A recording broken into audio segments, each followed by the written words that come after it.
Moby Dick, or The Whale, by Herman Melville. Chapter 45. The Affidavit.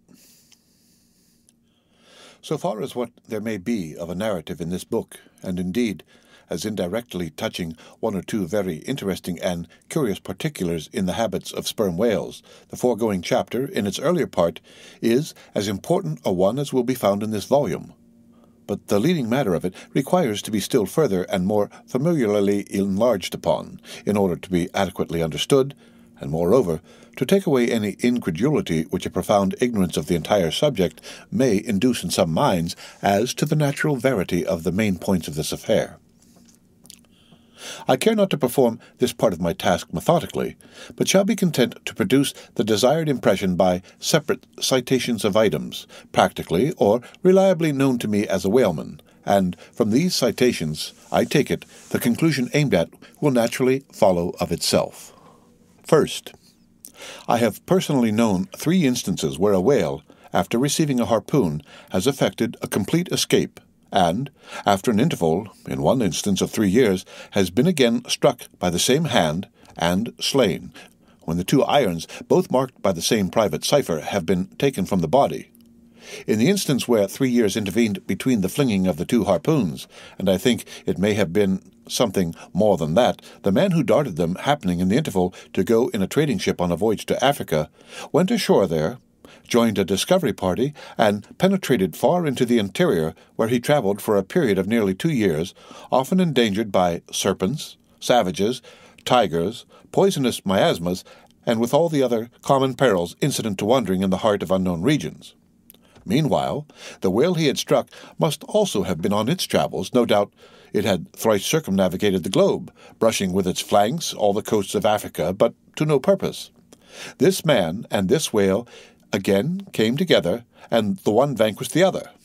I say, I myself have known 3 instances similar to this. That is, in 2 of them I saw the whale struck, and upon the second attack saw the 2 irons with the respective marks cut in them, afterwards taken from the dead fish.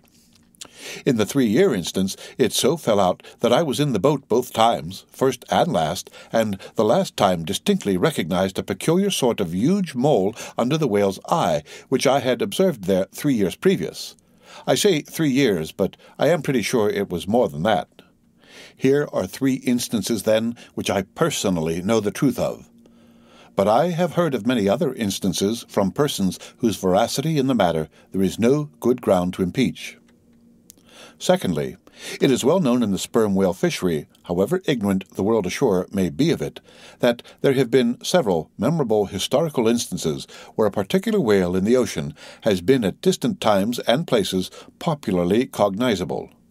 Why such a whale became thus marked was not altogether and originally owing to his bodily peculiarities as distinguished from other whales, for however peculiar in that respect any chance whale may be, they soon put an end to his peculiarities by killing him and boiling him down into a peculiarly valuable oil.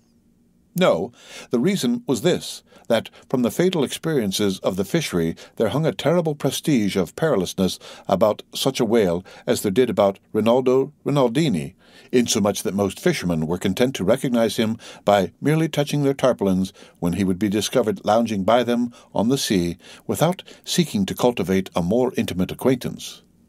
Like some poor devils ashore that happen to know an irascible great man, they make distant unobtrusive salutations to him in the street, lest, if they pursued the acquaintance further, they might receive a summary thump for their presumption. But not only did each of these famous whales enjoy great individual celebrity, nay, you may call it an ocean-wide renown. Not only was he famous in life and now is immortal in forecastle stories after death, but he was admitted into all the rights, privileges, and distinctions of a name, had as much name indeed as Cambyses or Caesar. Was it not so, O Tim or Tom, thou famed Leviathan, scarred like a iceberg, who so long didst lurk in the oriental straits of that name, whose spout was oft seen from the palmy beach of Ombay? Was it not so, O New Zealand Jack, thou terror of all cruisers that crossed their wakes in the vicinity of the Tattoo Land? Was it not so, O Morquan, King of Japan, whose lofty jet they say at times assumed the semblance of a snow-white cross against the sky? Was it not so, O Don Miguel, thou Chilean whale, marked like an old tortoise with mystic hieroglyphics upon the back?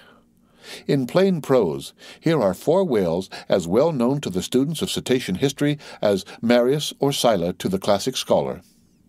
But this is not all.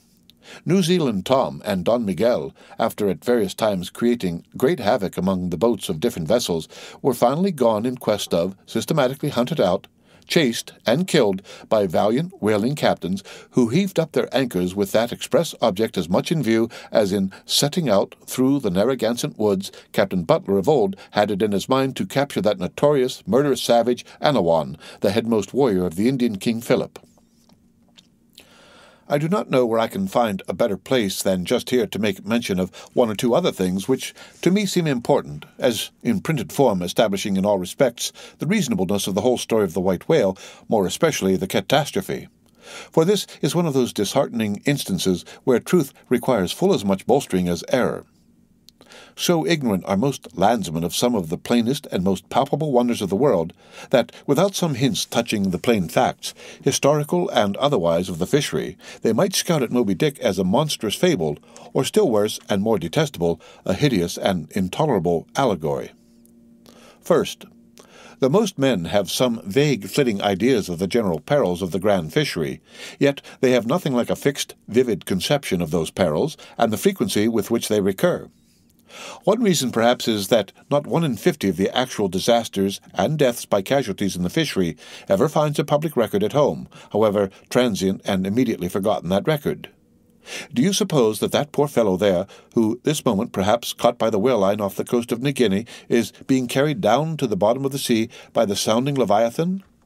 Do you suppose that that poor fellow's name will appear in the newspaper obituary you will read tomorrow at your breakfast? No, because the mails are very irregular between here and New Guinea. In fact, did you ever hear what might be called regular news, direct or indirect, from New Guinea? Yet I will tell you that upon one particular voyage which I made to the Pacific, among many others, we spoke 30 different ships, every one of which had had a death by a whale, some of them more than one, and 3 that had each lost a boat's crew. For God's sake, be economical with your lamps and candles. Not a gallon you burn, but at least 1 drop of man's blood was spilled for it. Secondly, people ashore have indeed some indefinite idea that a whale is an enormous creature of enormous power, but I have ever found that when narrating to them some specific example of this twofold enormousness, they have significantly complimented me upon my facetiousness, when, I declare upon my soul, I had no more idea of being facetious than Moses when he wrote the history of the plagues of Egypt. But fortunately, the special point I here seek can be established upon testimony entirely independent of my own. That point is this: the sperm whale is in some cases sufficiently powerful, knowing, and judiciously malicious, as with direct aforethought to stave in, utterly destroy, and sink a large ship, and what is more, the sperm whale has done it. First, in the year 1820, the ship Essex, Captain Pollard of Nantucket, was cruising in the Pacific Ocean. One day she saw spouts, lowered her boats, and gave chase to a shoal of sperm whales. Ere long, several of the whales were wounded, when suddenly a very large whale, escaping from the boats, issued from the shoal and bore directly down upon the ship. Dashing his forehead against her hull, he so stove her in that in less than 10 minutes she settled down and fell over. Not a surviving plank of her has been seen since. After the severest exposure, part of the crew reached the land in their boats. Being returned home at last, Captain Pollard once more sailed for the Pacific in command of another ship. But the gods shipwrecked him again upon unknown rocks and breakers. For the second time his ship was utterly lost, and forthwith, forswearing the sea, he has never attempted it since. At this day Captain Pollard is a resident of Nantucket. I have seen Owen Chase, who was chief mate of the Essex at the time of the tragedy. I have read his plain and faithful narrative. I have conversed with his son, and all this within a few miles of the scene of the catastrophe. The following are extracts from Chase's narrative. Every fact seemed to warrant me in concluding that it was anything but chance which directed his operations. He made 2 several attacks upon the ship, at a short interval between them, both of which, according to their direction, were calculated to do us the most injury by being made ahead, and thereby combining the speed of the 2 objects for the shock, to effect which the exact maneuvers which he made were necessary. His aspect was most horrible, and such as indicated resentment and fury. He came directly from the shoal which we had just before entered, and in which we had struck 3 of his companions, as if fired with revenge for their sufferings. Again, at all events, the whole circumstances taken together, all happening before my own eyes and producing at the time impressions in my mind of decided, calculating mischief on the part of the whale, many of which impressions I cannot now recall, induce me to be satisfied that I am correct in my opinion. Here are his reflections some time after quitting the ship, during a black night on open boat, when almost despairing of reaching any hospitable shore. The dark ocean and swelling waters were nothing. The fears of being swallowed up by some dreadful tempest, or dashed upon hidden rocks with all the other ordinary subjects of fearful contemplation, seemed scarcely entitled to a moment's thought. The dismal-looking wreck, and the horrid aspect and revenge of the whale, wholly engrossed my reflections until day again made its appearance. In another place, on page 45, he speaks of the mysterious and mortal attack of the animal. Secondly, the ship Union, also of Nantucket, was in the year 1807 totally lost off the Azores by a similar onset, but the authentic particulars of this catastrophe I have never chanced to encounter, though from the whale hunters I have now and then heard casual allusions to it. Thirdly, some 18 or 20 years ago, Commodore J., then commanding an American sloop of war of the first class, happened to be dining with a party of whaling captains on board a Nantucket ship in the harbor of Oahu, Sandwich Islands. Conversation turning upon whales, the Commodore was pleased to be skeptical touching the amazing strength ascribed to them by the professional gentlemen present. He peremptorily denied, for example, that any whale could so smite his stout sloop of war as to cause her to leak so much as a thimbleful. Very good, but there is more coming. Some weeks later, the Commodore set sail in this impregnable craft for Valparaiso, but he was stopped on the way by a portly sperm whale that begged a few moments' confidential business with him. That business consisted in fetching the Commodore's craft such a thwack that, with all his pumps going, he made straight for the nearest port to heave down and repair. I am not superstitious, but I consider the Commodore's interview with that whale as providential. Was not Saul of Tarsus converted from unbelief by a similar fright? I tell you the sperm whale will stand no nonsense. I will now refer you to Langsdorff's voyages for a little circumstance in point, peculiarly interesting to the writer hereof.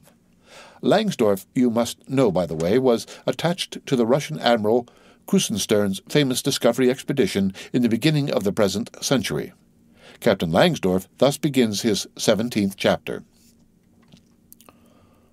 By the 13th of May, our ship was ready to sail, and the next day we were out in the open sea on our way to ℌ𝔞𝔫𝔞𝔥. The weather was very clear and fine, but so intolerably cold that we were obliged to keep on our fur clothing. For some days we had very little wind. It was not till the 19th that a brisk gale from the northwest sprang up. An uncommonly large whale, the body of which was larger than the ship itself, lay almost at the surface of the water, but was not perceived by anyone on board till the moment when the ship, which was in full sail, was almost upon him, so that it was impossible to prevent its striking against him. We were thus placed in the most imminent danger, as this gigantic creature, settling up its back, raised the ship 3 feet at least out of the water. The masts reeled, and the sails fell altogether, while we who were below all sprang instantly upon the deck, concluding that we had struck upon some rock. Instead of this, we saw the monster sailing off with the utmost gravity and solemnity. Captain de Wolfe applied immediately to the pumps to examine whether or not the vessel had received any damage from the shock, but we found that very happily it had escaped entirely uninjured. Now, the Captain de Wolfe here alluded to as commanding the ship in question is a New Englander who, after a long life of unusual adventures as a sea captain, this day resides in the village of Dorchester, near Boston. I have the honor of being a nephew of his. I have particularly questioned him concerning this passage in Langsdorff. He substantiates every word. The ship, however, was by no means a large one, a Russian craft built on the Siberian coast, and purchased by my uncle after bartering away the vessel in which he sailed from home. In that up-and-down, manly book of old-fashioned adventure, so full, too, of honest wonders, The Voyage of ℌ𝔞𝔫𝔞𝔥, one of ancient Dampierre's old chums, I found a little matter set down so like that just quoted from Langsdorff that I cannot forbear inserting it here for a corroborative example, if such be needed. Lionel, it seems, was on his way to John Ferdinando, as he calls the modern Juan Fernandez. In our way thither, he says, about 4 o'clock in the morning, when we were about 150 leagues from the main of America, our ship felt a terrible shock, which put our men in such consternation that they could hardly tell where they were or what to think, but every one began to prepare for death. And indeed the shock was so sudden and violent that we took it for granted the ship had struck against a rock. But when the amazement was a little over, we cast the lead and sounded, but found no ground. The suddenness of the shock made the guns leap in their carriages, and several of the men were shaken out of their hammocks. Captain Davis, who lay with his head on a gun, was thrown out of his cabin. Lionel then goes on to impute the shock to an earthquake, and seems to substantiate the imputation by stating that a great earthquake, somewhere about this time, did actually do great mischief along the Spanish land. But I should not much wonder if, in the darkness of that early hour of the morning, the shock was after all caused by an unseen whale vertically bumping the hull from beneath. I might proceed with several more examples, one way or another known to me, of the great power and malice at times of the sperm whale. In more than one instance he has been known not only to chase the assailing boats back to their ships, but to pursue the ship itself, and long withstand all the lances hurled at him from its decks. The English ship Pusey Hall can tell a story on that head, and as for his strength, let me say that there have been examples where the lines attached to a running sperm whale have, in a calm, been transferred to the ship and secured there, the whale towing her great hull through the water as a horse walks off with a cart. Again, it is very often observed that, if the sperm whale once struck is allowed time to rally, he then acts, not so often with blind rage as with willful, deliberate designs of destruction to his pursuers. Nor is it without conveying some eloquent indication of his character that, upon being attacked, he will frequently open his mouth and retain it in that dreadful expansion for several consecutive minutes. But I must be content with only one more and a concluding illustration, a remarkable and most significant one, by which you will not fail to see that not only is the most marvelous event in this book corroborated by plain facts of the present day, but that these marvels, like all marvels, are mere repetitions of the ages, so that, for the millionth time, we say Amen with Solomon, verily, there is nothing new under the sun. In the 6th Christian century lived Procopius, a Christian magistrate of Constantinople. In the days when Justinian was emperor and Belisarius general. As many know, he wrote the history of his own times, a work every way of uncommon value.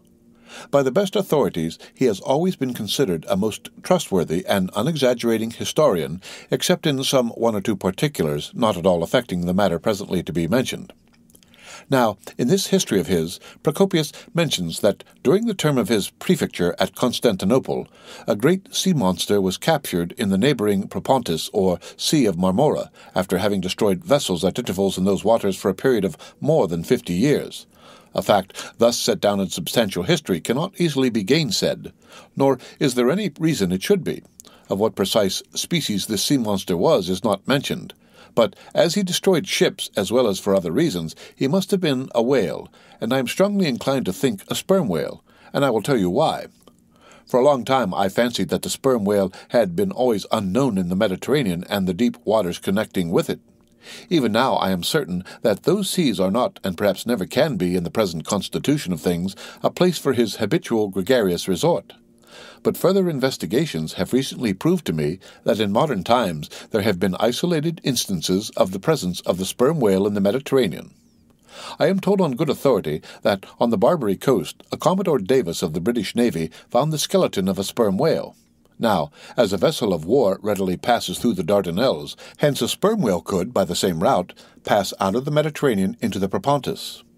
In the Propontis, as far as I can learn, none of that peculiar substance called brit is to be found, the aliment of the right whale.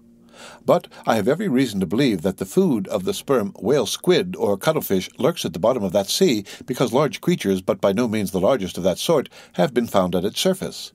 If then you properly put these statements together and reason upon them a bit, you will clearly perceive that, according to all human reasoning, Procopius's sea monster that for half a century stove the ships of a Roman emperor must, in all probability, have been a sperm whale.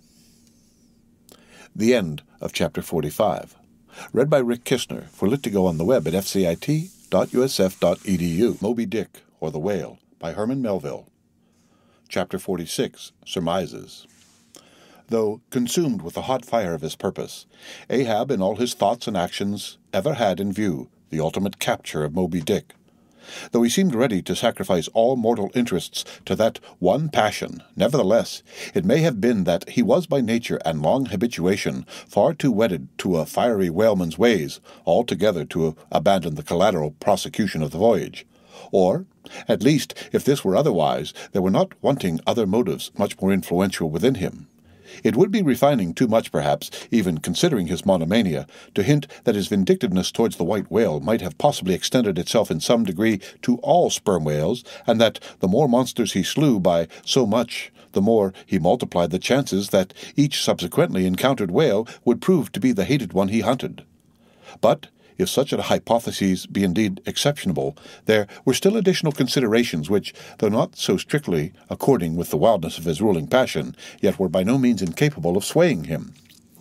To accomplish his object, Ahab must use tools, and, of all tools used in the shadow of the moon, men are most apt to get out of order. He knew, for example, that however magnetic his ascendancy in some respects was over Starbuck, yet that ascendancy did not cover the complete spiritual man any more than mere corporeal superiority involves intellectual mastership. For to the purely spiritual, the intellectual but stand in sort of corporeal relation. Starbuck's body and Starbuck's coerced will were Ahab's, so long as Ahab kept his magnet at Starbuck's brain. Still, he knew that for all this the chief mate in his soul abhorred his captain's quest, and could he, would joyfully disintegrate himself from it, or even frustrate it. It might be that a long interval would elapse ere the white whale was seen. During that long interval, Starbuck would ever be apt to fall into open relapses of rebellion against his captain's leadership, unless some ordinary, prudential, circumstantial influences were brought to bear upon him.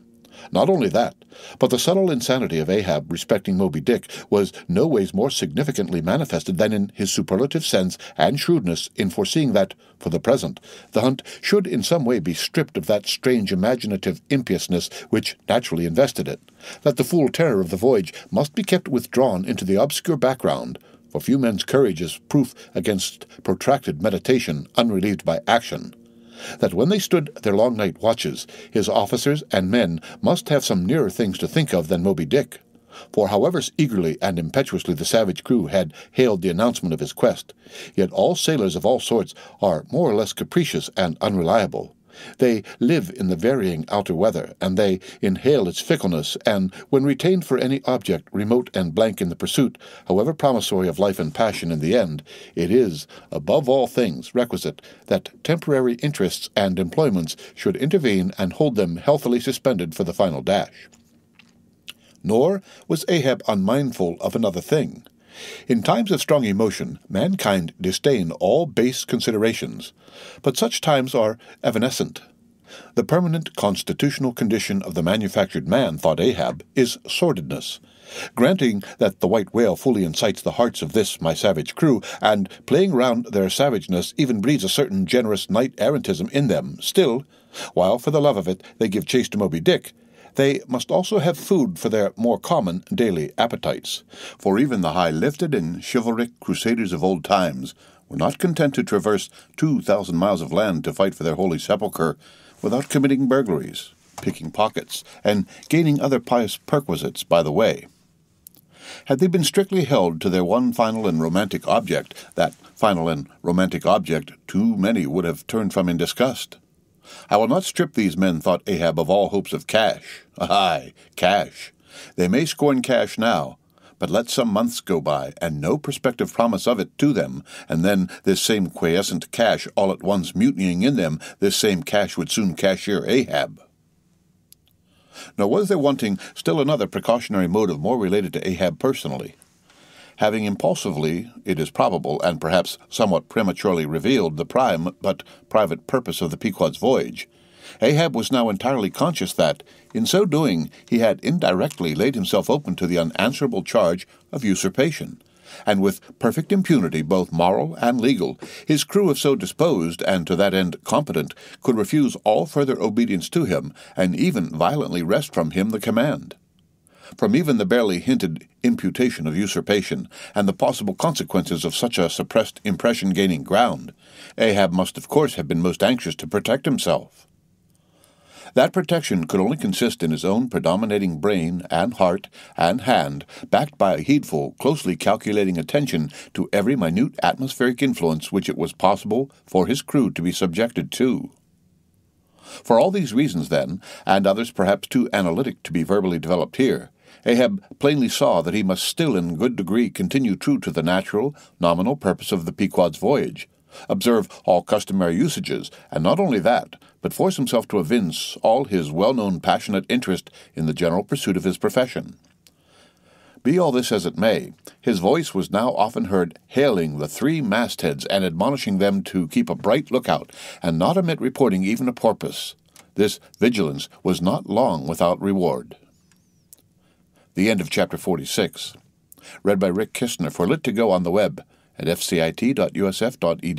Moby Dick, or The Whale, by Herman Melville. Chapter 47. The Mat Maker. It was a cloudy, sultry afternoon. The seamen were lazily lounging about the decks, or vacantly gazing over into the lead-colored waters. Queequeg and I were mildly employed weaving what is called a sword mat for an additional lashing to our boat. So still and subdued, and yet somehow precluding, was all the scene, and such an incantation of revelry lurked in the air that each silent sailor seemed resolved into his own invisible self. I was the attendant or page of Queequeg while busy at the mat. As I kept passing and repassing the filling or woof of marline between the long yarns of the warp, using my own hand for the shuttle, and as Queequeg, standing sideways, ever and anon slid his heavy oaken sword between the threads, and, idly looking off upon the water, carelessly and unthinkingly drove home every yarn. I say so strange a dreaminess did there then reign over all the ship, and all over the sea, only broken by the intermitting dull sound of the sword, that it seemed as if this were the loom of time, and I myself were a shuttle mechanically weaving and weaving away at the fates. There lay the fixed threads of the warp, subject to but one single, ever-returning, unchanging vibration, and that vibration merely enough to admit of the crosswise interblending of other threads with its own. This warp seemed necessity, and here, thought I, with my own hand I ply my own shuttle, and weave my own destiny into these unalterable threads. Meantime, Queequeg's impulsive, indifferent sword, sometimes hitting the woof slantingly or crookedly or strongly or weakly as the case might be, and by this difference in the concluding blow producing a corresponding contrast in the final aspect of the completed fabric. This savage's sword, thought I, which thus finally shapes and fashions both warp and woof, this easy, indifferent sword must be chance, aye, chance, free will and necessity, wise incompatible, all interweavingly working together. The straight warp of necessity, not to be swerved from its ultimate course, its every alternating vibration indeed only tending to that, free will still free to ply her shuttle between given threads, and chance, though restrained in its play within the right lines of necessity, and sideways in its motions directed by free will, though thus prescribed to by both, chance by turns rules either, and has the last featuring blow at events. Thus we were weaving and weaving away when I started at a sound so strange, long-drawn, and musically wild and unearthly that the ball of free will dropped from my hand, and I stood gazing up at the clouds whence that voice dropped like a wing. High aloft in the cross-trees was that mad gay-header Tashtego. His body was reaching eagerly forward, his hand stretched out like a wand, and at brief sudden intervals he continued his cries. To be sure, the same sound was that very moment perhaps being heard all over the seas, from hundreds of whalemen's lookouts perched as high in the air, but from few of those lungs could that accustomed old cry have derived such a marvelous cadence as from Tashtego the Indians. As he stood hovering over you, half suspended in air, so wildly and eagerly peering towards the horizon, you would have thought him some prophet or seer beholding the shadows of fate, and by those wild cries announcing their coming. "There she blows! There! There! There! She blows! She blows! Where away? On the lee beam, about 2 miles off, a school of them!" Instantly, all was commotion.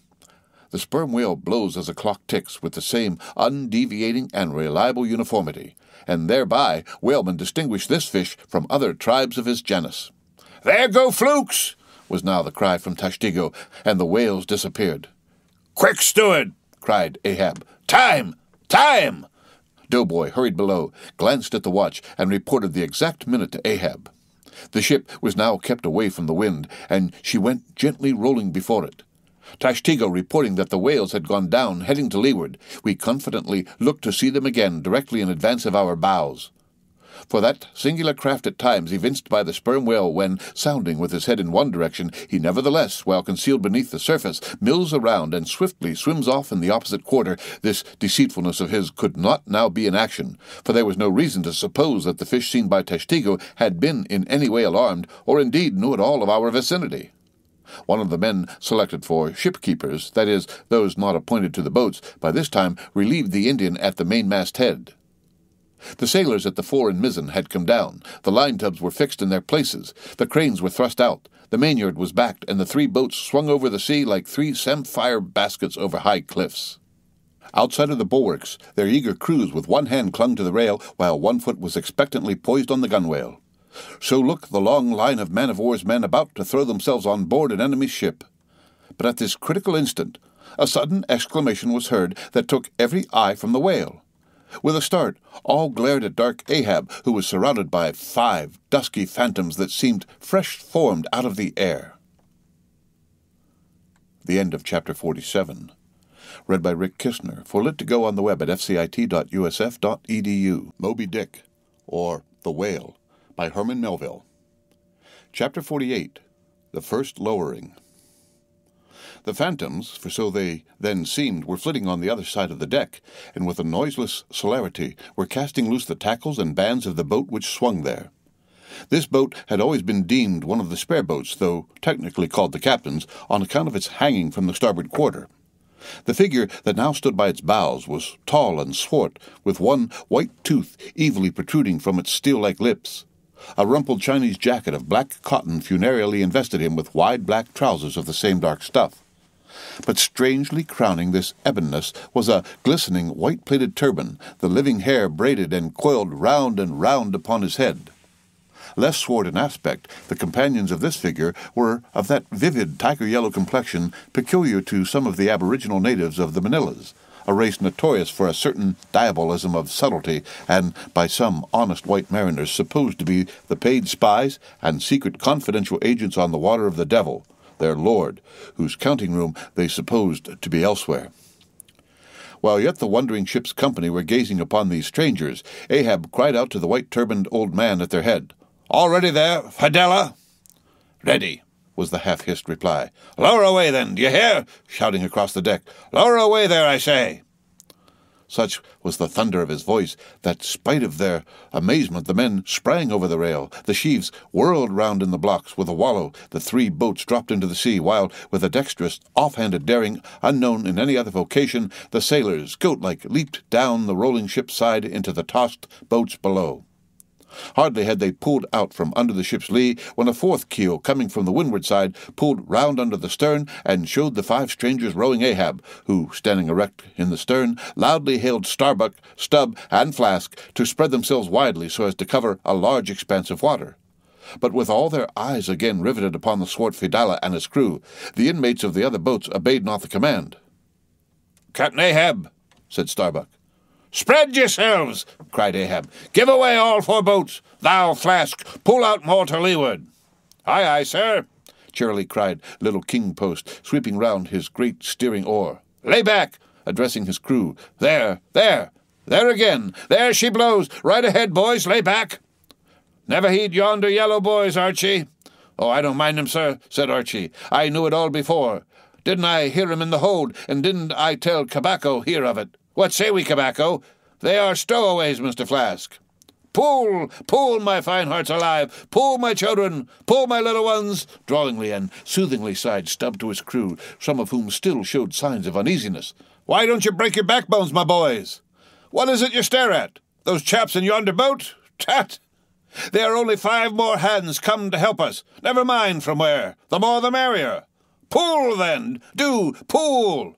Never mind, the brimstone devils are good fellows enough. Say so. There you are now. That's the stroke for £1,000. That's the stroke to sweep the stakes. Hurrah for the gold cup of sperm oil, my heroes. 3 cheers, men. All hearts alive. Easy, easy. Don't be in a hurry. Don't be in a hurry. Why don't you snap your oars, you rascals? Bite something, you dogs! So then, softly, that's it. That's it, long and strong. Give way there, give way. The devil fetch ye, you ragamuffin rapscallions. You're all asleep. Stop snoring, you sleepers, and pull. Pull, will ye? Pull, can't ye? Pull, won't ye? Why, in the name of gudgeons and ginger cakes, don't you pull? Pull and break something. Pull and start your eyes out. Here, whipping out the sharp knife from his girdle, every mother's son of ye draw his knife and pull with the blade between his teeth. That's it. That's it. Now ye do something. That looks like it, my steel bits. Start her. Start her, my silver spoon. Start her, marlin spikes. Stubbs' exordium to his crew is given here at large because he had rather a peculiar way of talking to them in general, and especially in inculcating the religion of rowing. But you must not suppose from this specimen of his sermonizings that he ever flew into downright passions with his congregation. Not at all, and therein consisted his chief peculiarity. He would say the most terrific things to his crew in a tone so strangely compounded of fun, most terrific and fury, and the fury seemed so calculated merely as a spice to the fun, that no oarsman could hear such queer invocations without pulling for dear life, and yet pulling for the mere joke of the thing. Besides, he all the time looked so easy and indolent himself, so loungingly managed his steering oar, and so broadly gaped open-mouthed at times, that the mere sight of such a yawning commander by sheer force of contrast acted like a charm upon the crew. Then again, Stubb was one of those odd sort of humorists whose jollity is sometimes so curiously ambiguous as to put all inferiors on their guard in the matter of obeying them. In obedience to a sign from Ahab, Starbuck was now pulling obliquely across Stubb's bow, and when for a minute or so the two boats were pretty near to each other, Stubb hailed the mate. "Mr. Starbuck, larboard boat there, ahoy, a word with ye, sir, if you please." "Halloa," returned Starbuck, turning round not a single inch as he spoke, still earnestly but whisperingly urging his crew, his face set like a flint from Stubb's. "What think ye of those yellow boys, sir?" "Smuggled on board somehow before the ship sailed. Strong, boys," in a whisper to his crew. Then, speaking out loud again, "A sad business, Mr. Stubb." See there, my lads. But never mind, Mr. Stubb, all for the best. Let all your crew pull strong, come at will. Spring, my men, spring. There's hogsheads of sperm ahead, Mr. Stubb, and that's what you came for. Pull, my boys. Sperm's the play. This at least is duty and profit hand in hand. Aye, I thought as much, soliloquized Stubb, when the boats diverged. As soon as I clapped eye on 'em. I thought so, and that's what he went into the afterhold for so often, as Doughboy long suspected. They were hidden down there, the white whales at the bottom of it. Well, so be it. Can't be helped. All right, give way, men. It ain't the white whale today. Give way. Now the advent of these outlandish strangers at such a critical instant as the lowering of the boats from the deck, this had not unreasonably awakened a sort of superstitious amazement in some of the ship's company. But Archie's fancied discovery having some time previous got abroad among them, though indeed not credited then, this had in some small measure prepared them for the event. It took off the extreme edge of their wonder, and so, what with all this and Stubb's confident way of accounting for their appearance, they were for the time freed from superstitious surmisings, though the affair still left abundant room for all manner of wild conjectures as to dark Ahab's precise agency in the matter from the beginning. For me, I silently recalled the mysterious shadows I had seen creeping on board the Pequod during the dim Nantucket dawn, as well as the enigmatical hintings of the unaccountable Elijah. Meantime, Ahab, out of hearing of his officers, having sighted the furthest to windward, was still ranging ahead of the other boats, a circumstance bespeaking how potent a crew was pulling him.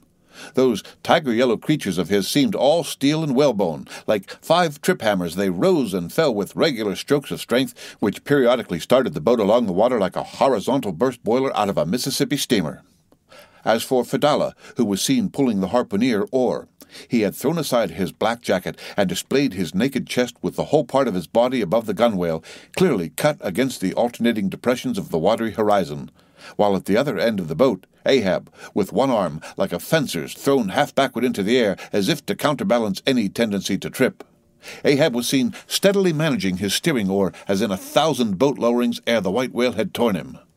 All at once, the outstretched arm gave a peculiar motion, and then remained fixed, while the boat's 5 oars were seen simultaneously peaked. Boat and crew sat motionless on the sea. Instantly, the 3 spread boats in the rear paused on their way. The whales had irregularly settled bodily down into the blue, thus giving no distantly discernible token of the movement, though from his closer vicinity Ahab had observed it. "Every man look out along his oars!" cried Starbuck. "Thou, Queequeg, stand up!" Nimbly springing up on the triangular raised box in the bow, the savage stood erect there, and with intensely eager eyes gazed off towards the spot where the chase had last been descried.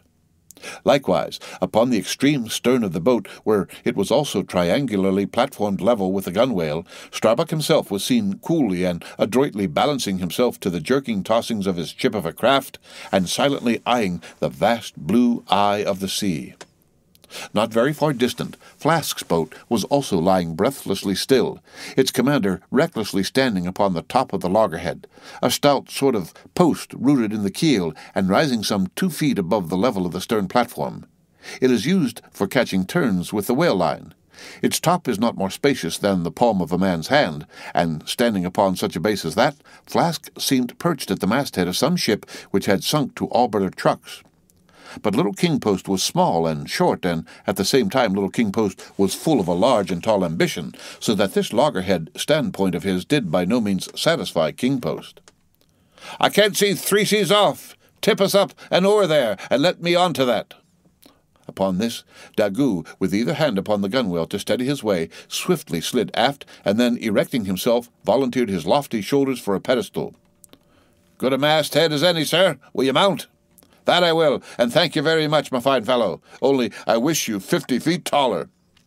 Whereupon, planting his feet firmly against 2 opposite planks of the boat, the gigantic negro, stooping a little, presented his flat palm to Flask's foot, and then putting Flask's hand on his hearse-plumed head, and bidding him spring as he himself should toss with one dexterous fling, landed the little man high and dry on his shoulders.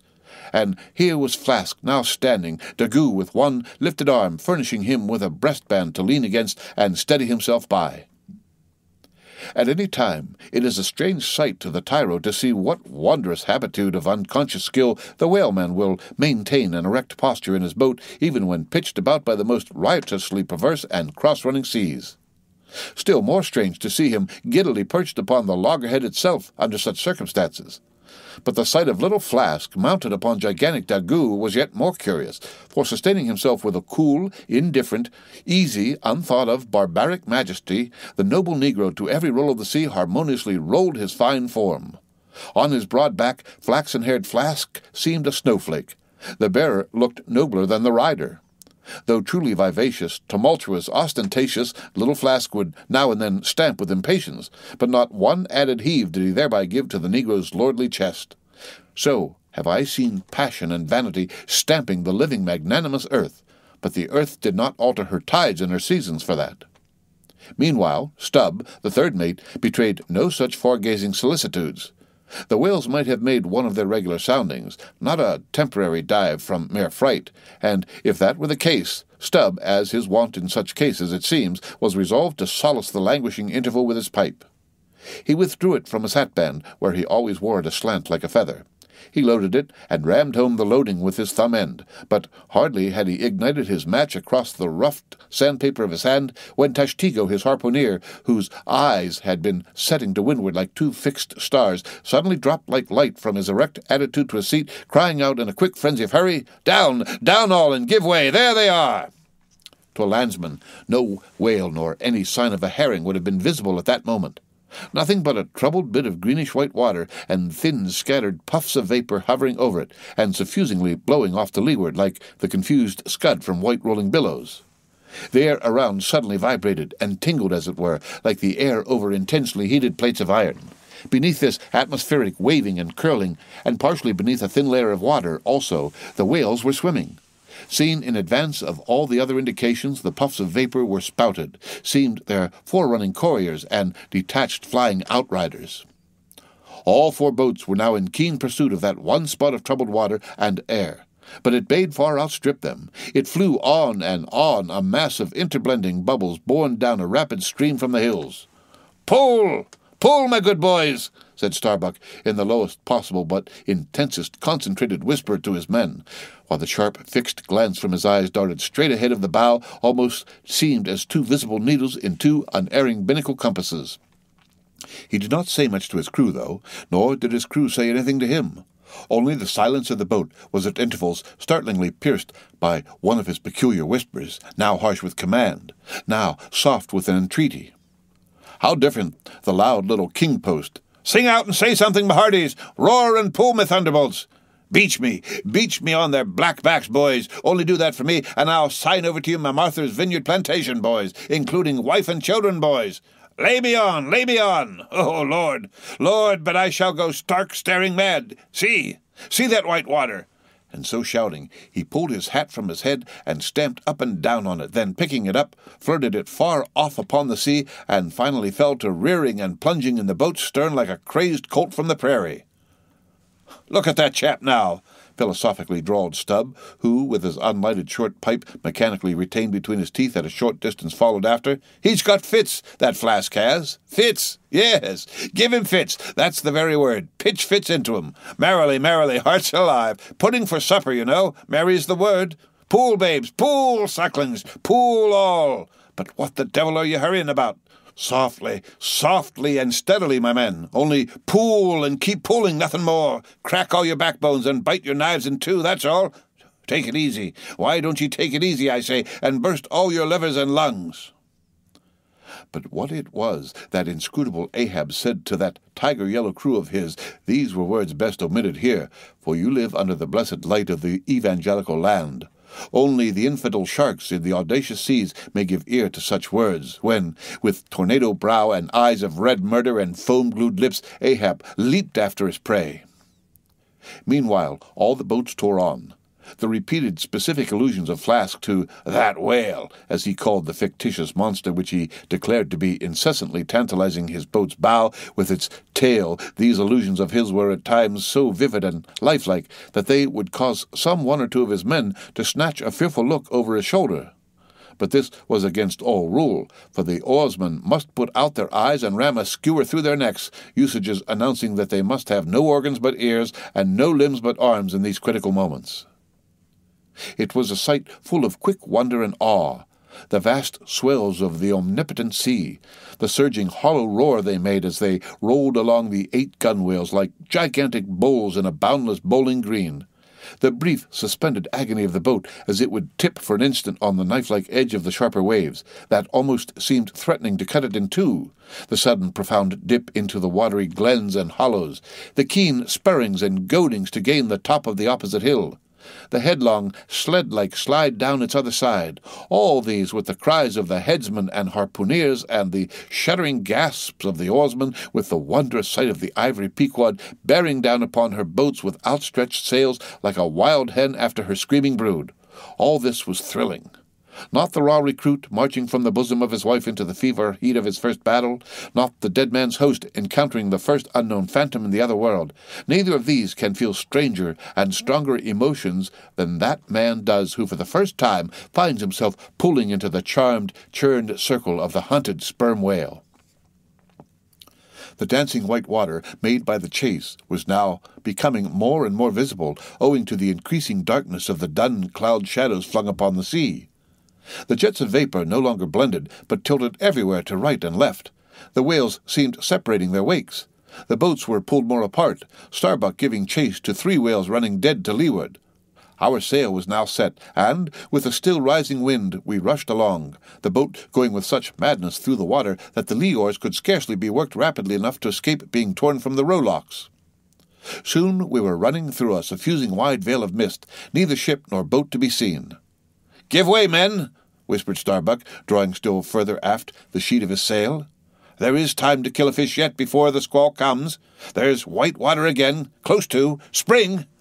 Soon after, 2 cries in quick succession on each side of us denoted that the other boats had got fast, but hardly were they overheard when, with a lightning-like, hurtling whisper, Starbuck said, "Stand up!"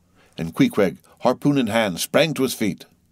Though not one of the oarsmen was then facing the life-and-death peril so close to them ahead, yet, with their eyes on the intense countenance of the mate in the stern of the boat, they knew that the imminent instant had come. They heard, too, an enormous wallowing sound as of 50 elements stirring in their litter. Meanwhile, the boat was still booming through the mist, the waves curling and hissing around us like the erected crests of enraged serpents. "That's his hump! There! Give it to him!" whispered Starbuck. A short, rushing sound leaped out of the boat. It was the darted iron of ℌ𝔞𝔫𝔫𝔞𝔥. Then, all in one welded commotion, came an invisible push from astern, while forward the boat seemed striking on a ledge. The sail collapsed and exploded. A gush of scalding vapor shot up nearby. Something rolled and tumbled like an earthquake beneath us. The whole crew were half suffocated as they were tossed helter-skelter into the white curdling cream of the squall. Squall, whale, and harpoon had all blended together, and the whale, merely grazed by the iron, escaped.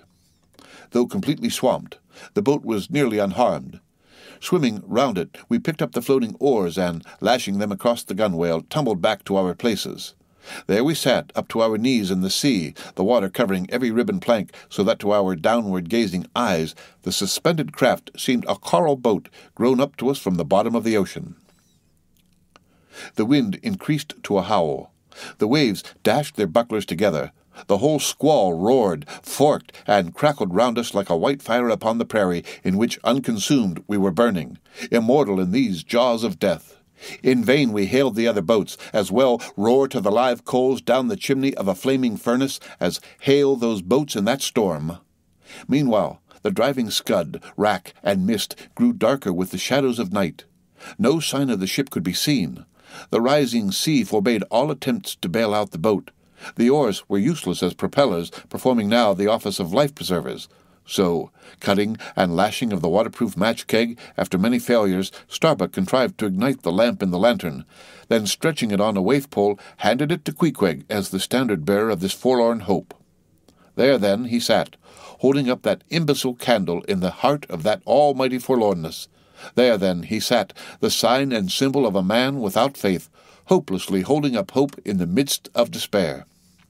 Wet, drenched through, and shivering cold, despairing of ship or boat, we lifted up our eyes as the dawn came on. The mist still spread over the sea. The empty lantern lay crushed in the bottom of the boat. Suddenly, ℌ𝔞𝔫𝔫𝔞 started to his feet, hollowing his hand to his ear. We all heard a faint creaking as of ropes and yards hitherto muffled by the storm. The sound came nearer and nearer. The thick mists were dimly parted by a huge, vague form.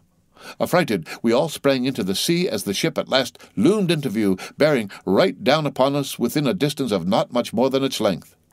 Floating on the waves, we saw the abandoned boat, as for one instant it tossed and gaped beneath the ship's bows like a chip at the base of a cataract, and then the vast hull rolled over it, and it was seen no more till it came up weltering astern. Again we swam for it, were dashed against it by the seas, and were at last taken up and safely landed on board. Ere the squall came close to, the other boats had cut loose from their fish and returned to the ship in good time. The ship had given us up, but was still cruising if haply it might light upon some token of our perishing, an oar or a lance-pole. The end of Chapter 48. Read by Rick Kistner. For Lit to Go, on the web at fcit.usf.edu. Moby Dick, or The Whale, by Herman Melville. Chapter 49. The Hyena. There are certain queer times and occasions in this strange, mixed affair we call life, when a man takes this whole universe for a vast practical joke, though the wit thereof he but dimly discerns, and more than suspects that the joke is at nobody's expense but his own. However, nothing dispirits, and nothing seems worthwhile disputing. He bolts down all events, all creeds and beliefs and persuasions, all hard things, visible and invisible, never mind how knobby, as an ostrich of potent digestion gobbles down bullets and gunflints. And as for small difficulties and worryings, prospects of sudden disaster, peril of life and limb, all these and death itself seem to him only sly, good-natured hits and jolly punches in the side bestowed by the unseen and unaccountable old joker. That odd sort of wayward mood I am speaking of comes over a man only in some time of extreme tribulation. It comes in the very midst of his earnestness, so that what just before might have seemed to him a thing most momentous now seems but a part of the general joke. There is nothing like the perils of whaling to breed this free and easy sort of genial desperado philosophy, and with it I now regarded this whole voyage of the Pequod and the great white whale its object. "Queequeg," said I, when they had dragged me, the last man, to the deck, and I was still shaking myself in my jacket to fling off the water, "Queequeg, my fine friend, does this sort of thing often happen?" Without much emotion, though soaked through, just like me, he gave me to understand that such things did often happen. "Mr. Stubb," said I, turning to that worthy who, buttoned up in his oil jacket, was now calmly smoking his pipe in the rain, "Mr. Stubb, I think I have heard you say that of all whalemen you ever met, our chief mate, Mr. Starbuck, is by far the most careful and prudent. I suppose, then, that going plump on a flying whale with your sail set in a foggy squall is the height of a whaleman's discretion?" "Certain. I've lowered for whales from a leaking ship in a gale off Cape Horn." "Mr. Flask," said I, turning to little King Post, who was standing close by, "you are experienced in these things, and I am not. Will you tell me whether it is an unalterable law in this fishery, Mr. Flask, for an oarsman to break his own back, pulling himself back foremost into death's jaws?" "Can't you twist that smaller?" said Flask. "Yes, that's the law. I should like to see a boat's crew backing water up to the whale face foremost. Ha ha! The whale would give them squint for squint, mind that." Here, then, from 3 impartial witnesses, I had a deliberate statement of the entire case. Considering, therefore, that squalls and capsizings in the water and consequent bivouacs on the deep were matters of common occurrence in this kind of life, considering that at the superlatively critical instant of going on to the whale I must resign my life into the hands of him who steered the boat, oftentimes a fellow who at that very moment is in his impetuousness upon the point of scuttling the craft with his own frantic stampings, considering that the particular disaster to our own particular boat was chiefly to be imputed to Starbuck's driving on to his whale almost in the teeth of a squall, and considering that Starbuck, notwithstanding, was famous for his great heedfulness in the fishery, considering that I belonged to this uncommonly prudent Starbuck's boat, and finally considering in what a devil's chase I was implicated, touching the white whale, taking all things together, I thought I might as well go below and make a rough draft of my will. "Queequeg," said I, "come along. You shall be my lawyer, executor, and legatee." It may seem strange that of all men sailors should be tinkering at their last wills and testaments, but there are no people in the world more fond of that diversion. This was the 4th time in my nautical life that I had done the same thing.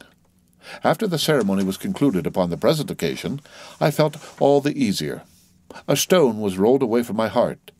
Besides, all the days I should now live would be as good as the days that Lazarus lived after his resurrection, a supplementary clean gain of so many months or weeks as the case may be. I survived myself. My death and burial were locked up in my chest.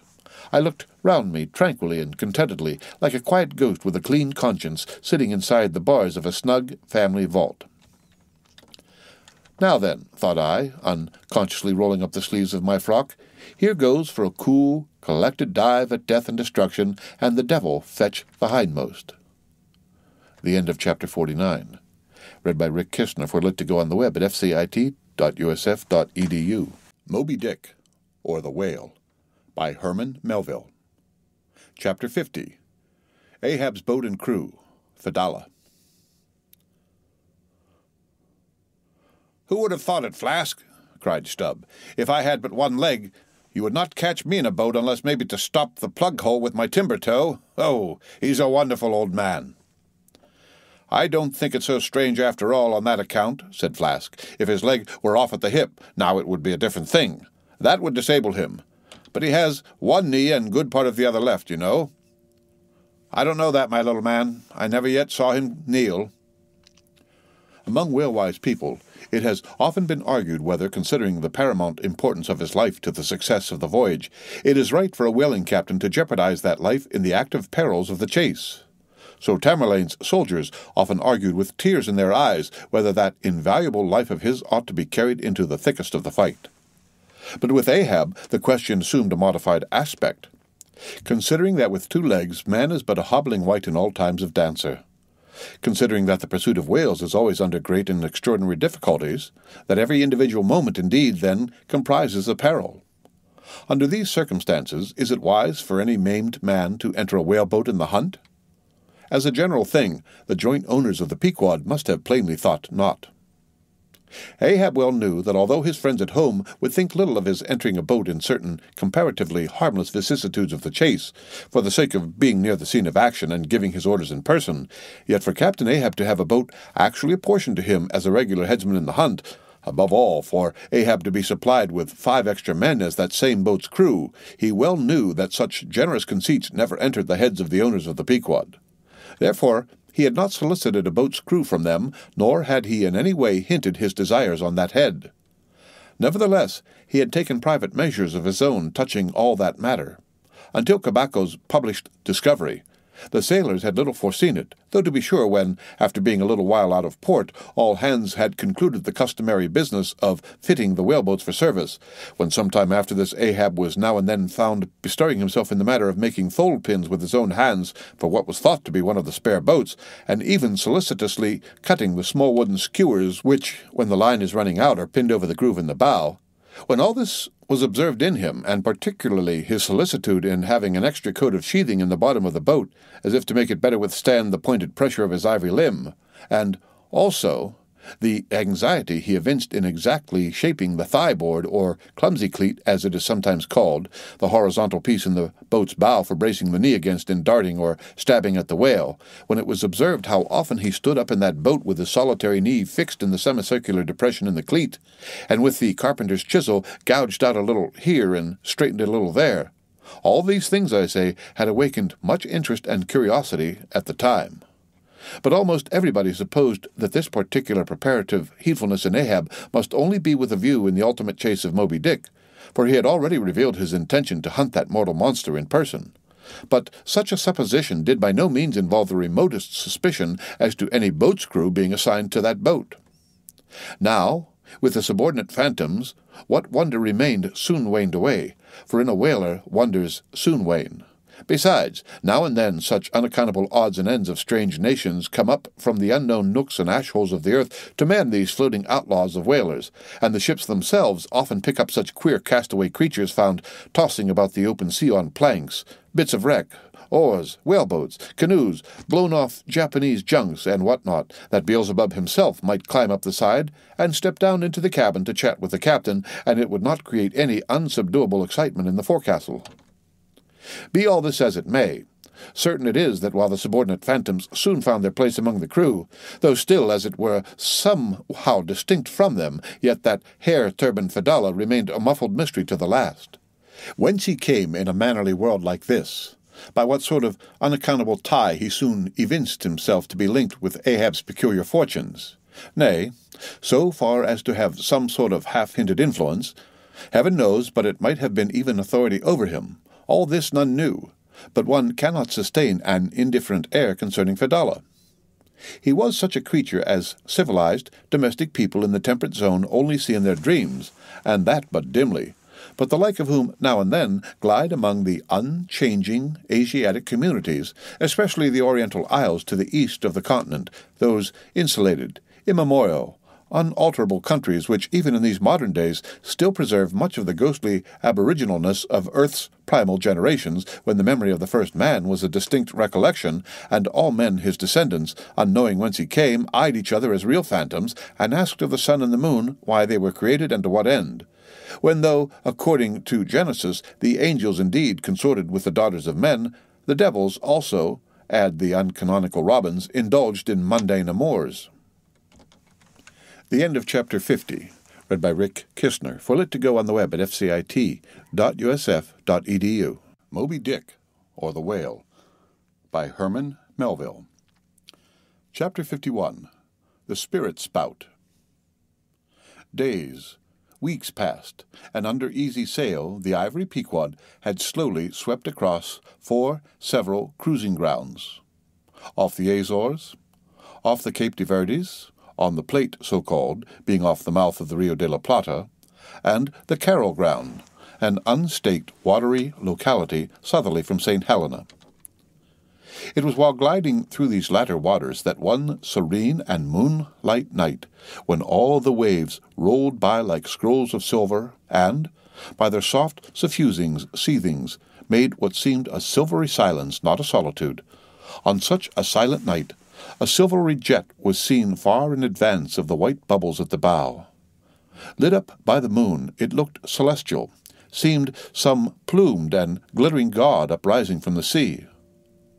Fedallah first descried this jet, for of these moonlight nights it was his wont to mount to the main masthead and stand a lookout there with the same precision as if it had been day. And yet, though herds of whales were seen by night, not one whaleman in 100 would venture a lowering for them.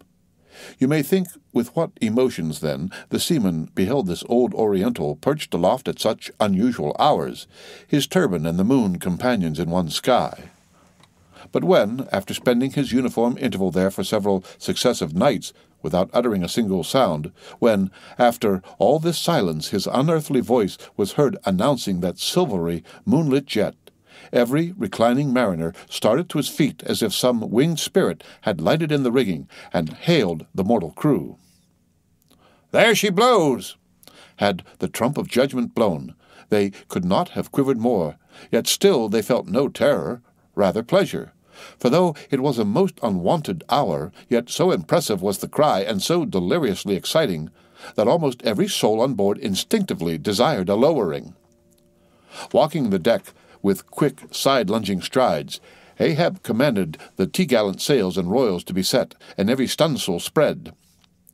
The best man in the ship must take the helm. Then, with every masthead manned, the piled-up craft rolled down before the wind.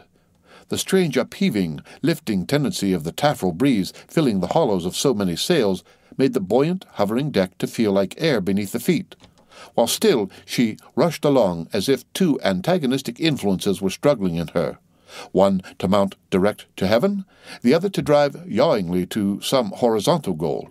And had you watched Ahab's face that night, you would have thought that in him also two different things were warring. While his one live leg made lively echoes along the deck, every stroke of his dead limb sounded like a coffin tap. On life and death this old man walked. But though the ship so swiftly sped, and though from every eye like arrows the eager glances shot, yet the silvery jet was no more seen that night. Every sailor swore he saw it once, but not a second time. This midnight spout had almost grown a forgotten thing when, some days after, lo, at the same silent hour, it was again announced. Again it was descried by all, but upon making sail to overtake it, once more it disappeared as if it had never been. And so it served us night after night till no one heeded it but to wonder at it. Mysteriously jetted into the clear moonlight or starlight as the case might be, disappearing again for one whole day or 2 days or 3, and somehow seeming at every distant repetition to be advancing still further and further in our van, this solitary jet seemed forever alluring us on. Nor with the immemorial superstition of their race, and in accordance with the preternaturalness, as it seemed, which in many things invested the Pequod, were there wanting some of the seamen who swore that whenever and wherever descried, at however remote times, or in however far apart latitudes and longitudes, that unknowable spout was cast by one self-same whale, and that whale Moby Dick. For a time there reigned, too, a sense of peculiar dread at this flitting apparition, as if it were treacherously beckoning us on and on, in order that the monster might turn round upon us and rend us at last in the remotest and most savage seas. These temporary apprehensions, so vague but so awful, derived a wondrous potency from the contrasting serenity of the weather, in which, beneath all its blue blandness, some thought there lurked a devilish charm, as for days and days we voyaged along through seas so wearily, loathsomely mild, that all space, in repugnance to our vengeful errand, seemed vacating itself of life before our urn-like prow. But at last, when turning to the eastward, the Cape winds began howling around us, and we rose and fell upon the long, troubled seas that are there, when the ivory-tusked Pequod sharply bowed to the blast, and gored the dark waves in her madness, till, like showers of silver chips, the foam flakes flew over her bulwarks. Then all this desolate vacuity of life went away, but gave place to sights more dismal than before. Close to our bows, strange forms in the water darted hither and thither before us, while thick in our rear flew the inscrutable sea ravens, and every morning, perched on our stays, rows of these birds were seen, and, spite of our hootings, for a long time obstinately clung to the hemp, as though they deemed our ship some drifting, uninhabited craft, a thing appointed to desolation, and therefore fit roosting place for their homeless selves. And heaved, still unrestingly heaved the black sea, as if its vast tides were a conscience, and the great mundane soul were in anguish and remorse for the long sin and suffering it had bred. Cape of Good Hope do they call ye? Rather, Cape Tormentoso, as called of yore, for long, allured by the perfidious silences that before had attended us, we found ourselves launched into this tormented sea, where guilty beings transformed into those fowls and these fish seemed condemned to swim on everlastingly without any haven in store, or beat that black air without any horizon, but calm, snow-white, and unvarying, still directing its fountain of feathers to the sky, still beckoning us on from before. The solitary jet would at times be descried.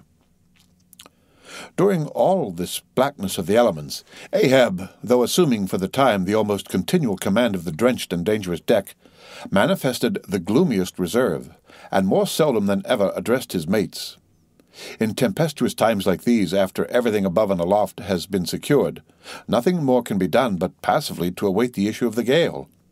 Then captain and crew become practical fatalists. So with his ivory leg inserted into its accustomed hole, and with one hand firmly grasping a shroud, Ahab for hours and hours would stand, gazing dead to windward, while an occasional squall of sleet or snow would all but congeal his very eyelashes together. Meanwhile, the crew, driven from the forward part of the ship by the perilous seas that burstingly broke over its bows, stood in a line along the bulwarks in the waist, and the better to guard against the leaping waves, each man had slipped himself into a sort of bowline secured to the rail, in which he swung as if in a loosened belt. Few or no words were spoken, and the silent ship, as if manned by painted sailors in wax, day after day tore on through all the swift madness and gladness of the demonic waves. By night the same muteness of humanity before the shrieks of the ocean prevailed.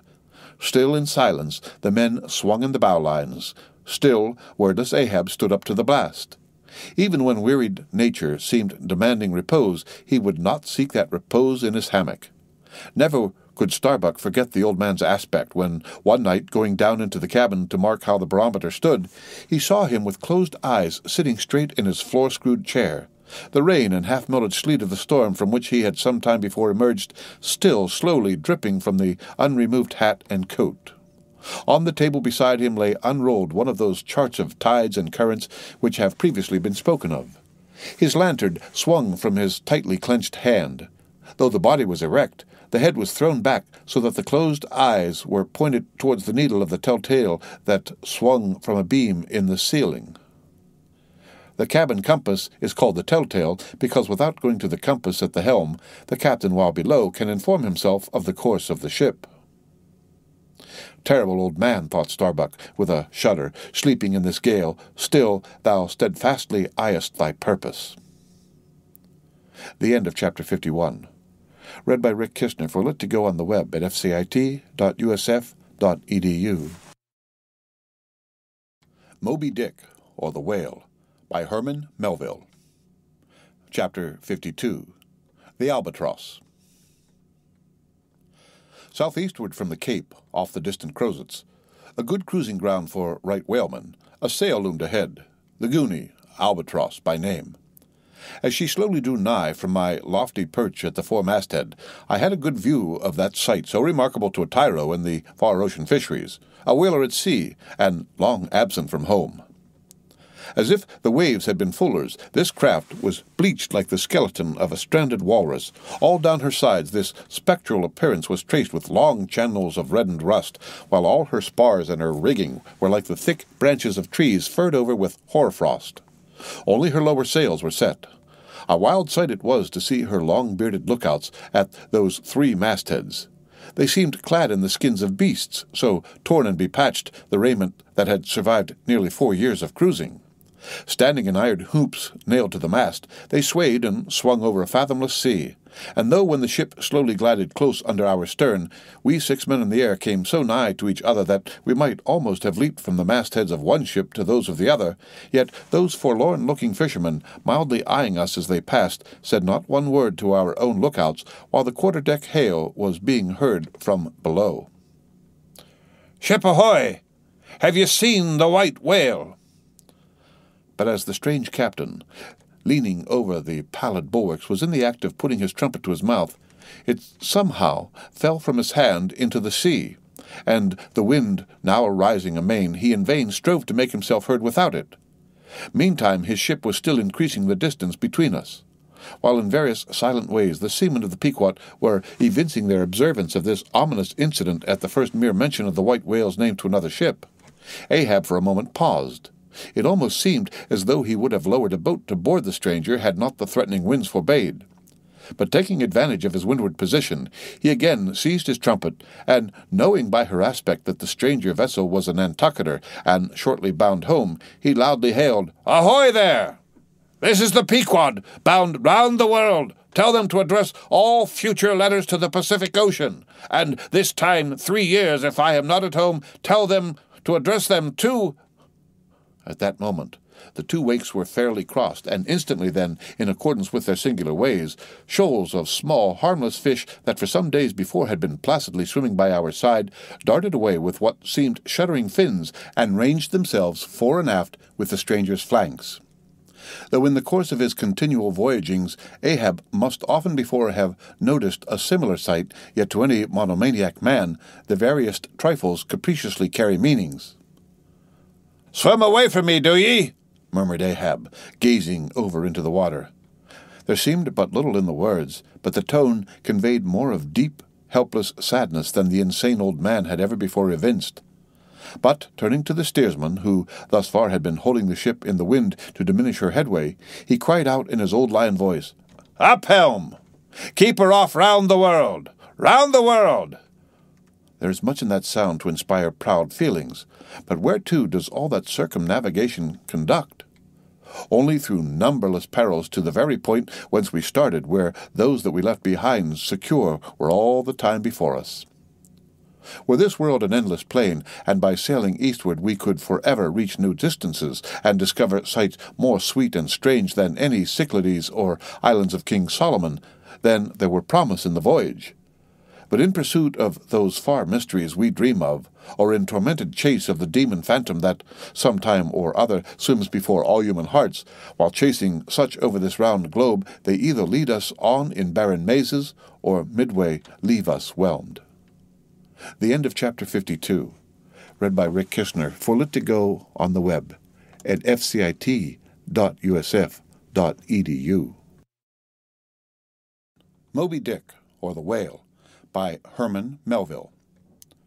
Chapter 53, The Gam. The ostensible reason why Ahab did not go on board of the whaler we had spoken was this. The wind and sea betokened storms, but even had this not been the case, he would not after all perhaps have boarded her, judging by his subsequent conduct on similar occasions, if so it had been that, by the process of hailing, he had obtained a negative answer to the question he put. For as it eventually turned out, he cared not to consort even for 5 minutes with any stranger captain, except he could contribute some of that information he so absorbingly sought. But all this might remain inadequately estimated were not something said here of the peculiar usages of whaling vessels when meeting each other in foreign seas, and especially on a common cruising ground. If two strangers crossing the Pine Barrens in New York State, or the equally desolate Salisbury Plain in England, if casually encountering each other in such inhospitable wilds, these twain for the life of them cannot well avoid a mutual salutation, and stopping for a moment to interchange the news, and perhaps sitting down for a while and resting in concert, then how much more natural that upon the illimitable Pine Barrens and Salisbury Plains of the sea, two whaling vessels descrying each other at the ends of the earth, off Lone Fanning's Island or the faraway King's Mills, how much more natural, I say, that under such circumstances these ships should not only interchange hails, but come into still closer, more friendly and sociable contact.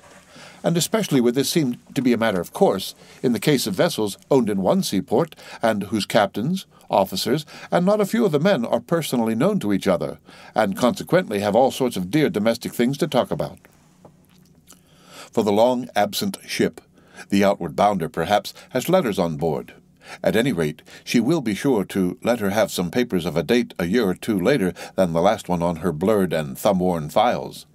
And in return for that courtesy, the outward-bound ship would receive the latest whaling intelligence from the cruising ground to which she may be destined, a thing of the utmost importance to her. And in degree, all this will hold true concerning whaling vessels crossing each other's track on the cruising ground itself, even though they are equally long absent from home. For one of them may have received a transfer of letters from some third, and now far remote vessel, and some of those letters may be for the people of the ship she now meets.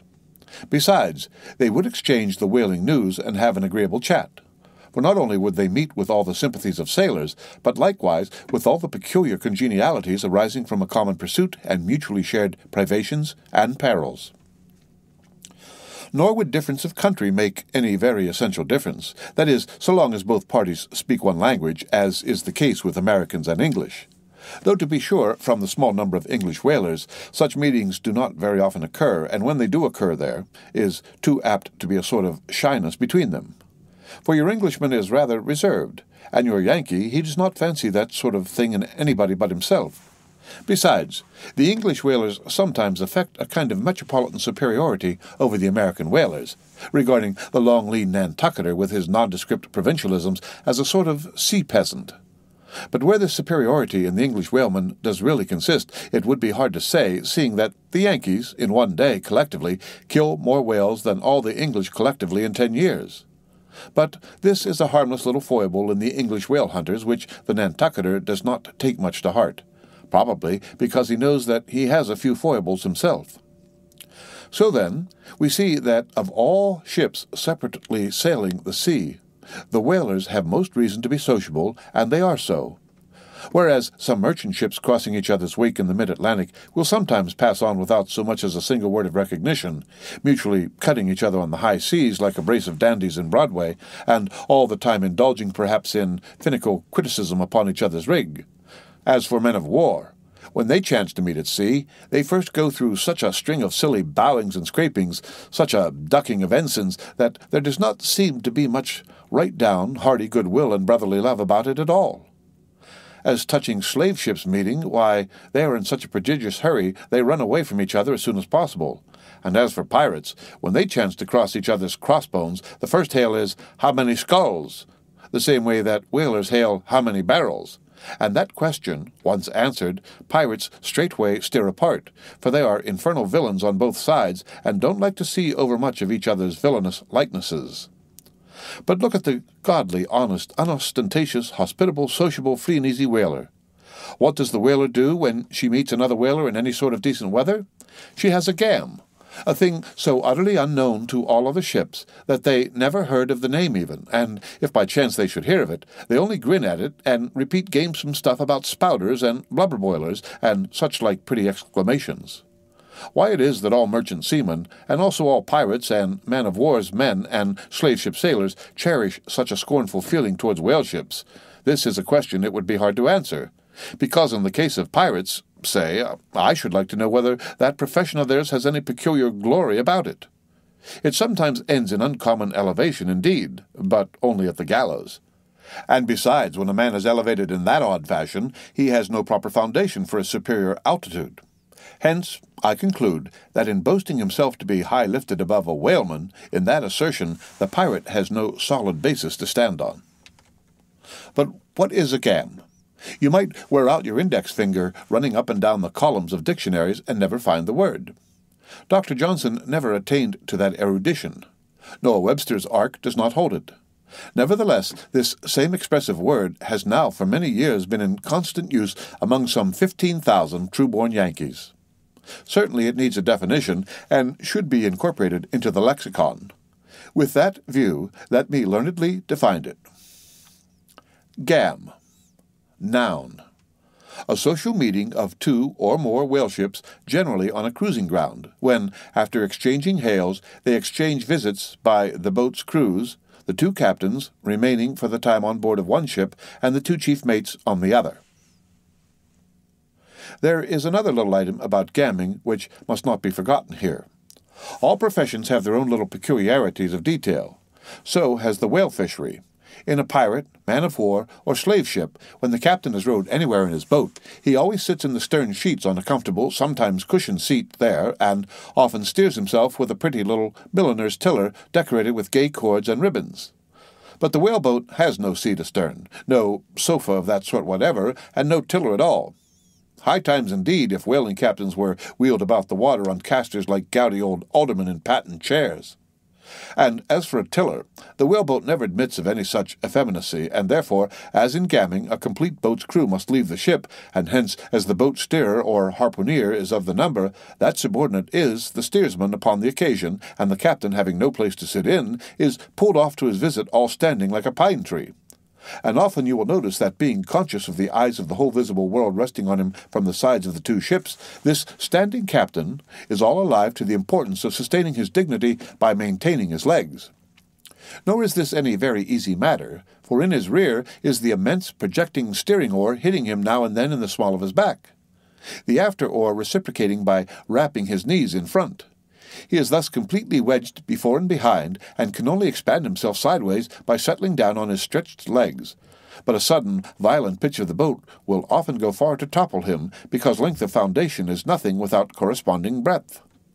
Merely make a spread angle of two poles, and you cannot stand them up.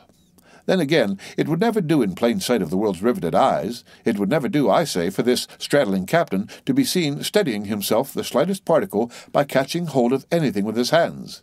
Indeed, as token of his entire buoyant self-command, he generally carries his hands in his trousers pockets, but perhaps being generally very large, heavy hands, he carries them there for ballast.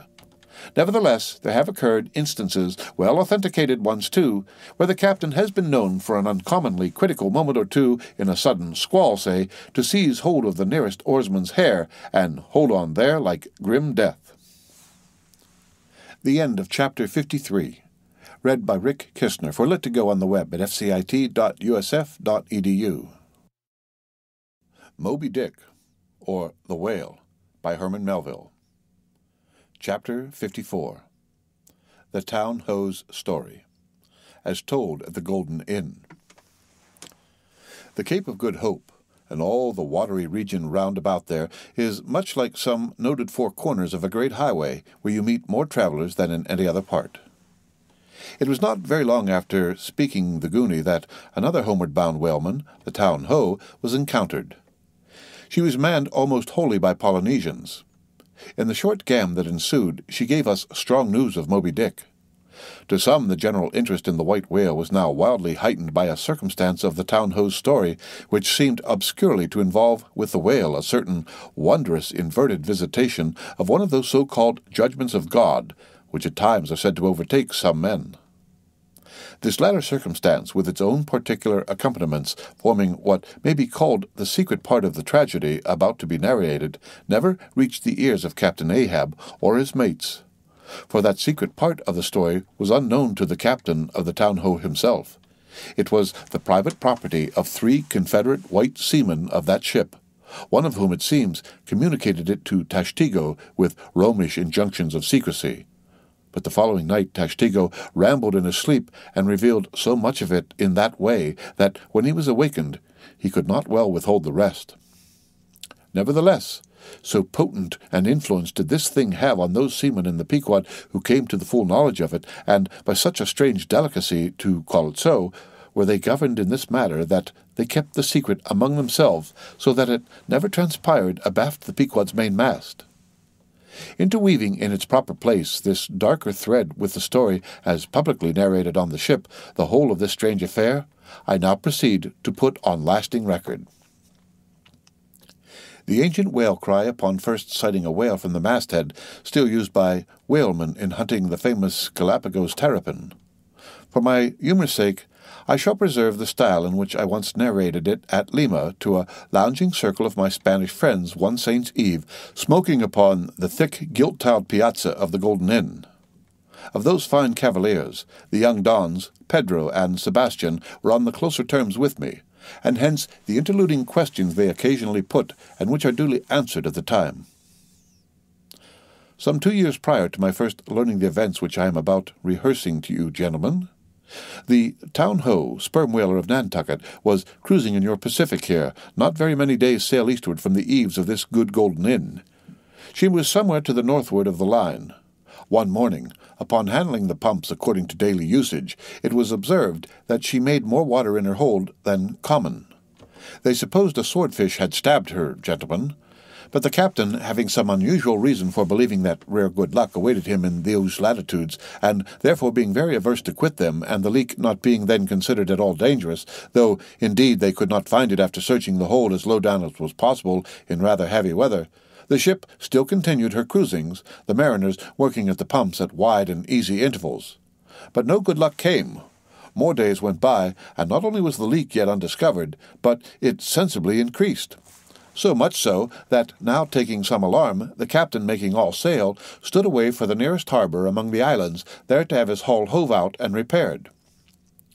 Though no small passage was before her, yet, if the commonest chance favored, he did not at all fear that his ship would founder by the way, because his pumps were of the best, and being periodically relieved at them, those 36 men of his could easily keep the ship free, never mind if the leak should double on her.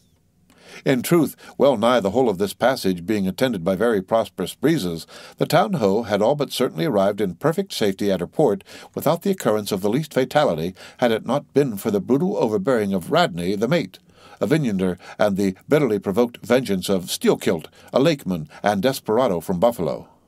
Lakeman? Buffalo? Pray, what is a lakeman, and where is Buffalo? Said Don Sebastian, rising in his swinging mat of grass.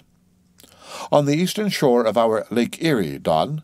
But I crave your courtesy, may be you shall soon hear further of all that. Now, gentlemen, in square sail brigs and three-masted ships, well nigh as large and stout as any that ever sailed out of your old Callao to far Manila, this lakeman, in the landlocked heart of our America, had yet been nurtured by all those agrarian freebooting impressions popularly connected with the open ocean. For in their interflowing aggregate, those grand freshwater seas of ours, Erie and Ontario and Huron and Superior and Michigan, possess an ocean-like expansiveness with many of the ocean's noblest traits, with many of its rimmed varieties of races and of climes. They contain round archipelagos of romantic isles, even as the Polynesian waters do. In large part are shored by two great contrasting nations, as the Atlantic is. They furnish long maritime approaches to our numerous territorial colonies from the east, dotted all round their banks, here and there, are frowned upon by batteries and by the goat-like craggy guns of lofty Mackinaw. They have heard the fleet thunderings of naval victories. At intervals they yield their beaches to wild barbarians whose red-painted faces flash from out their peltry wigwams, for leagues and leagues are flanked by ancient and unentered forests, where the gaunt pines stand like serried lines of kings in Gothic genealogies, those same woods harboring wild Afric beasts of prey, and silken creatures whose exported furs give robes to Tartar emperors. They mirror the paved capitals of Buffalo and Cleveland, as well as Winnebago villages. They float alike the full-rigged merchant ship, the armed cruiser of the state, the steamer, and the beach canoe. They are swept by borean and dismasting blasts as direful as any that lash the salted wave. They know what shipwrecks are, for out of sight of land, however inland, they have drowned full many a midnight ship with all its shrieking crew. Thus, gentlemen, though an inlander, ℌ𝔫𝔫𝔞 was wild ocean born, and wild ocean nurtured, as much of an audacious mariner as any. And for Radney, though in his infancy he may have laid him down on the lone Nantucket beach to nurse at his maternal sea, though in afterlife he had long followed our austere Atlantic and your contemplative Pacific, yet was he quite as vengeful and full of social quarrel as the backwoods seaman, fresh from the latitudes of buckhorn-handled bowie-knives. Yet was this Nantucketer a man with some good-hearted traits, and this lakeman a mariner who, though a sort of devil indeed, might yet by inflexible firmness, only tempered by that common decency of human recognition, which is the meanest slave's right. Thus treated, this ℌ𝔫𝔫𝔞 had long been retained harmless and docile. At all events, he had proved so thus far. But Radney was doomed and made mad, and ℌ𝔫𝔫𝔞— But, gentlemen, you shall hear. It was not more than a day or two at the furthest after pointing her prow for her island haven that the Town-Ho's leak seemed again increasing, but only so as to require an hour or more at the pumps every day. You must know that in a settled and civilized ocean like our Atlantic, for example, some skippers think little of pumping their whole way across it, though of a still sleepy night, should the officer of the deck happen to forget his duty in that respect, the probability would be that he and his shipmates would never again remember it, on account of all hands gently subsiding to the bottom. Nor in the solitary and savage seas far from you to the westward, gentlemen, is it altogether unusual for ships to keep clanging at their pump handles in full chorus even for a voyage of considerable length. That is, if it lie along a tolerably accessible coast, or if any other reasonable retreat is afforded them. It is only when a leaky vessel is in some very out-of-the-way part of these waters, some really landless latitude, that her captain begins to feel a little anxious. Much this way had it been with the town-ho. So when her leak was found gaining once more, there was in truth some small concern manifested by several of her company, especially by ℌ𝔞𝔫𝔞𝔥 the mate. He commanded the upper sails to be well hoisted, sheeted home anew, and every way expanded to the breeze. Now this ℌ𝔞𝔫𝔞𝔥, I suppose, was as little of a coward and as little inclined to any sort of nervous apprehensiveness touching his own person as any fearless, unthinking creature on land or on sea that you can conveniently imagine, gentlemen. Therefore, when he betrayed this solicitude about the safety of the ship, some of the seamen declared that it was only on account of his being a part owner in her. So, when they were working that evening at the pumps, there was on this head no small gamesomeness slyly going on among them, as they stood with their feet continually overflowed by the rippling clear water, clear as any mountain spring, gentlemen, that, bubbling from the pumps, ran across the deck, and poured itself out in steady spouts at the lee scupper holes. Now, as you well know, it is not seldom the case in this conventional world of ours, watery or otherwise, that when a person placed in command over his fellow men finds one of them to be very significantly his superior in general pride of manhood, straightway against that man he conceives an unconquerable dislike and bitterness, and, if he had a chance, he will pull down and pulverize that subaltern's tower and make a little heap of dust of it. Be this conceit of mine as it may, gentlemen, at all events, Steelkilt was a tall and noble animal with a head like a Roman, and a flowing golden beard like the tasselled housings of your last viceroy's snorting charger, and a brain, and a heart, and a soul in him, gentlemen, which had made Steelkilt Charlemagne had he been born son to Charlemagne's father. But ℌ𝔞𝔫𝔞𝔥 the mate was as ugly as a mule, yet as hardy, as stubborn, as malicious. He did not love Steelkilt, and Steelkilt knew it. Espying the mate drawing near as he was toiling at the pump with the rest, the lakeman affected not to notice him, but unawed went on with his gay banterings. "Aye, aye, my merry lads, it's a lively leak, this. Hold a cannikin, one of ye, and let's have a taste. By the Lord, it's worth bottling. I tell you what, men, old Rad's investment must go for it. He had best cut away his part of the haul and tow it home. The fact is, boys, that swordfish only began the job. He's coming back again with a gang of ship carpenters, sawfish and filefish and what-not, and the whole posse of 'em are now hard at work cutting and slashing at the bottom, making improvements, I suppose. If old Rad were here now, I'd tell him to jump overboard and scatter. They're playing the devil with his estate. I can tell him. But he's a simple old soul, Rad, and a beauty too, boys. They say the rest of his property is invested in looking-glasses. I wonder if he'd give a poor devil like me the model of his nose." "Damn your eyes! What's that pump stopping for?" roared ℌ𝔞𝔫𝔞𝔥, pretending not to have heard the sailors talk. "Thunder away at it!" "Aye, aye, sir," said Steelkilt, merry as a cricket. "Lively, boys, lively now!" And with that, the pump clanged like 50 fire-engines. The men tossed their hats off to it, and ere long that peculiar gasping of the lungs was heard which denotes the fullest tension of life's utmost energies. Quitting the pump at last, with the rest of his band, the lakeman went forward, all panting, and sat himself down on the windlass, his face fiery red, his eyes bloodshot, and wiping the profuse sweat from his brow. Now, what cozening fiend it was, gentlemen, that possessed ℌ𝔞𝔫𝔞𥐥 to meddle with such a man in that corporeally exasperated state, I know not. But so it happened. In tolerably striding along the deck, the mate commanded him to get a broom and sweep down the planks, and also a shovel, and remove some offensive matters consequent upon allowing a pig to run at large. Now, gentlemen, sweeping a ship's deck at sea is a piece of household work which, in all times but raging gales, is regularly attended to every evening. It has been known to be done in the case of ships actually foundering at the time. Such, gentlemen, is the inflexibility of sea usages, and the instinctive love of neatness in seamen, some of whom would not willingly drown without first washing their faces. But in all vessels this broom business is the prescriptive province of the boys, if boys there be aboard. Besides, it was the stronger men in the town-ho that had been divided into gangs, taking turns at the pumps, and being the most athletic seaman of them all, Steelkilt had been regularly assigned captain of one of the gangs. Consequently, he should have been freed from any trivial business not connected with truly nautical duties, such being the case with his comrades. I mention all these particulars so that you may understand exactly how this affair stood between the two men. But there was more than this.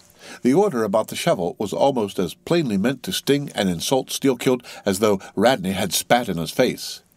Any man who has gone sailor in a whaleship will understand this, and all this and doubtless much more the Lakeman fully comprehended when the mate uttered his command.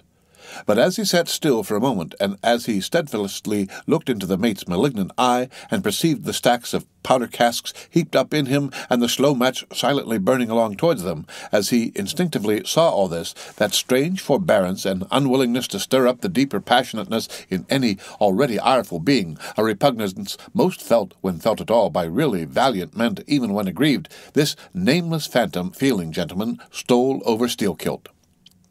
Therefore, in his ordinary tone, only a little broken by the bodily exhaustion he was temporarily in, he answered him, saying that sweeping the deck was not his business, and he would not do it. And then, without at all alluding to the shovel, he pointed to 3 lads as the customary sweepers, who, not being billeted at the pumps, had done little or nothing all day. To this Radney replied with an oath in a most domineering and outrageous manner, unconditionally reiterating his command, meanwhile advancing upon the still-seated Lakeman with an uplifted Cooper's Club hammer which he had snatched from a cask nearby. Heated and irritated as he was by his spasmodic toil at the pumps, for all his first nameless feeling of forbearance, the sweating Steelkilt could but ill brook this bearing in the mate.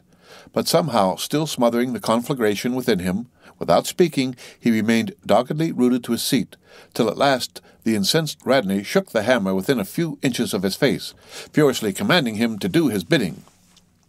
Steelkilt rose, and slowly retreating round the windlass, steadily followed by the mate with his menacing hammer, deliberately repeated his intention not to obey. Seeing, however, that his forbearance had not the slightest effect, by an awful and unspeakable imitation with his twisted hand, he warned off the foolish and infatuated man. But it was to no purpose, and in this way the two went once slowly round the windlass, when, resolved at last no longer to retreat, bethinking that he had now forborne as much as comported with his humour, the Lakeman paused on the hatches and thus spoke to the officer. "Mr. Radney, I will not obey you. Take that hammer away or look to yourself." But the predestinated mate, coming still closer to him where the Lakeman stood fixed, now shook the heavy hammer within an inch of his teeth, meanwhile repeating a string of insufferable maledictions. Retreating not the 1,000th part of an inch, stabbing him in the eye with the unflinching poniard of his glance, Steelkilt, clenching his right hand behind him and creepingly drawing it back, told his persecutor that if the hammer but grazed his cheek, he, Steelkilt, would murder him. But, gentlemen, the fool had been branded for the slaughter by the gods. Immediately the hammer touched the cheek. The next instant the lower jaw of the mate was stove in his head. He fell on the hatch, spouting blood like a whale. Ere the cry could go after, Steelkilt was shaking one of the backstays, leading far aloft to where 2 of his comrades were standing their mastheads. They were both canalers. "Canalers?" cried Don Pedro. "We have seen many whale ships in our harbours, but never heard of your canalers. Pardon, who and what are they?" "Canalers, Don, are the boatmen belonging to our Grand Erie Canal. You must have heard of it." "Nay, senor. Hereabouts, in this dull, warm, most lazy, and hereditary land, we know but little of your vigorous north." "Aye? Well then, Don, refill my cup. Your chicha's very fine, and ere proceeding further, I will tell you what our canalers are, for such information may throw sidelight upon my story." For 360 miles, gentlemen, through the entire breadth of the state of New York, through numerous populous cities and most thriving villages, through long, dismal, uninhabited swamps and affluent cultivated fields unrivaled for fertility by billiard room and bar room, through the holy of holies of great forests on Roman arches over Indian rivers, through sun and shade by happy hearts are broken, through all the wide contrasting scenery of those noble Mohawk counties, especially by rows of snow-white chapels whose spires stand almost like milestones, flows one continual stream of Venetianly corrupt and often lawless life. There's your true Ashanti, gentlemen. There howl your pagans where you ever find them, next door to you, under the long-flung shadow and the snug, patronizing lee of churches.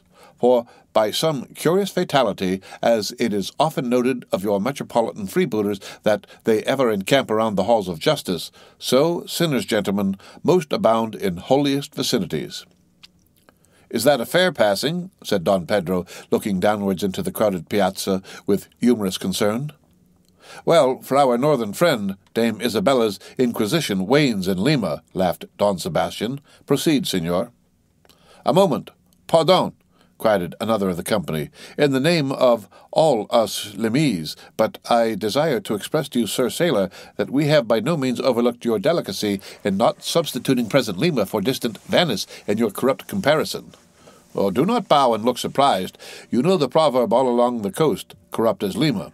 It but bears out your saying, too, churches more plentiful than billiard tables, and forever open and corrupt as Lima. So, too, Venice. I have been there, the holy city of the blessed evangelist St. Mark. St. Dominic, purge it, your cup. Thanks. Here I refill. Now, you pour out again." Freely depicted in his own vocation, gentlemen, the canaller would make a fine dramatic hero, so abundantly and picturesquely wicked he is.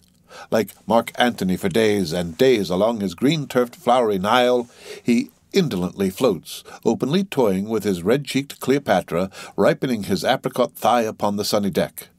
But ashore all this effeminacy is dashed. The brigandish guise which the canaller so proudly sports, his slouched and gaily ribboned hat, betoken his grand features. A terror to the smiling innocence of the villages through which he floats, his swart visage and bold swagger are not unshunned in cities. Once a vagabond on his own canal, I have received good turns from one of these canallers. I thank him heartily, would fain be not ungrateful, but it is often one of the prime redeeming qualities of your man of violence that at times he has as stiff an arm to back a poor stranger in a strait as to plunder a wealthy one.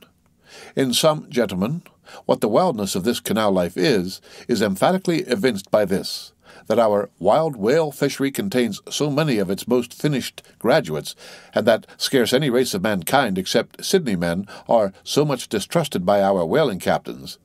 Nor does it all diminish the curiousness of this matter that to many thousands of our rural boys and young men born along its-line, the probationary life of the Grand Canal furnishes the sole transition between quietly reaping in a Christian cornfield and recklessly ploughing the waters of the most barbaric seas. I see, impetuously exclaimed Don Pedro, spilling his chicha upon his silvery ruffles. No need to travel. The world's one Lima. I had thought now that at your temperate north the generations were cold and holy as the hills. But the story. I had left off, gentlemen, where the lakeman shook the backstay. Hardly had he done so when he was surrounded by the 3 junior mates and the 4 harpooneers, who all crowded him to the deck. But sliding down the ropes like baleful comets, the 2 canallers rushed into the uproar and sought to drag their man out of it towards the forecastle. Others of the sailors joined with them in this attempt, and a twisted turmoil ensued, while, standing out of harm's way, the valiant captain danced up and down with a whale-pike, calling upon his officers to manhandle that atrocious scoundrel and smoke him along to the quarter-deck. At intervals he ran close up to the revolving border of the confusion, and, prying into the heart of it with his pike, sought to prick out the object of his resentment. But Steelkilt and his desperadoes were too much for them all. They succeeded in gaining the forecastle deck, where, hastily slewing about 3 or 4 large casks in a line with the windlass, these sea Parisians entrenched themselves behind the barricade. "Come out of that, ye pirates!" roared the captain, now menacing them with a pistol in each hand, just brought to him by the steward. "Come out of that, ye cutthroats!" Steelkilt leaped on the barricade, and, striding up and down there, defied the worst the pistols could do, but gave the captain to understand distinctly that Steelkilt's death, would be the signal for a murderous mutiny on the part of all hands. Fearing in his heart lest this might prove but too true, the captain a little desisted, but still commanded the insurgents instantly to return to their duty. "Will you promise not to touch us if we do?" demanded their ringleader. "Turn to! Turn to! I make no promise. To your duty. Do you want to sink the ship by knocking off at a time like this? Turn to!" And he once more raised a pistol. "Sink the ship?" cried Steelkilt. "Aye, let her sink. Not a man of us turns to unless you swear not to raise a rope yarn against us. What say ye, men?" turning to his comrades. A fierce cheer was their response. The lakeman now patrolled the barricade, all the while keeping his eye on the captain and jerking out such sentences as these. "It's not our fault. We didn't want it. I told him to take his hammer away. It was boy's business. He might have known me before this. I told him not to prick the buffalo. I believe I have broken a finger here against his cursed jaw. Ain't those mincing knives down in the forecastle there, men? Look to those handspikes, my hearties. Captain, by God, look to yourself. Say the word. Don't be a fool. Forget it all. We are ready to turn to. Treat us decently, and we're your men, but we won't be flogged. Turn to. I make no promises. Turn to, I say." "Look ye now," cried the lakeman, flinging out his arm towards him. "There are a few of us here, and I have one of them, who have shipped for the cruise. Do you see now, as you well know, sir, we can claim our discharge as soon as the anchor is down, so we don't want a row. It's not our interest. We want to be peaceable, we are ready to work, but we won't be flogged." "Turn to!" roared the captain.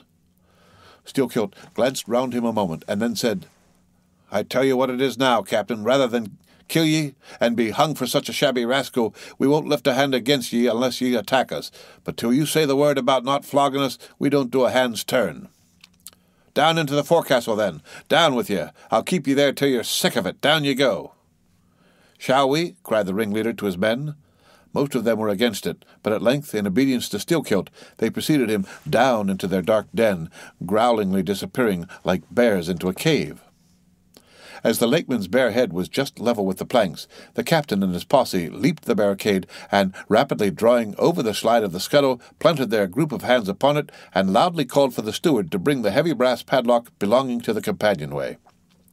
Then, opening the slide a little, the captain whispered something down the crack, closed it, and turned the key upon them, 10 in number, leaving on deck some 20 or more, who thus far had remained neutral. All night a wide-awake watch was kept by all the officers forward and aft, especially about the forecastle scuttle and fore hatchway, at which last place it was feared the insurgents might emerge after breaking through the bulkhead below. But the hours of darkness passed in peace, the men who still remained at their duty toiling hard at the pumps, whose clinking and clanking at intervals through the dreary night dismally resounded through the ship. At sunrise the captain went forward, and knocking on the deck, summoned the prisoners to work, but with a yell they refused. Water was then lowered down to them, and a couple of handfuls of biscuit were tossed after it. When again turning the key upon them and pocketing it, the captain returned to the quarter-deck. Twice every day for 3 days this was repeated, but on the 4th morning a confused wrangling and then a scuffling was heard as the customary summons was delivered, and suddenly 4 men burst up from the forecastle, saying they were ready to turn to. The fetid closeness of the air and a famishing diet, united perhaps to some fears of ultimate retribution, had constrained them to surrender at discretion. Emboldened by this, the captain reiterated his demand to the rest, but Steelkilt shouted up to him, a terrific hint to stop his babbling and betake himself where he belonged. On the 5th morning 3 others of the mutineers bolted up into the air from the desperate arbs below that sought to restrain them. Only 3 were left. "Better turn to now?" said the captain with a heartless jeer. "Shut us up again, will ye?" cried Steelkilt. "Oh, certainly." The captain and the key clicked. It was at this point, gentlemen, that, enraged by the defection of 7 of his former associates, and stung by the mocking voice that had last hailed him, and maddened by his long entombment in a place as black as the bowels of despair, it was then that Steelkilt proposed to the 2 canallers, thus far apparently of mind with them, to burst out of their hole at the next summoning of the garrison, and armed with their keen mincing knives, long, crescentic, heavy implements with a handle at each end, run amuck from the bowsprit to the taffrail, and, if by any devilishness of desperation possible, seize the ship. For himself he would do this, he said, whether they joined him or not. That was the last night he should spend in that den. But the scheme met with no opposition on the part of the other two. They swore they were ready for that, or for any other mad thing, for anything in short but a surrender. And what was more, they each insisted upon being the first man on deck when the time to make the rush should come. But to this their leader as fiercely objected, reserving that priority for himself, particularly as his two comrades would not yield the one to the other in the matter, and both of them could not be first, for the latter would but admit one man at a time. And here, gentlemen, the foul play of these miscreants must come out. Upon hearing the frantic project of their leader, each in his own separate soul had suddenly lighted, it would seem, upon the same piece of treachery, namely, to be the foremost in breaking out, in order to be the first of the three, though the last of the 10, to surrender, and thereby secure whatever small chance of pardon such conduct might merit. But when Steelkilt made known his determination still to lead them to the last, they, in some way, by some subtle chemistry of villainy, mixed there before secret treacheries together, and, when their leader fell into a doze, verbally opened their souls to each other in 3 sentences, and bound the sleeper with cords, and gagged him with cords, and shrieked out for the captain at midnight. Thinking murder at hand, and smelling in the dark for the blood, he and all his armed mates and harpooneers rushed for the forecastle. In a few minutes the sculler was opened, and bound hand and foot, the still struggling ringleader was shoved up into the air by his perfidious allies, who at once claimed the honor of securing a man who had been fully ripe for murder. But all these were collared and dragged along the deck like dead cattle, and side by side were seized up into the mizzen rigging like 3/4 of meat, and there they hung till morning. "Damn ye!" cried the captain, pacing to and fro before them. "The vultures would not touch ye villains!" At sunrise he summoned all hands, and separating those who had rebelled from those who had taken no part in the mutiny, he told the former he had a good mind to flog them all round, thought upon the while he would do so. He ought to. Justice demanded it. But for the present, considering their timely surrender, he would let them go with a reprimand, which he accordingly administered in the vernacular. "But as for you, ye carrion rogues," turning to the 3 men in the rigging, "for you, I mean to mince ye up for the trypots," and, seizing a rope, he applied it with all his might to the backs of the 2 traitors, till they yelled no more, but lifelessly hung their heads sideways as the 2 crucified thieves are drawn. "My wrist is sprained with ye," he cried at last, "but there is still rope enough left for you, my fine bantam, that wouldn't give up. Take that gag from his mouth, and let us hear what he can say for himself." For a moment the exhausted mutineer made a tremulous motion of his cramped jaws, and then, painfully twisting round his head, said in a sort of hiss, "What I say is this, and mind it well. If you flog me, I murder you." "Say ye so? Then see how ye frighten me," and the captain drew off with the rope to strike. "Best not," hissed the lakeman. "But I must," and the rope was once more drawn back for the stroke. Steelkilt here hissed out something inaudible to all but the captain, who, to the amazement of all hands, started back, paced the deck rapidly 2 or 3 times, and then, suddenly, throwing down his rope, said, "I won't do it. Let him go. Cut him down, do you hear?" But as the junior mates were hurrying to execute the order, a pale man with a bandaged head arrested them. Radney, the chief mate. Ever since the blow he had lain in his berth, but that morning, hearing the tumult on the deck, he had crept out, and thus far had watched the whole scene. Such was the state of his mouth that he could hardly speak, but, mumbling something about his being willing and able to do what the captain dared not attempt, he snatched the rope and advanced to his pinioned foe. "You are a coward," hissed the lakeman. "So I am, but take that." The mate was in the very act of striking, when another hiss stayed his uplifted arm. He paused, and then, pausing no more, made good his word, spite of Steelkilt's threat, whatever that might have been. The 3 men were then cut down, all hands were turned to, and, sullenly worked by the moody seamen, the iron pumps clanged as before. Just after dark that day, when one watch had retired below, a clamour was heard in the forecastle, and the 2 trembling traitors, running up, besieged the cabin door, saying they durst not consort with the crew. Entreaties, cuffs, and kicks could not drive them back, so at their own instance they were put down on the ship's run for salvation. Still, no sign of mutiny reappeared among the rest. On the contrary, it seemed that, mainly at Steelkilt's instigation, they had resolved to maintain the strictest peacefulness, obey all orders to the last, and, when the ship reached port, desert her in a body. But in order to ensure the speediest end to the voyage, they all agreed to another thing, namely, not to sing out for whales, in case any should be discovered, for, spite her leak and spite of all her other perils, the town-ho still maintained her mastheads, and her captain was just as willing to lower for a fish that moment as on the day his craft struck the cruising ground. And Radney the mate was quite as ready to change his berth for a boat, and with his bandaged mouth seek to gag in death the vital jaw of the whale. But though the lakeman had induced the seamen to adopt this sort of passiveness in their conduct, he kept his own counsel, at least till all was over, concerning his own proper and private revenge upon the man who had stung him in the ventricles of his heart. He was in Radney the chief mate's watch, and as if the infatuated man sought to run more than halfway to meet his doom after the scene at the rigging, he insisted against the express counsel of the captain upon resuming the head of his watch at night. Upon this, and one or two other circumstances, Steelkilt systematically built the plan of his revenge. During the night, Radney had an unseamanlike way of sitting on the bulwarks of the quarter-deck, and leaning his arm upon the gunwale of the boat, which was hoisted up there, a little above the ship's side. In this attitude, it was well known, he sometimes dozed. There was a considerable vacancy between the boat and the ship, and down between this was the sea. Steelkilt calculated his time, and found that his next trick at the helm would come round at 2 o'clock in the morning of the third day from that in which he had been betrayed. At his leisure, he employed the interval in braiding something very carefully in his watches below.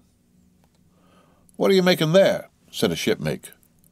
"What do you think? What does it look like?" "Like a lanyard for your bag, but it's an odd one, seems to me." "Yes, rather oddish," said the lakeman, holding it at arm's length before him. "But I think it will answer, shipmate. I haven't enough twine. Have you any?" But there was none in the forecastle. "Then I must get some from old Rad," and he rose to go aft. "You don't mean to go a-begging to him," said a sailor. "Why not? Do you think he won't do me a turn when it's to help himself in the end, shipmate?"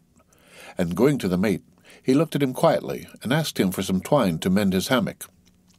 It was given him. Neither twine nor lanyard were seen again, but the next night an iron ball, closely netted, partly rolled from the pocket of the lakeman's monkey jacket, as he was tucking the coat into his hammock for a pillow. 24 hours after, his trick at the silent helm nigh to the man who was apt to doze over the grave, always ready dug to the seaman's hand, that fatal hour was then to come. And in the foreordaining soul of Steelkilt, the mate was already stark and stretched as a corpse, with his forehead crushed in. But, gentlemen, a fool saved the would-be murderer from the bloody deed he had planned. Yet complete revenge he had, and without being the avenger. For, by a mysterious fatality, heaven itself seemed to step in to take out of his hands into its own the damning thing he would have done. It was just between daybreak and sunrise of the morning of the second day, when they were washing down the decks, that a stupid Tenerife man, drawing water in the main chains, all at once shouted out, "There she rolls! There she rolls! Jesus, what a whale!" It was Moby Dick. "Moby Dick!" cried Don Sebastian. "St. Dominic, Sir Sailor, but do whales have christenings? Whom call you Moby Dick?" "A very white and famous and most deadly immortal monster, Don. But that would be too long a story." "How? How?" cried all the young Spaniards crowding. "Nay, Dons, nay, I cannot rehearse that now. Let me get more into the air, sirs." The chicha, cried Don Pedro. "Our vigorous friend faint. Fill up his empty glass." "No need, gentlemen. One moment, and I proceed. Now, gentlemen, so suddenly perceiving the snowy whale within 50 yards of the ship, forgetful of the compact among the crew, in the excitement of the moment, the Tenerife man had instinctively and involuntarily lifted his voice for the monster, though for some little time past it had been plainly beheld from the 3 sullen mastheads. All was now a frenzy. "The white whale! The white whale!" was the cry from captains, mates, and harpooneers, who, undeterred by fearful rumours, were all anxious to capture so famous and precious a fish, while the dogged crew eyed askance, and with curses, the appalling beauty of the vast milky mass that, lit up by a horizontal spangling sun, shifted and glistened like a living opal in the blue morning sea. Gentlemen, a strange fatality pervades the whole career of these events, as if verily mapped out before the world itself was charted. The mutineer was the bowsman of the mate, and when fast to a fish it was his duty to sit next him, while Radney stood up with his lance in the prow and haul in or slacken the line at the word of command. Moreover, when the 4 boats were lowered, the mates got the start, and none howled more fiercely with delight than did Steelkilt as he strained at his oar. After a stiff pull, their harpooneer got fast, and spear in hand, Radney sprang to the bow. He was always a furious man, it seems, in a boat, and now his bandaged cry was to beach him on the whale's topmost back. Nothing loath, his bowsman hauled him up and up through a blinding foam that blent 2 whitenesses together, till of a sudden the boat struck as against a sunken ledge, and, keeling over, spilled out the standing mate. That instant, as he fell on the whale's slippery back, the boat righted and was dashed aside by the swell, while Radney was tossed over into the sea on the other flank of the whale. He struck out through the spray, and for an instant was dimly seen through that veil, wildly seeking to remove himself from the eye of Moby Dick.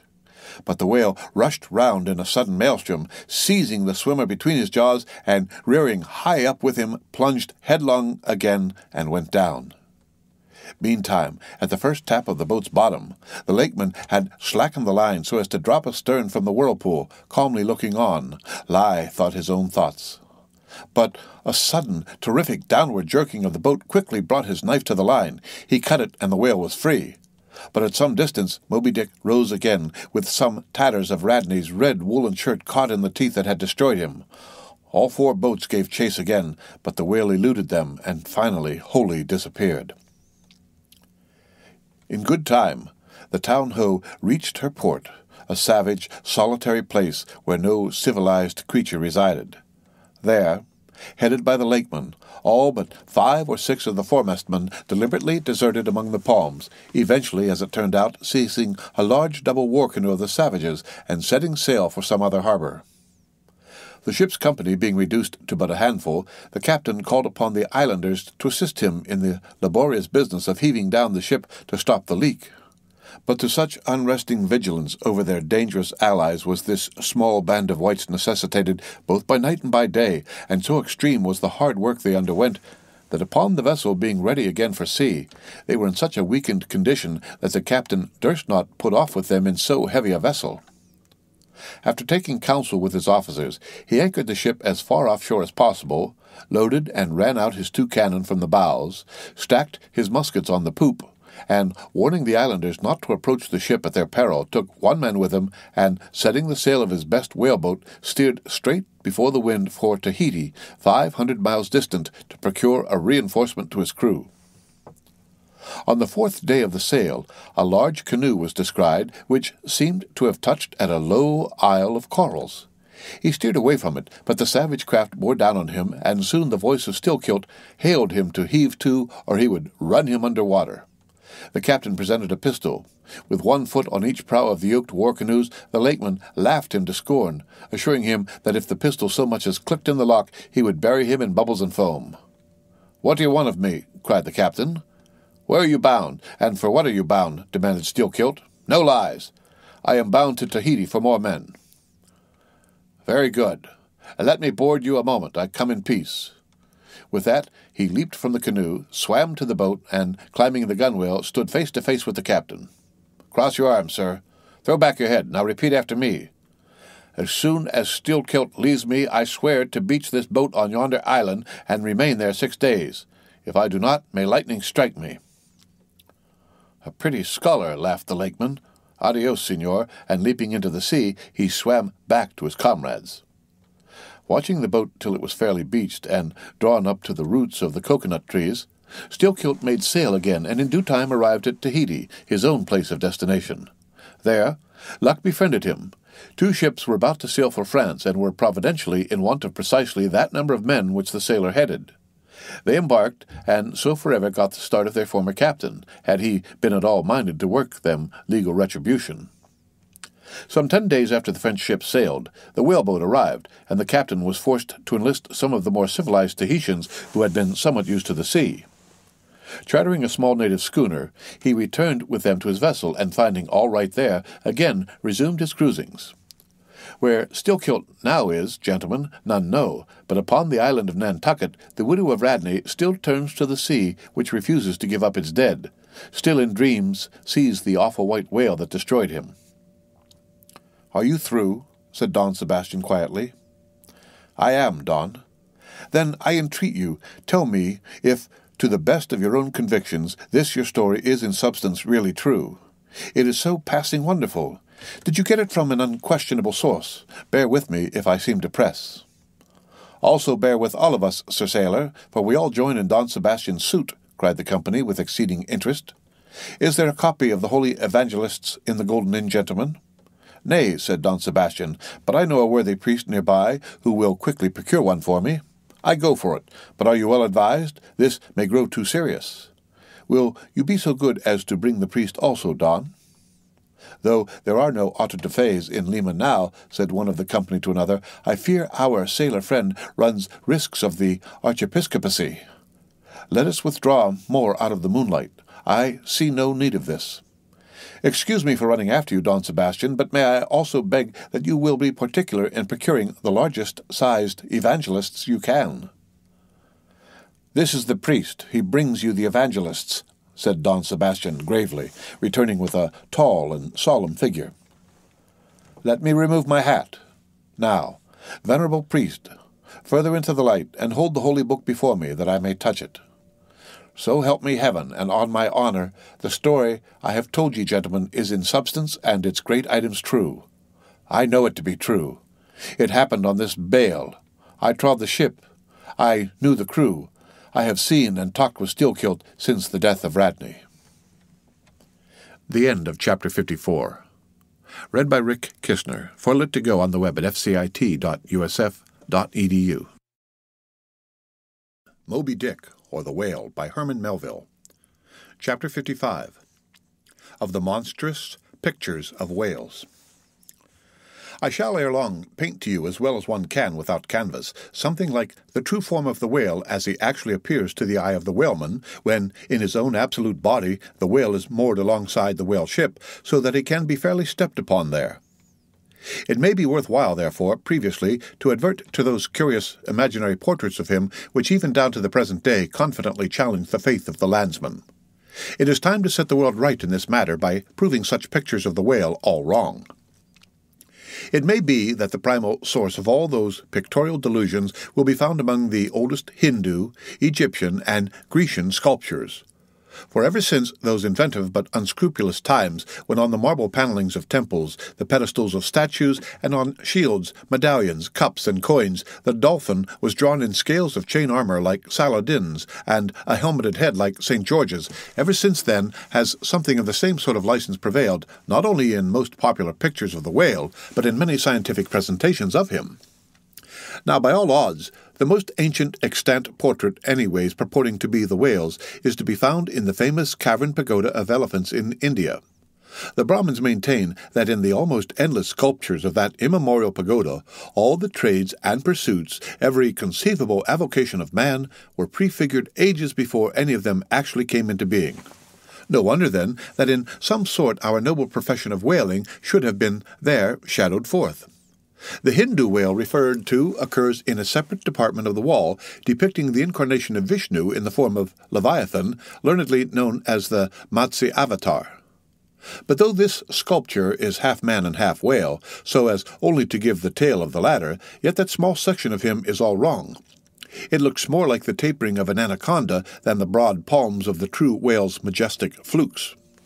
But go to the old galleries, and look now at a great Christian painter's portrait of this fish, for he succeeds no better than the antediluvian Hindu. It is Guido's picture of Perseus rescuing Andromeda from the sea monster or whale. Where did Guido get the model of such a strange creature as that? Nor does Hogarth, in painting the same scene in his own Perseus descending, make out one whit better. The huge corpulence of that Hogarthian monster undulates on the surface, scarcely drawing 1 inch of water.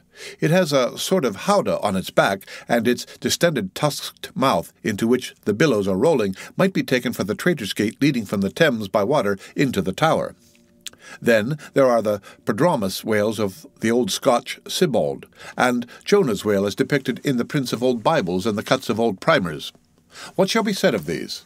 As for the bookbinder's whale winding like a vine-stalk around the stalk of a descending anchor, as stamped and gilded on the backs and title pages of many books, both old and new, that is a very picturesque but purely fabulous creature, imitated, I take it, from the like figures on antique vases.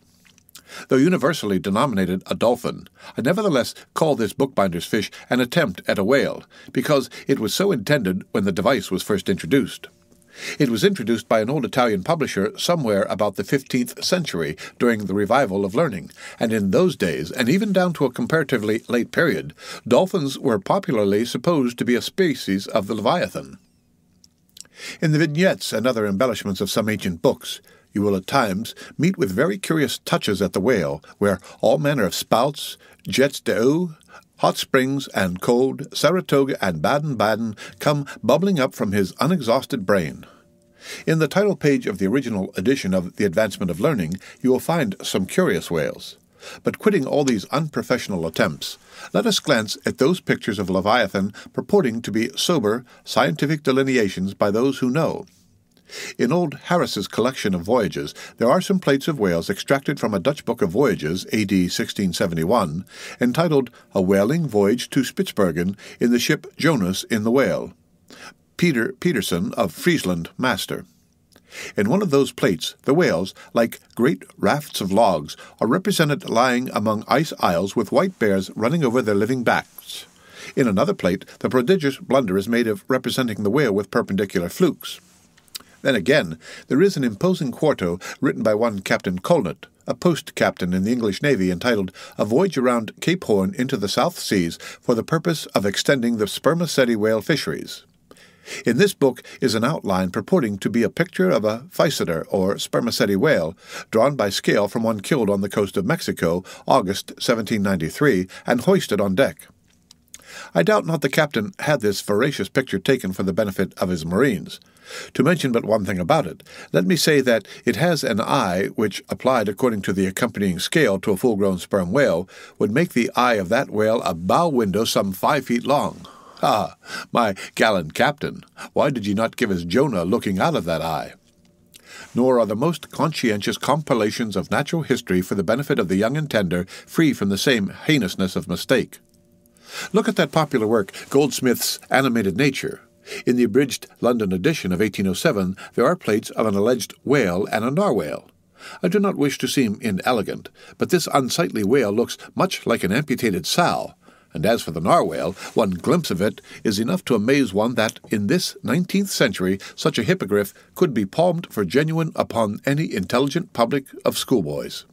Then again, in 1825, ℌ𝔞𝔫𝔞𥗌, Count de Lesseps, a great naturalist, published a scientific, systematized whale book, wherein are several pictures of the different species of the Leviathan. All these are not only incorrect, but the picture of the Mysticetus, or Greenland whale, that is to say the right whale, even Scoresby, a long-experienced man at touching that species, declares not to have its counterpart in nature. But the placing of the cap sheaf to all this blundering business was reserved for the scientific Frederick Cuvier, brother to the famous Baron. In 1836, he published A Natural History of Whales, in which he gives what he calls a picture of the sperm whale. Before showing that picture to any Nantucketer, you had best provide for your own summary retreat from Nantucket. In a word, Frederick Cuvier's sperm whale is not a sperm whale, but a squash. Of course, he never had the benefit of a whaling voyage. Such men seldom have. But whence he derived that picture, who can tell? Perhaps he got it, as his scientific predecessor in the same field, Desmarest, got one of his authentic abortions, that is, from a Chinese drawing. And what sort of lively lads with the pencil those Chinese are, many queer cups and saucers inform us. As for the sign painters' whales seen in the streets hanging over the shops of oil dealers, what shall be said of them? They are generally Richard III whales, with dromedary humps and very savage, breakfasting on 3 or 4 sailor tarts, that is, whaleboats full of mariners, their deformities floundering in seas of blood and blue paint. But these manifold mistakes in depicting the whale are not so very surprising after all. Consider, most of the scientific drawings have been taken from the stranded fish, and these are about as correct as a drawing of a wrecked ship with broken back would correctly represent the noble animal itself in all its undashed pride of hull and spars. Though elephants have stood for their full lengths, the living Leviathan has never yet fairly floated himself for his portrait. The living whale in his full majesty and significance is only to be seen at sea in unfathomable waters, and afloat the vast bulk of him is out of sight, like a launched line-of-battle ship, and out of that element it is a thing eternally impossible for mortal man to hoist him bodily into the air, so as to preserve all his mighty swells and undulations. And not to speak of the highly presumable difference of contour between a young suckling whale and a full-grown Platonian leviathan.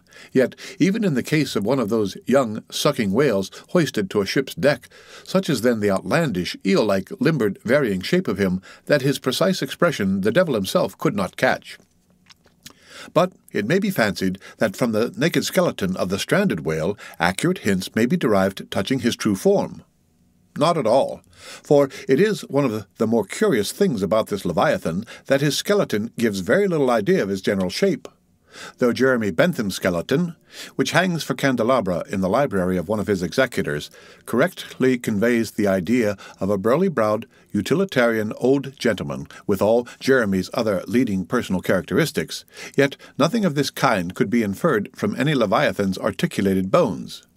In fact, as the great hunter says, the mere skeleton of the whale bears the same relation to the fully invested and padded animal as the insect does to the chrysalis that so roundingly envelops it. This peculiarity is strikingly evinced in the head, as in some part of this book will be incidentally shown. It is also very curiously displayed in the side fin, the bones of which almost exactly answer to bones of the human hand, minus only the thumb. This fin has 4 regular bone fingers, the index, middle, ring, and little finger. But all these are permanently lodged in their fleshy covering, as the human fingers in an artificial covering. However recklessly the whale may sometimes serve us, said humorous Stubb one day, he can never be truly said to handle us without mittens.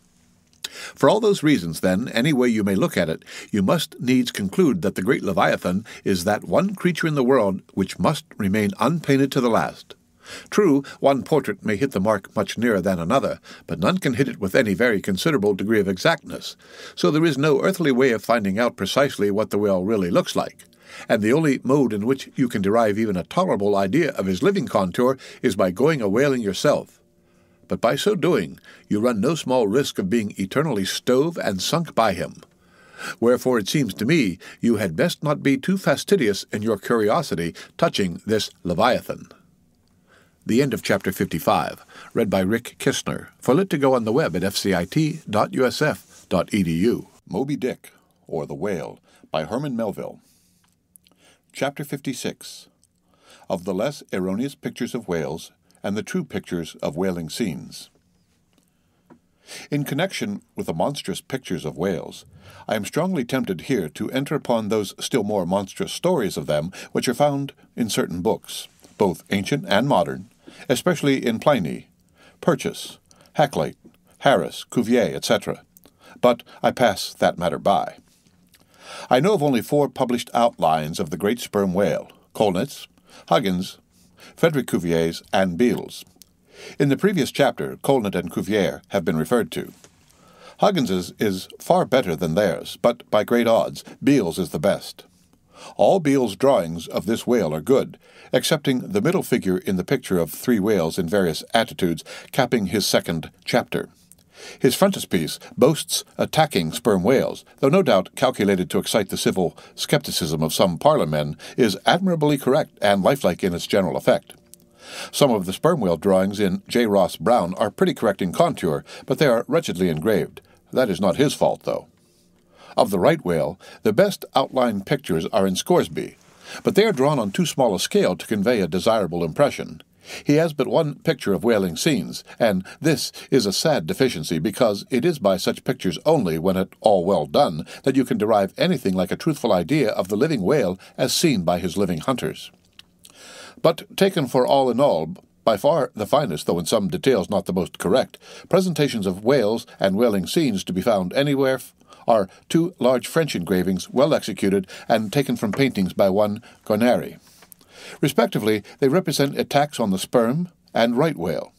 In the first engraving, a noble sperm whale is depicted in full majesty of might, just risen beneath a boat from the profundities of the ocean, and bearing high in the air upon his back the terrific wreck of the stoven planks.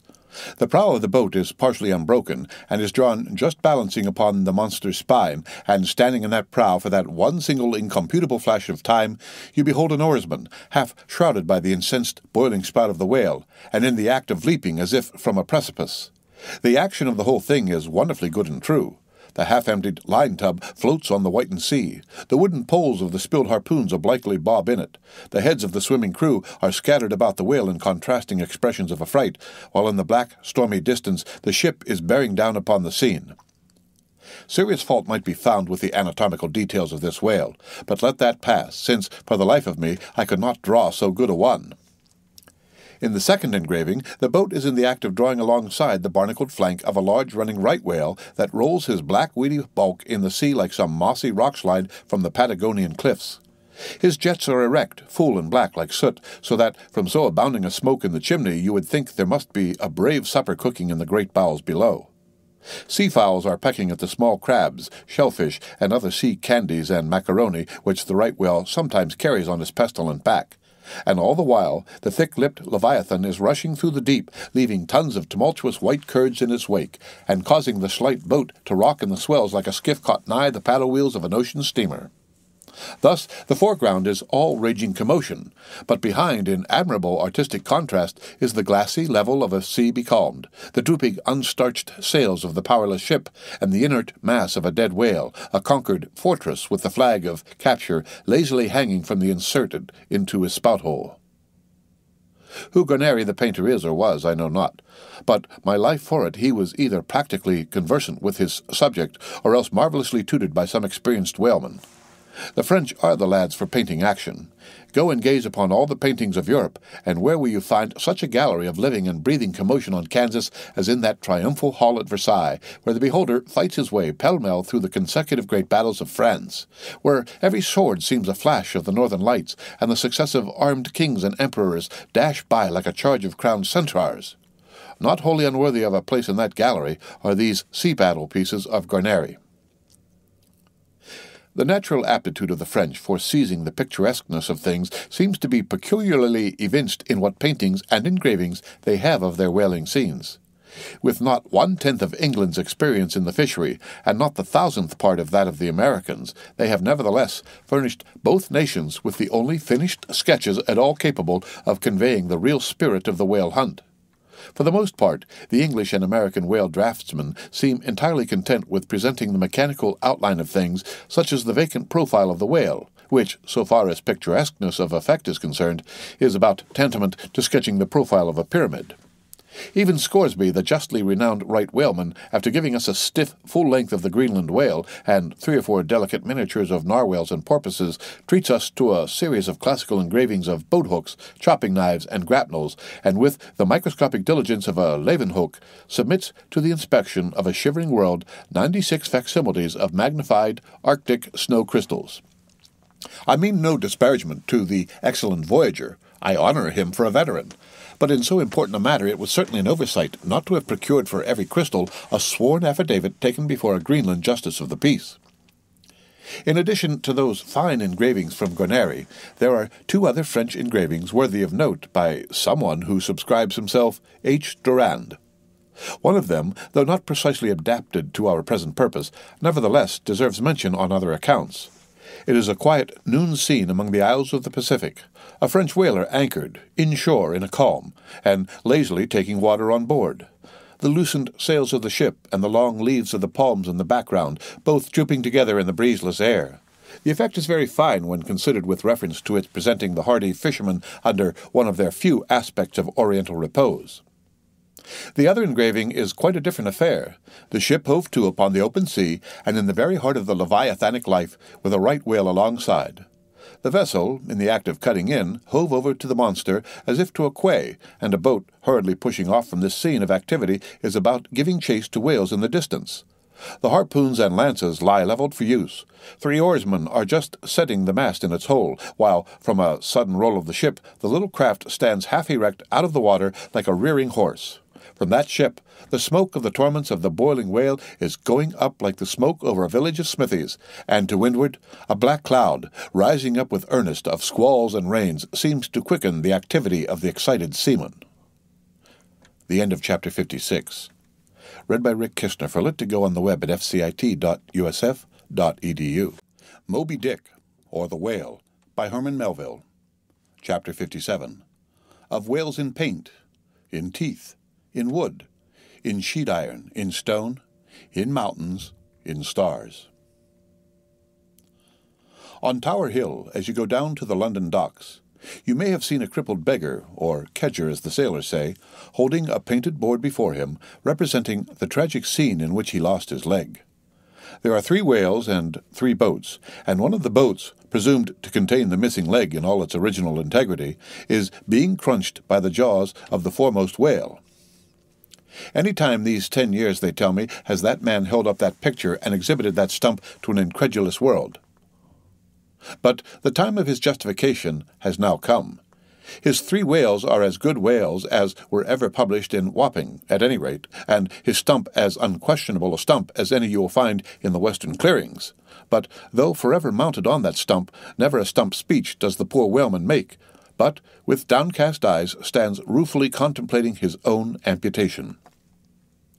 Throughout the Pacific, and also in Nantucket, and New Bedford, and Sag Harbor, you will come across lively sketches of whales and whaling scenes graven by the fishermen themselves on sperm whale teeth, or ladies' busks wrought out of the right whalebone, and other like scrimshander articles, as the whalemen call the numerous little ingenious contrivances they elaborately carve out of the rough material in their hours of ocean leisure. Some of them have little boxes of dentistical-looking implements specially intended for the scrimshandering business. But in general they toil with their jackknives alone, and, with that almost omnipotent tool of the sailor, they will turn you out anything you please in the way of a mariner's fancy. Long exile from Christendom and civilization inevitably restores a man to that condition in which God placed him. That is, what is called savagery. Your true whale hunter is as much a savage as an Iroquois. I myself am a savage, owing no allegiance but to the king of the cannibals, and ready at any moment to rebel against him. Now, one of the peculiar characteristics of the savage in his domestic hours is his wonderful patience of industry. An ancient Hawaiian war club or spear paddle, in its full multiplicity and elaboration of carving, is as great a trophy of human perseverance as a Latin lexicon. For, with but a bit of broken seashell or a shark's tooth, that miraculous intricacy of wooden network has been achieved, and it has cost steady years of steady application. As with the Hawaiian savage, so with the white sailor savage. With the same marvelous patience, and with the same single shark's tooth of his one poor jackknife, he will carve you a bit of bone sculpture, not quite as workmanlike, but as close-packed in its maziness of design as the Greek savage, Achilles' shield, and full of barbaric spirit and suggestiveness as the prince of that fine Dutch savage, Albert Dürer. Wooden whales, or whales cut in profile out of the small dark slabs of the noble South Sea warwood, are frequently met with in the forecastles of American whalers. Some of them are done with much accuracy.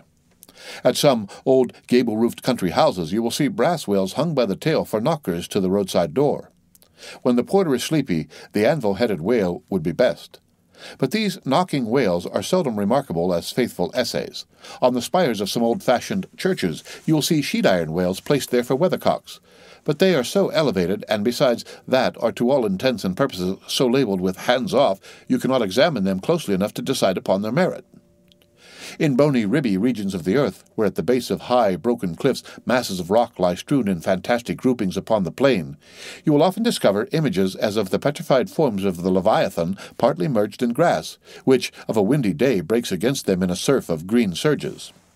Then again, in mountainous countries where the traveller is continuously girdled by amphitheatrical heights, here and there, from some lucky point of view, you will catch passing glimpses of the profiles of whales defined along the undulating ridges.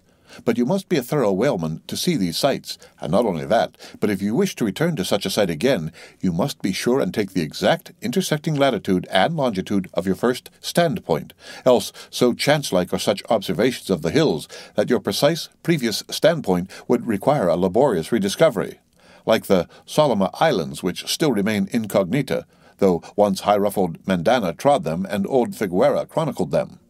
Nor when expandingly lifted by your subject can you fail to trace out great whales in the starry heavens, and boats in pursuit of them, as when, long filled in thoughts of war, the eastern nation saw armies locked in battle among the clouds.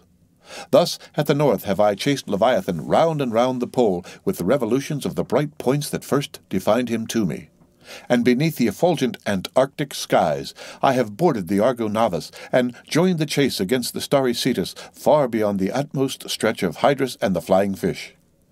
With the frigate's anchors for my bridle bits and fasces of harpoons for spurs, would I could mount that whale, and leap the topmost skies to see whether the fabled heavens, with all their countless tents, really lie encamped beyond my mortal sight. The end of Chapter 57. Read by Rick Kistner for Let to Go on the web at fcit.usf.edu. Moby Dick, or the Whale, by Herman Melville. Chapter 58. Brit. Steering northeastward from the Crozets, we fell in with vast meadows of brit, the minute yellow substance upon which the right whale largely feeds. For leagues and leagues undulated round us, so that we seemed to be sailing through boundless fields of ripe and golden wheat. On the second day, numbers of right whales were seen, who, secure from the attack of a sperm whaler like the Pequod, with open jaws, sluggishly swam through the brit, which, adhering to the fringing fibers of that wondrous Venetian blind in their mouths, was in that manner separated from the water that escaped at the lips. As morning mowers who side by side slowly and seethingly advanced their scythes through the long wet grass of marshy meads, even so these monsters swam, making a strange, grassy cutting sound, and leaving behind them endless swaths of blue upon the yellow seas. That part of the sea, known among whalemen as the Brazil Banks, does not bear that name as the banks of Newfoundland do, because of there being shallows and soundings there, but because of this remarkable meadow-like appearance, caused by the vast drifts of brit continually floating in those latitudes where the right whale is often chased. But it was only the sound they made as they parted the brit which at all reminded one of mowers. Seen from the mastheads, especially when they paused and were stationary for a while, their vast black forms looked more like the lifeless masses of rock than anything else. And, as in the great hunting countries of India, the stranger at a distance will sometimes pass on the plains recumbent elephants, without knowing them to be such, taking them for bare blackened elevations of the soil, even so often with him who for the first time beholds this species of the leviathans of the sea. And even when recognized at last, their immense magnitude renders it very hard really to believe that such bulky masses of overgrowth can possibly be instinct in all parts with the same sort of life that lives in a dog or a horse. Indeed, in other respects, you can hardly regard any creatures of the deep with the same feeling that you do those of the shore. For though some old naturalists have maintained that all creatures of the land are of their kind in the sea, and though, taking a broad general view of the thing, this may very well be, yet coming to specialties where, for example, does the ocean furnish any fish that in disposition answers to the sagacious kindness of the dog? The accursed shark alone can in any generic respect be said to bear comparative analogy to him. But though, to landsmen in general, the native inhabitants of the seas have ever regarded with emotions unspeakably unsocial and repelling, though we know the sea to have an everlasting terra incognita, so that Columbus sailed over numberless unknown worlds to discover his one superficial western one, though, by vast odds, the most terrific of all mortal disasters have immemorially and indiscriminately befallen tens and hundreds of thousands of those who have gone upon the waters, though but a moment's consideration will teach that, however baby man may brag of his science and skill, and however much in a flattering future that science and skill may augment, yet forever and forever, to the crack of doom, the sea will insult and murder him and pulverize the stateliest, stiffest frigate he can make.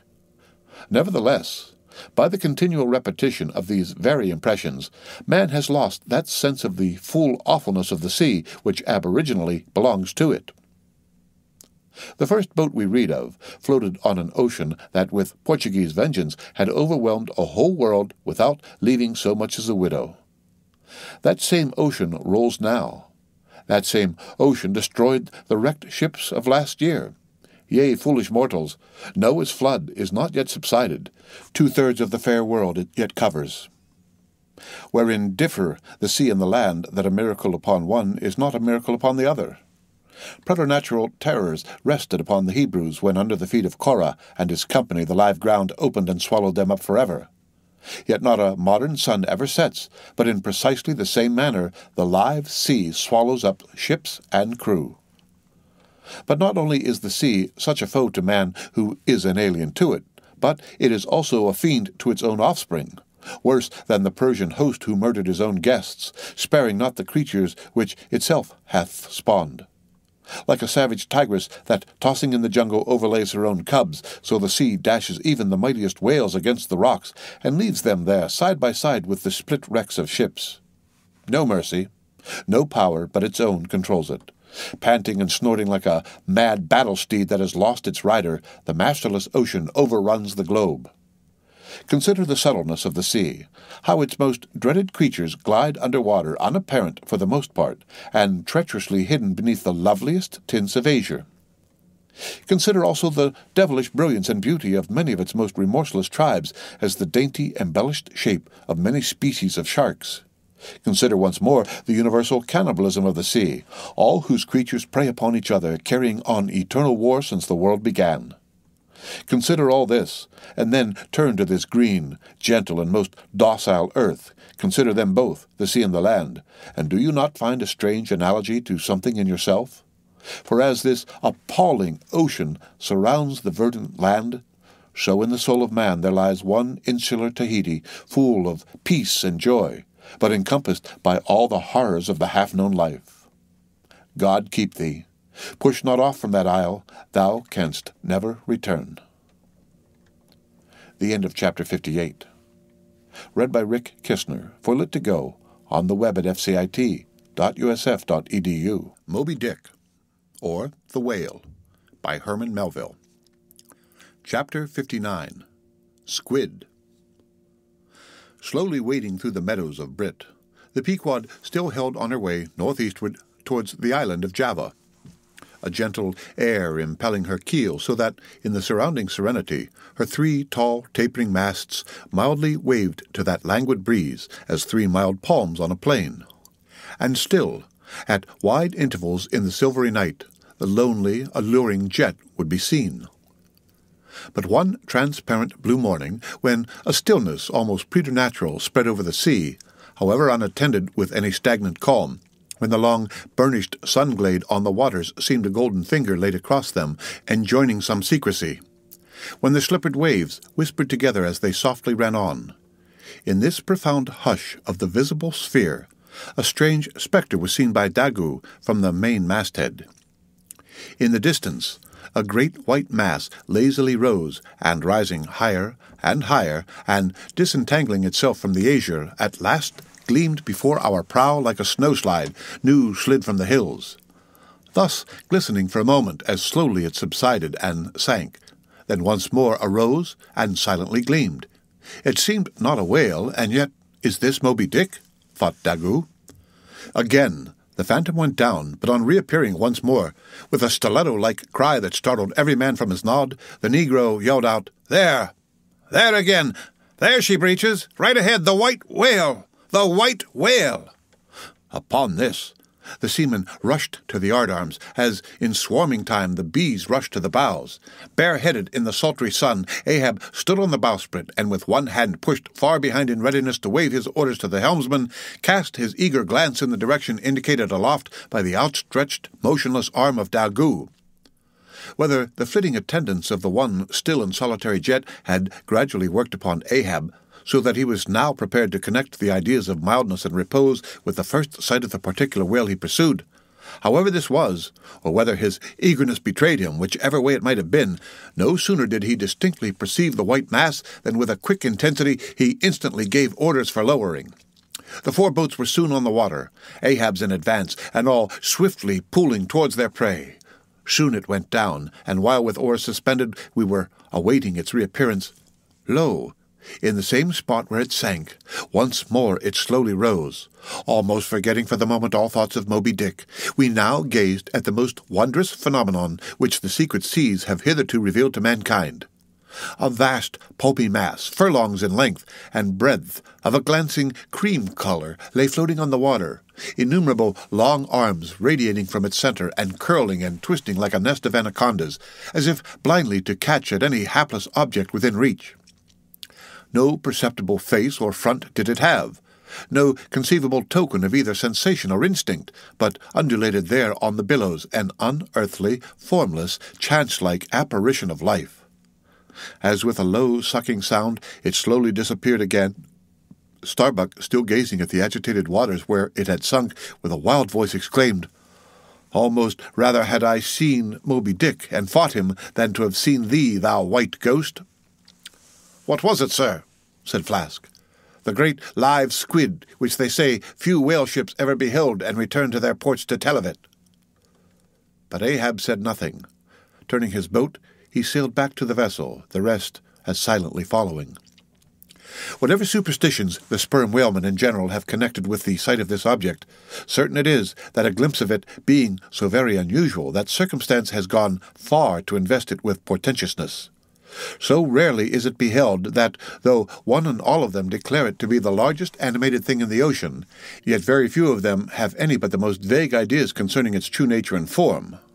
Notwithstanding, they believe it to furnish to the sperm whale his only food. For though other species of whales find their food above water, and may be seen by man in the act of feeding, the spermaceti whale obtains his whole food in unknown zones below the surface, and only by inference is it that any one can tell of what, precisely, that food consists. At times, when closely pursued, he will disgorge what are supposed to be the detached arms of the squid, some of them thus exhibited exceeding 20 and 30 feet in length. They fancy that the monster to which these arms belonged ordinarily clings by them to the bed of the ocean, and that the sperm whale, unlike other species, is supplied with teeth in order to attack and tear it. There seems some ground to imagine that the great kraken of Bishop Pontoppidan may ultimately resolve itself into squid. The manner in which the bishop describes it as alternately rising and sinking with some other particulars he narrates, in all this the two correspond. But much abatement is necessary with respect to the incredible bulk he assigns it. But some naturalists who have vaguely heard rumors of the mysterious creature have spoken of it. It is included among the class of cuttlefish to which, indeed, in certain external respects, it would seem to belong, but only as the anak of the tribe.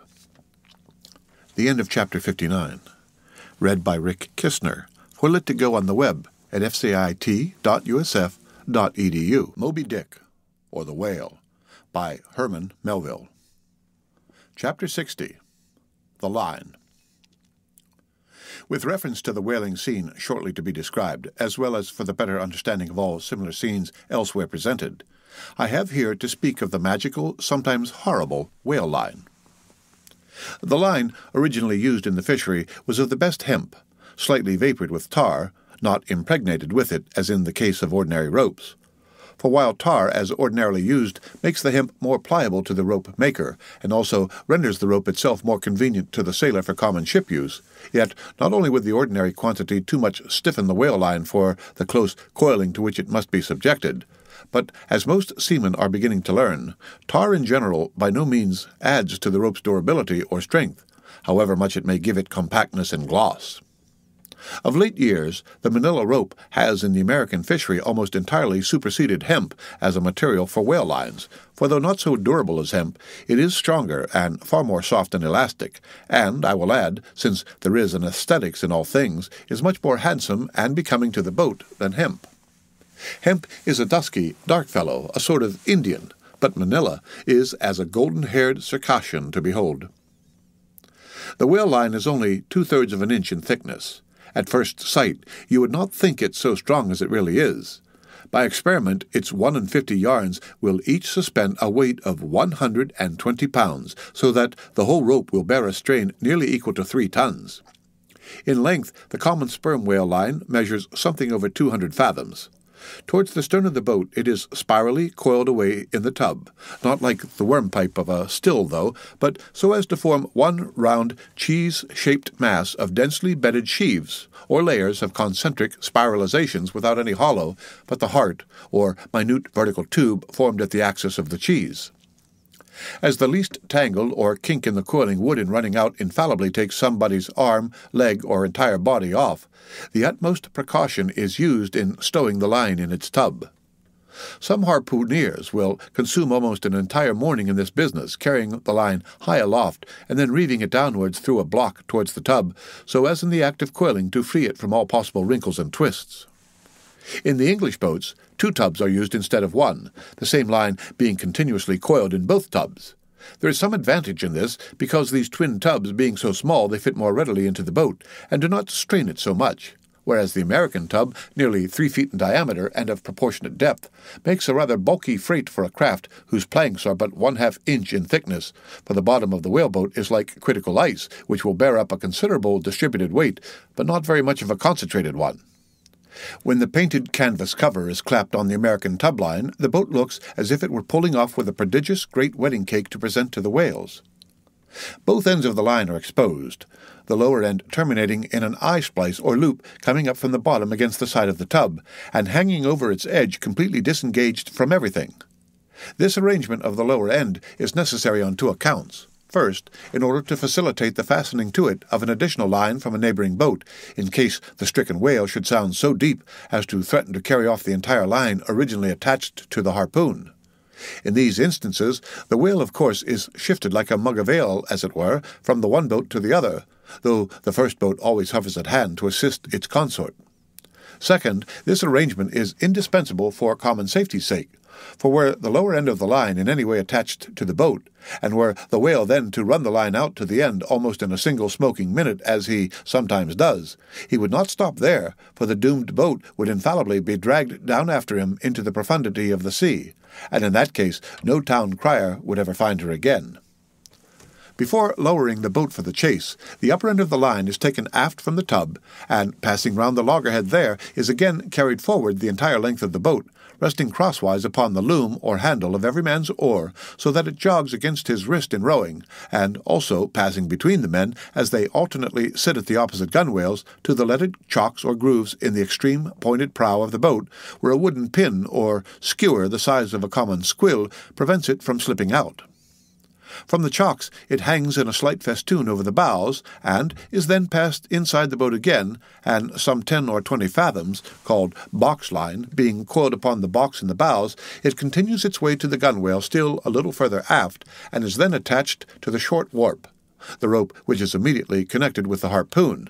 But previous to that connection, the short warp goes through sundry mystifications too tedious to detail. Thus the whale line folds the whole boat in its complicated coils, twisting and writhing around it in almost every direction. All the oarsmen are involved in its perilous contortions, so that to the timid eye of the landsman they seem as Indian jugglers with the deadliest snakes sportively festooning their limbs.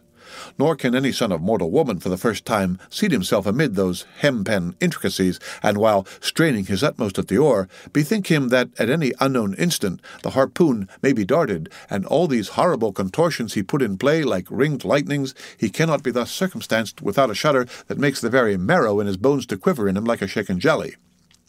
Yet habit, strange thing, what cannot habit accomplish? Gayer sallies, more merry mirth, better jokes, and brighter repartees you never heard over your mahogany than you will hear over the half-inch white cedar of the whaleboat, when thus hung in hangman's nooses. And, like the 6 burghers of Calais before King Edward, the 6 men composing the crew pull into the jaws of death with a halter around every neck, as you may say. Perhaps a very little thought will now enable you to account for those repeated whaling disasters, some few of which are casually chronicled, of this man or that man being taken out of the boat by the line and lost. For when the line is darting out, to be seated then in the boat is like being seated in the midst of the manifold whizzings of a steam engine in full play, when every flying beam and shaft and wheel is grazing you. It is worse, for you cannot sit motionless in the heart of these perils, because the boat is rocking like a cradle, and you are pitched one way and the other without the slightest warning, and only by a certain self-adjusting buoyancy and simultaneousness of volition and action can you escape being made a Mazeppa of, and run away with where the all-seeing sun himself could never pierce you out. Again, as the profound calm which only apparently precedes and prophesies of the storm is perhaps more awful than the storm itself, For indeed the calm is but the wrapper and envelope of the storm, and contains it in itself, as the seemingly harmless rifle holds the fatal powder and the ball and the explosion. So the graceful repose of the line, as it silently serpentines about the oarsman before being brought into actual play, this is a thing which carries more of true terror than any other aspect of this dangerous affair. But why say more? All men live enveloped in whale lines. All are born with halters round their necks. But it is only when caught in the swift, sudden turn of death that mortals realize the silent, subtle, ever-present perils of life. And if you be a philosopher, though seated in the whaleboat, you would not at heart feel one whit more of terror than though seated before your evening fire with a poker and not a harpoon by your side. The end of Chapter 60. Read by Rick Kishner. For Lit to Go on the web at fcit.usf.edu. Moby Dick, or The Whale, by Herman Melville. Chapter 61. Stubb Kills a Whale. If to Starbuck the apparition of the squid was a thing of portents, to Queequeg it was quite a different object. "When you see him quid," said the savage, honing his harpoon in the bow of his hoisted boat, "then you quick see him palm whale." The next day was exceedingly still and sultry, and with nothing special to engage them, the Pequod's crew could hardly resist the spell of sleep induced by such a vacant sea. For this part of the Indian Ocean, through which we then were voyaging, is not what whalemen call a lively ground. That is, it affords fewer glimpses of porpoises, dolphins, flying fish, and other vivacious denizens of more stirring waters than those off the Rio de la Plata, or the inshore ground off Peru.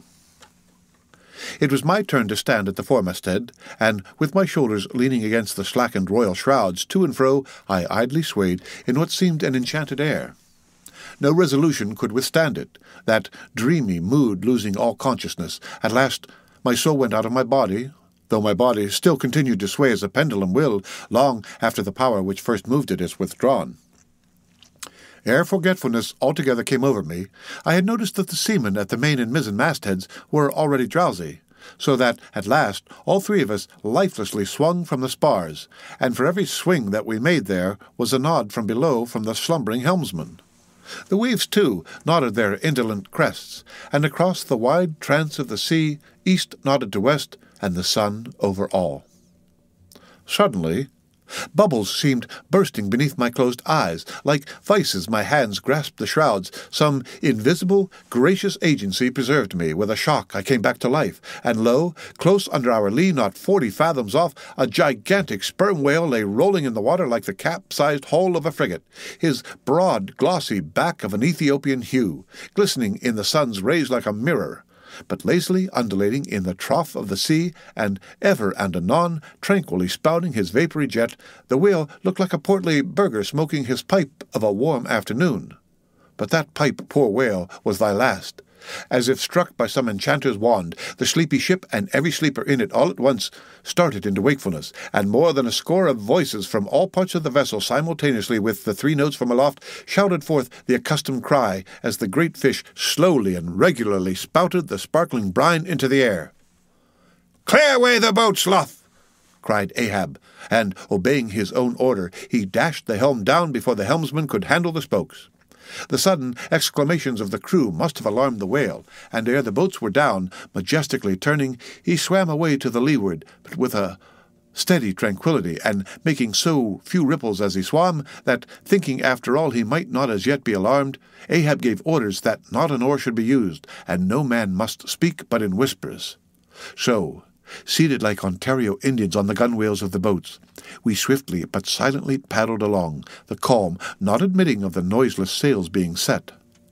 Presently, as we thus glided in chase, the monster perpendicularly flitted his tail 40 feet into the air, and then sank out of sight like a tower swallowed up.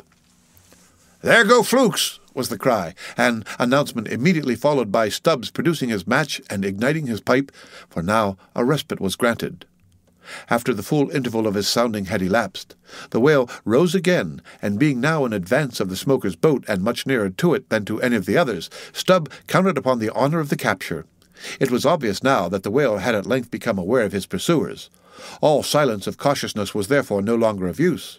Paddles were dropped and oars came loudly into play, and still puffing at his pipe, Stubb cheered on his crew to the assault.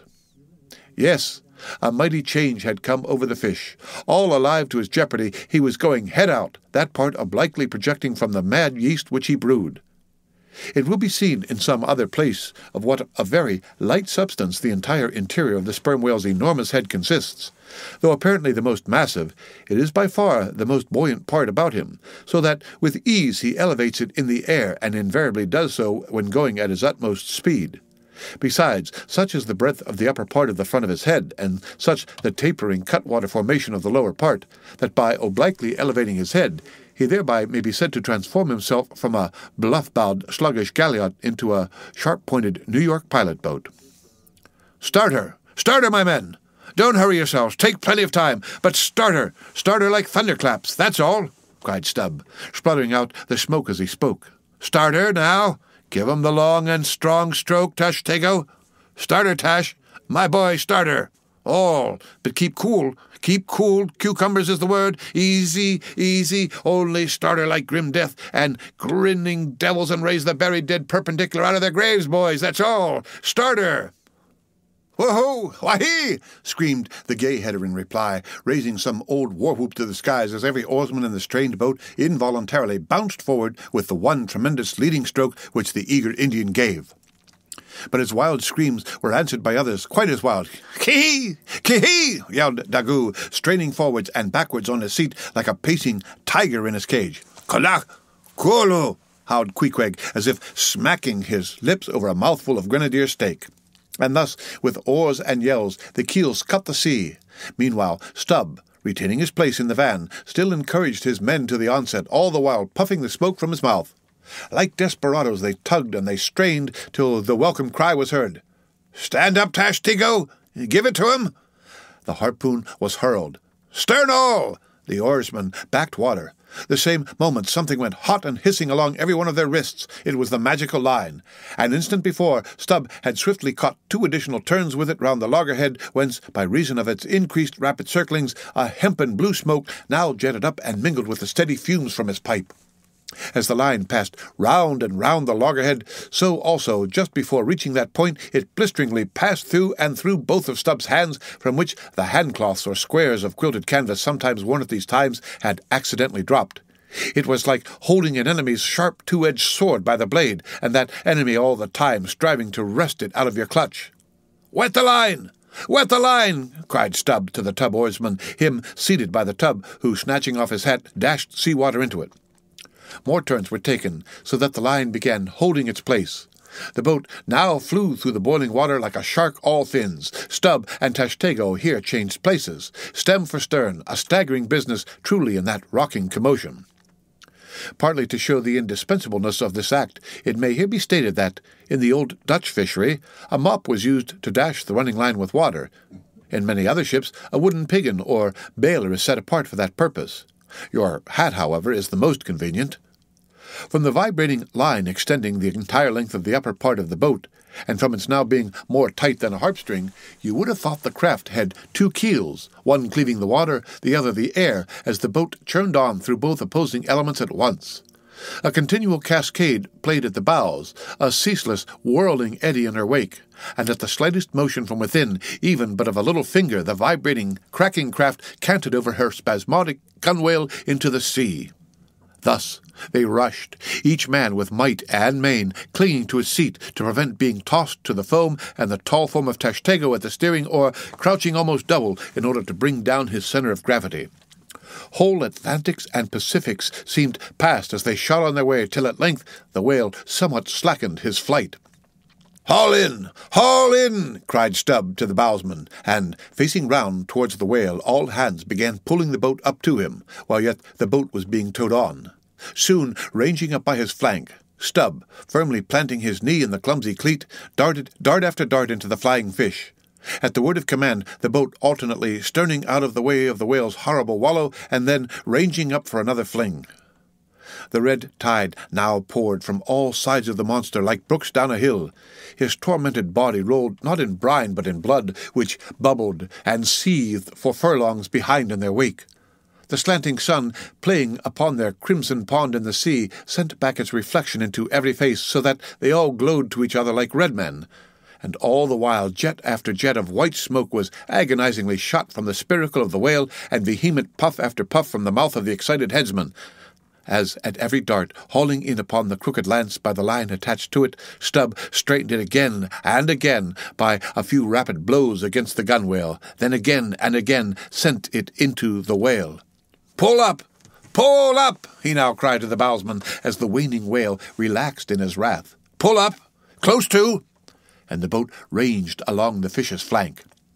When reaching far over the bow, Stubb slowly churned his long, sharp lance into the fish, and kept it there, carefully churning and churning, as if cautiously seeking to feel after some gold watch that the whale might have swallowed, and which he was fearful of breaking ere he could hook it out. But that gold watch he sought was the innermost life of the fish, and now it is struck. For starting from his trance into that unspeakable thing called his flurry, the monster horribly wallowed in his blood, overwrapped himself in impenetrable, mad, boiling spray, so that the imperiled craft, instantly dropping astern, had much ado blindly to struggle out from that frenzied twilight into the clear air of the day. And now, abating in his flurry, the whale once more rolled out into view, surging from side to side, spasmodically dilating and contracting his spout-hole with sharp, cracking, agonized respirations. At last, gush after gush of clotted red gore, as if it had been the purple lees of red wine, shot into the frightened air, and falling back again ran dripping down his motionless flanks into the sea. His heart had burst. "He's dead, Mr. Stubb," said Daggoo. "Yes, both pipes smoked out." And withdrawing his own from his mouth, Stubb scattered the dead ashes over the water, and for a moment stood thoughtfully eyeing the vast corpse that he had made. The end of Chapter 61. Read by Rick Kistner. For Lit2Go on the web at fcit.usf.edu. Moby Dick, or The Whale, by Herman Melville. Chapter 62. The Dart. A word concerning an incident in the last chapter. According to the invariable usage of the fishery, the whaleboat pushes off from the ship with the headsman or whale killer as temporary steersman, and the harpooneer or whale fastener pulling the foremost oar, the one known as the harpooneer oar. Now, it needs a strong nervous arm to strike the first iron into the fish, for often in what is called a long dart, the heavy implement has to be flung to the distance of 20 or 30 feet. But however prolonged and exhausting the chase, the harpooneer is expected to pull his oar meanwhile to the uttermost. Indeed, he is expected to set an example of superhuman activity to the rest, not only by incredible rowing, but by repeated, loud and intrepid exclamations, and what it is to keep shouting at the top of one's compass while all the other muscles are strained and half-started. What that is, none but those who have tried it know. For one, I cannot bawl very heartily and work very recklessly at one and the same time. In this straining, bawling state, then, with his back to the fish, all at once the exhausted harpooneer hears the exciting cry, "Stand up and give it to him!"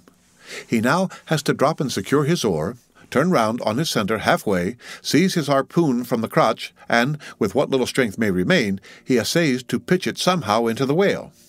No wonder, taking the whole fleet of whalemen in a body, that out of 50 fair chances for a dart, not 5 are successful. No wonder that so many hapless harpooneers are madly cursed and disrated. No wonder that some of them actually burst their blood vessels in the boat. No wonder that some sperm whalemen are absent 4 years with 4 barrels. No wonder that to many shipowners whaling is but a losing concern. For it is the harpooneer that makes the voyage, and if you take the breath out of his body, how can you expect to find it there when most wanted? Again, if the dart be successful, then at the second critical instant, that is, when the whale starts to run, the boat-header and harpooneer likewise start to running fore and aft, to the imminent jeopardy of themselves and everyone else. It is then they change places, and the headsman, the chief officer of the little craft, takes his proper station in the bows of the boat. Now, I care not who maintains the contrary, but all this is both foolish and unnecessary. The headsman should stay in the bows from first to last. He should both dart the harpoon and the lance, and no rowing whatever should be expected of him, except under circumstances obvious to any fisherman. I know that this would sometimes involve a slight loss of speed in the chase, but long experience in various whalemen of more than one nation has convinced me that, in the vast majority of failures in the fishery, it has not by any means been so much the speed of the whale as the before described exhaustion of the harpooner that has caused them. To ensure the greatest efficiency in the dart, the harpooneers of this world must start to their feet from out of idleness, but not from out of toil. The end of Chapter 62, read by ℌ𝔞𝔫𝔫𝔞, for lit to go on the web at fcit.usf.edu. Moby Dick, or The Whale, by Herman Melville. Chapter 63, The Crotch. Out of the trunk the branches grow, out of them the twigs. So, in productive subjects, grow the chapters. The crotch alluded to on a previous page deserves independent mention. It is a notched stick of peculiar form, some 2 feet in length, which is perpendicularly inserted into the starboard gunwale near the bow for the purpose of furnishing a rest for the wooden extremity of the harpoons, whose other naked, barbed end sloping projects from the bow. Thereby the weapon is instantly at hand to its hurler, who snatches it up as readily from its rest as a backwoodsman swings his rifle from the wall. It is customary to have 2 harpoons reposing in the crotch, respectively called the first and second irons. But these 2 harpoons, each by its own cord, are both connected with the line, the object being this, to dart them both, if possible, one instantly after the other into the same whale, so that, if in the coming drag one should draw out, the other may still retain a hold. It is a doubling of the chances, but it very often happens that owing to the instantaneous, violent, convulsive running of the whale upon receiving the first iron, it becomes impossible for the harpooner, however lightning-like in his movements, to pitch the second iron into him. Nevertheless, as the second iron is already connected with the line, and the line is running, hence that weapon must, at all events, be anticipatingly tossed out of the boat, somehow and somewhere, else the most terrible jeopardy would involve all hands. Tumbled into the water, it accordingly is in such cases the spare coils of box line, mentioned in a preceding chapter, making this feat in most instances prudently practicable. But this critical act is not always unattended with the saddest and most fatal casualties. Furthermore, you must know that when the second iron is thrown overboard, it thenceforth becomes a dangling, sharp-edged terror, skittishly curvetting about both boat and whale, entangling the lines or cutting them, and making a prodigious sensation in all directions. Nor in general is it possible to secure it again until the whale is fairly captured and a corpse. Consider now how it must be in the case of 4 boats all engaging one unusually strong, active, and knowing whale, when, owing to these qualities in him, as well as to the 1,000 concurring accidents of such an audacious enterprise, 8 or 10 loose second irons may be simultaneously dangling about him. For, of course, each boat is supplied with several harpoons to bend on to the line, should the first one be ineffectually darted without recovery. All these particulars are faithfully narrated here, as they will not fail to elucidate several most important, however intricate passages in scenes hereafter to be painted. The end of Chapter 63. Read by ℌ𝔞𝔫𝔫𝔞, for lit to go on the web at fcit.usf.edu. Moby Dick, or The Whale, by Herman Melville. Chapter 64. Stubbs's Supper. Stubbs's whale had been killed some distance from the ship. It was a calm, so, forming a tandem of 3 boats, we commenced slow business of towing the trophy to the Pequod. And now, as we 18 men with our 36 arms and 180 thumbs and fingers slowly toiled hour after hour upon that inert, sluggish corpse in the sea, and it seemed hardly to budge at all except at long intervals, good evidence was hereby furnished of the enormousness of the mass we moved. For upon the great canal of Hang-Ho, or whatever they call it in China, 4 or 5 laborers on the footpath will draw a bulky freighted junk at the rate of a mile an hour. But this grand argosy we towed, heavily forged along as if laden with pig-lead in bulk. Darkness came on, but 3 lights up and down in the Pequod's main rigging dimly guided our way, till, drawing nearer, we saw Ahab dropping one of several more lanterns over the bulwarks. Vacantly eyeing the heaving whale for a moment, He issued the usual orders for securing it for the night, and then, handing his lantern to a seaman, went his way into the cabin, and did not come forward again until morning. Though in overseeing the pursuit of this whale, Captain Ahab had evinced his customary activity, to call it so, yet now that the creature was dead, some vague dissatisfaction, or impatience, or despair seemed working in him, as if the sight of that dead body reminded him that Moby Dick was yet to be slain, and though 1,000 other whales were brought to his ship, all that would not one jot advance his grand monomaniac object. Very soon you would have thought from the sound on the Pequod's decks that all hands were preparing to cast anchor in the deep, for heavy chains are being dragged along the deck and thrust rattling out of the portholes. But by those clanking links, the vast corpse itself, not the ship, is to be moored. Tied by the head to the stern and by the tail to the bows, the whale now lies with its black hull close to the vessels, and, seen through the darkness of the night, which obscured the spars and rigging aloft, the two, ship and whale, seemed yoked together like a colossal bullock, whereof one reclines while the other remains standing. A little item may as well be related here. The strongest and most reliable hold which the ship has upon the whale when moored alongside is by the flukes, or tail, and, as from its greater density that part is relatively heavier than any other, excepting the side fins, its flexibility, even in death, causes it to sink low beneath the surface, so that, with the hand, you cannot get at it from the boat in order to put the chain round it. But this difficulty is ingeniously overcome. A small, strong line is prepared with a wooden float at its outer end and a weight in its middle, while the other end is secured to the ship. By adroit management, the wooden float is made to rise on the other side of the mass, so that, now having girded the whale, the chain is readily made to follow suit, and being slipped along the body, is at last locked fast round the smallest part of the tail at the point of junction with its broad flukes, or lobes. If moody Ahab was now all quiescence, at least so far as could be known, on deck, Stubb, his second mate, flushed with conquest, betrayed an unusual but still good-natured excitement. Such an unwonted bustle was he in that the staid Starbuck, his official superior, quietly resigned to him for the time the sole management of affairs. One small helping cause of all this liveliness in Stubb was soon made strangely manifest. Stubb was a high liver. He was somewhat intemperately fond of the whale as a flavorish thing to his palate. "A steak ere I sleep. You, Daggoo, overboard you go, and cut me one from his small."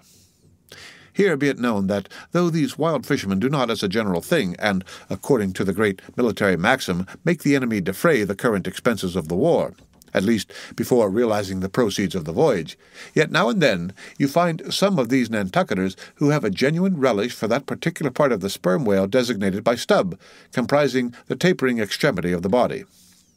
About midnight that steak was cut and cooked, and lighted by 2 lanterns of sperm oil. Stubb stoutly stood up to his spermaceti supper at the capstan head, as if that capstan were a sideboard. Nor was Stubb the only banqueter on whale's flesh that night. Mingling their mumblings with his own mastications, thousands on thousands of sharks, swarming round the dead Leviathan, smackingly feasted on its fatness. The few sleepers below in their bunks were often startled by the sharp slapping of their tails against the hull, within a few inches of the sleepers' hearts. Peering over the side, you could just see them, as before you heard them, wallowing in the sullen black waters, and turning over on their backs as they scooped out huge globular pieces of the whale of the bigness of a human head. This particular feat of the shark seems all but miraculous. How, at such an apparently unassailable surface, they contrive to gouge out such symmetrical mouthfuls remains a part of the universal problem of all things. The mark they thus leave on the whale may best be likened to the hollow made by a carpenter in countersinking for a screw. Though amid all the smoking horror and diabolism of a sea-fight, sharks will be seen longingly gazing up to the ship's decks like hungry dogs round a table where red meat is being carved, ready to bolt down every killed man that is tossed to them. And though, while the valiant butchers over the deck table are thus cannibally carving each other's live meat with carving knives, all gilded and tasseled, the sharks also, with their jewel-hilted mouths, are quarrelsomely carving away under the table at the dead meat. and though were you to turn the whole affair upside down, it would still be pretty much the same thing.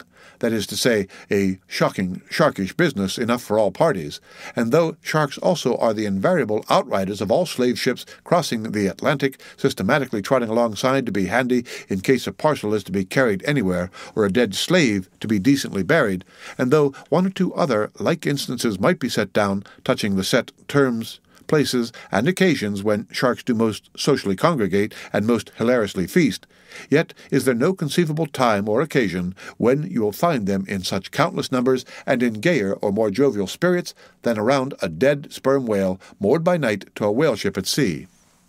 If you have never seen that sight, then suspend your decision about the propriety of devil worship and the expediency of conciliating the devil. But as yet Stubb heeded not the mumblings of the banquet that was going on so nigh him, no more than the sharks heeded the smacking of his own Epicurean lips. "Cook! Cook! Where's that old fleece?" he cried at length, widening his legs still further, as if to form a more secure base for his supper, and at the same time darting his fork into the dish as if stabbing with his lance. "Cook! You, Cook! Sail this way, Cook!" The old black, not in any very high glee at having been previously roused from his warm hammock at a most unseasonable hour, came shambling along from his galley, for, like many old blacks, there was something the matter with his knee-pans, which he did not keep well scoured like his other pans. This old fleece, as they called him, came shuffling and limping along, assisting his step with his tongs, which, after a clumsy fashion, were made of straightened iron hoops. This old ebony floundered along, and, in obedience to the word of command, came to a dead stop on the opposite side of Stubb's sideboard, when, with both hands folded before him, and resting on his two-legged cane, he bowed his arched back still further over, at the same time sideways inclining his head, so as to bring his best ear into play. "Cook," said Stubb, rapidly lifting a rather reddish morsel to his mouth, "don't you think this steak is rather overdone? You've been beating this steak too much, Cook. It's too tender.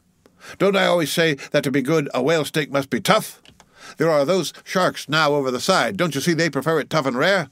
What a shindy they are kicking up. Cook, go and talk to 'em. Tell 'em they are welcome to help themselves civilly and in moderation, but they must keep quiet. Blast me if I can hear me own voice. Away, Cook, and deliver my message. Here, take this lantern," snatching one from his sideboard. "Now then, go and preach to them." Solemnly taking the offered lantern, Old Fleece limped across the deck to the bulwarks, and then, with one hand drooping his light low over the sea so as to get a good view of his congregation, with the other hand he solemnly flourished his tongs, and leaning far over the side in a mumbling voice began addressing the sharks, while Stubb, softly crawling behind, overheard all that was said. "Fellow critters, I's ordered here to say that you must stop that damn noise there. You hear? Stop that damn smacking of the lips. Massa Stubb say that you can fill your damn bellies up to the hatchins, but by go you must stop that damn racket." "Cook," here interposed Stubb, accompanying the word with a sudden slap on the shoulder. "Cook, why damn your eyes, you mustn't swear that way when you're preaching. That's no way to convert sinners, Cook." "Who dat?" "Then preach to him yourself," solemnly turning to go. "No, Cook.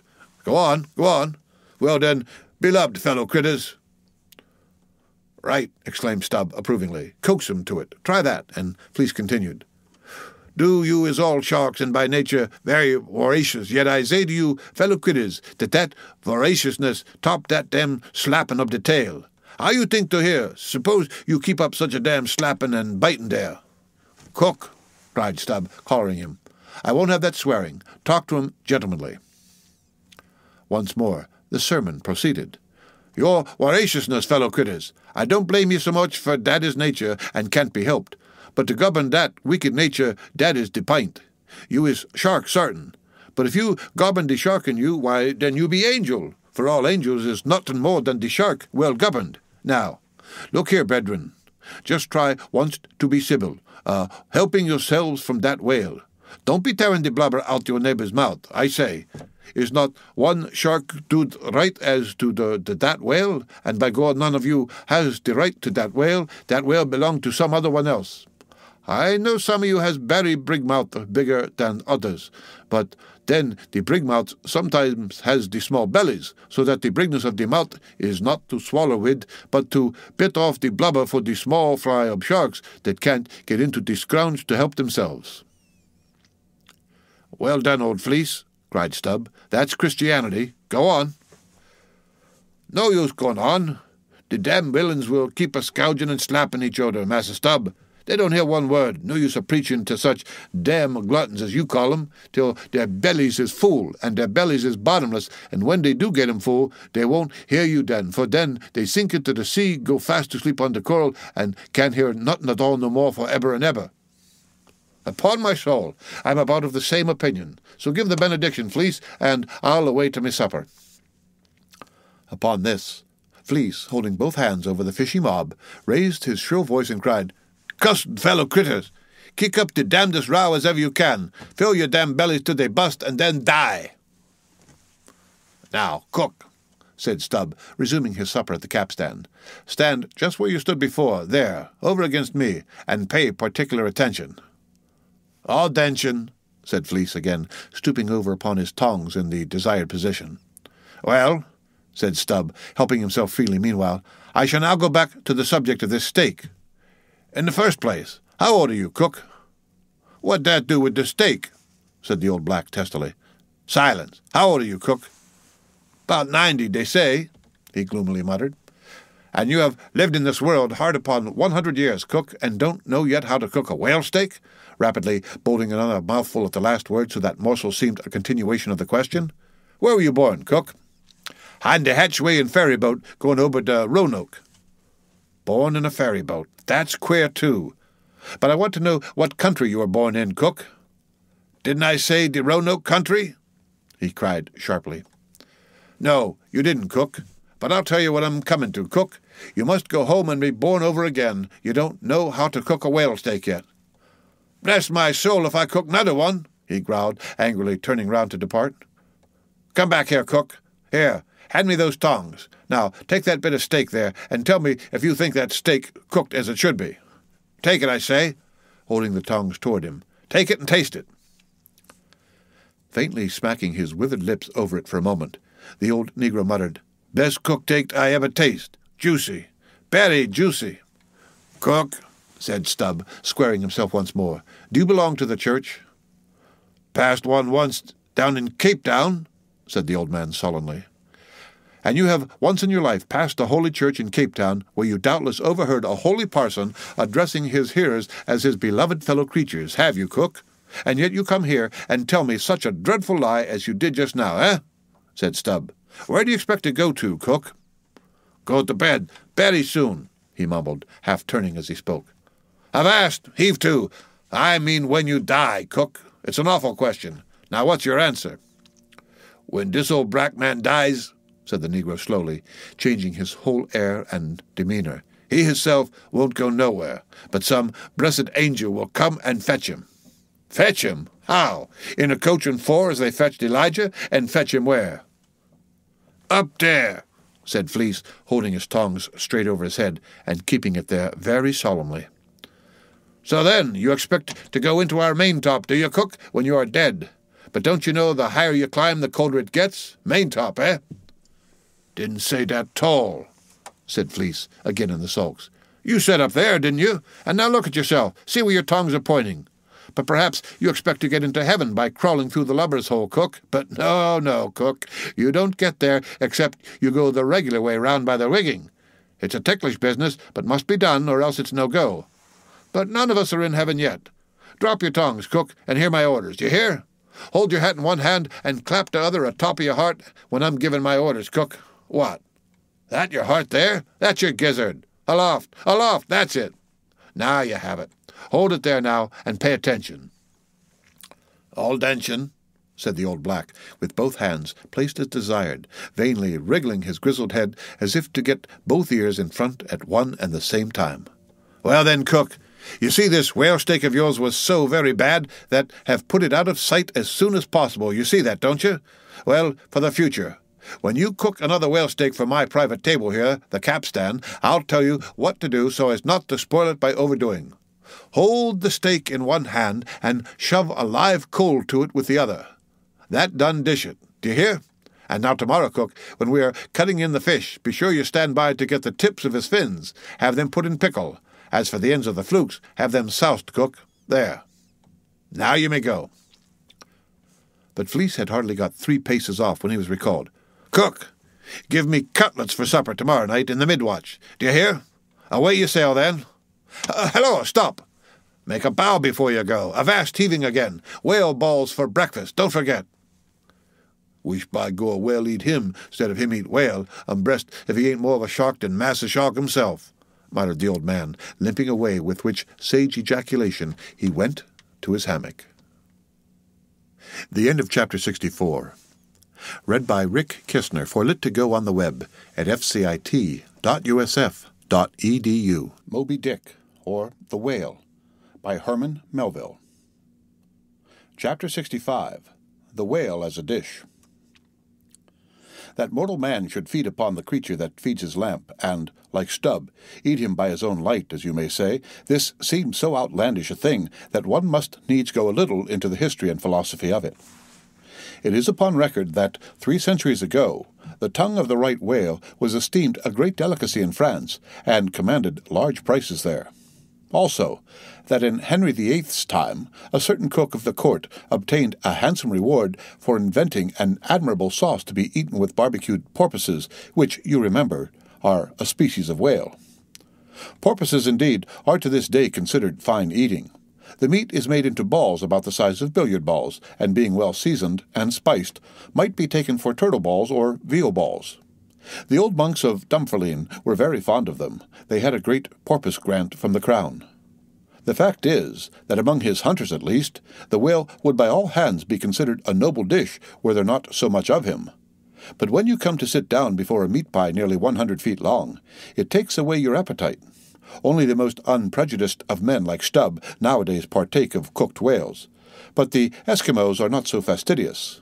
We all know how they live upon whales, and have rare old vintages of prime old train oil. Zagranda, one of their most famous doctors, recommends strips of blubber for infants as being exceedingly juicy and nourishing. And this reminds me that certain Englishmen, who long ago were accidentally left in Greenland by a whaling vessel, that these men actually lived for several months on the mouldy scraps of whales which had been left ashore after trying out the blubber. Among the Dutch whalemen, these scraps are called fritters, which indeed they greatly resemble, being brown and crisp, and smelling something like old Amsterdam housewives' doughnuts or oily cooks when fresh. They have such an eatable look that the most self-denying stranger can hardly keep his hands off. But what further depreciates the whale as a civilized dish is his exceeding richness.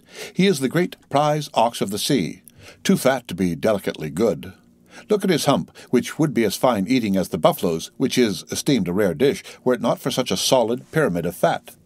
But the spermaceti itself, how bland and creamy that is, like the transparent, half-jellied white meat of a coconut in the 3rd month of its growth, yet far too rich to supply a substitute for butter. Nevertheless, many whalemen have a method of absorbing it into some other substance, and then partaking of it. In the long, try watches of the night, it is a common thing for the seamen to dip their ship biscuit into the huge oil pots, and let them fry there a while. Many a good supper have I thus made. In the case of a small sperm whale, the brains are accounted a fine dish. The casket of the skull is broken into with an axe, and the 2 plump, whitish lobes being withdrawn, precisely resembling 2 large puddings, they are then mixed with flour and cooked into a most delectable mess, in flavour somewhat resembling calf's head, which is quite a dish among some epicures, and everyone knows that some young bucks among the epicures, by continually dining upon calves' brains, by and by get to have a little brains of their own, so as to be able to tell a calf's head from their own heads, which indeed requires uncommon discrimination. And that is the reason why a young buck with an intelligent-looking calf's head before him is somehow one of the saddest sights you can see. The head looks sort of reproachfully at him with an et tu, Brute expression. It is not perhaps entirely because the whale is so excessively unctuous that landsmen seem to regard the eating of him with abhorrence. That appears to result in some way from the consideration before mentioned. That is, that a man should eat a newly murdered thing of the sea, and eat it too by its own light. But no doubt the first man that ever murdered an ox was regarded as a murderer. Perhaps he was hung, and if he had been put on his trial by oxen, he certainly would have been, and he certainly deserved it if any murderer does. Go to the meat market of a Saturday night, and see the crowds of live bipeds staring up at the long rows of dead quadrupeds. Does not that sight take a tooth out of the cannibal's jaw? Cannibals? Who is not a cannibal? I tell you, it will be more tolerable for the Fiji that salted down a lean missionary in his cellar against a coming famine. It will be more tolerable for that provident Fiji, I say, in the day of judgment, than for thee, civilized and enlightened gourmand, who nailest geese to the ground, and feastest on their bloated livers in thy pâté de foie gras. But Stubb, he eats the whale by its own light, does he? And that is adding insult to injury, is it? Look at your knife handle there, my civilized and enlightened gourmand, dining off that roast beef. What is that handle made of? What but the bones of the brother of the very ox you are eating? And what do you pick your teeth with after devouring that fat goose? With a feather of the same fowl. And with what quill did the Secretary of the Society for the Suppression of Cruelty of Ganders formally indite his circulars? It is only within the last month or two that the Society passed a resolution to patronize nothing but steel pens. The end of Chapter 65. Read by Rick Kistner for Lit2Go on the web at fcit.usf.edu. Moby Dick, or The Whale, by Herman Melville. Chapter 66. The Shark Massacre. When in the southern fishery a captured sperm whale after long and weary toil is brought alongside late at night, it is not, as a general thing at least, customary to proceed at once to the business of cutting him in. For that business is an exceedingly laborious one, is not very soon completed, and requires all hands to set about it. Therefore, the common usage is to take in all sail, lash the helm a-lee, and then send everyone below to his hammock till daylight, with the reservation that, until that time, anchor watches shall be kept. That is, 2 and 2 for an hour. Each couple, the crew in rotation, shall mount the deck to see that all goes well. But sometimes, especially upon the line in the Pacific, this plan will not answer at all, because such incalculable hosts of sharks gather round the moored carcass that, were he left so for 6 hours, say, on a stretch, little more than the skeleton would be visible by morning. In most other parts of the ocean, however, where these fish do not so largely abound, their wondrous voracity can be at times considerably diminished by vigorously stirring them up with sharp whaling spades, a procedure notwithstanding which, in some instances, only seems to tickle them into still greater activity. But it was not thus in the present case with the Pequod's sharks, though, to be sure, any man unaccustomed to such sights to have looked over her side that night would have almost thought the whole round sea was one huge cheese, and those sharks the maggots in it. Nevertheless, upon Stubb setting the anchor watch after his supper was concluded, and when, accordingly, Queequeg and a forecastle seaman came on deck, no small excitement was created among the sharks, for, immediately suspending the cutting stages over the side, and lowering 3 lanterns so that they cast long gleams of light over the turbid sea, these 2 mariners, darting their long whaling spades, kept up an incessant murdering of the sharks by striking the keen steel deep into their skulls, seemingly their only vital part.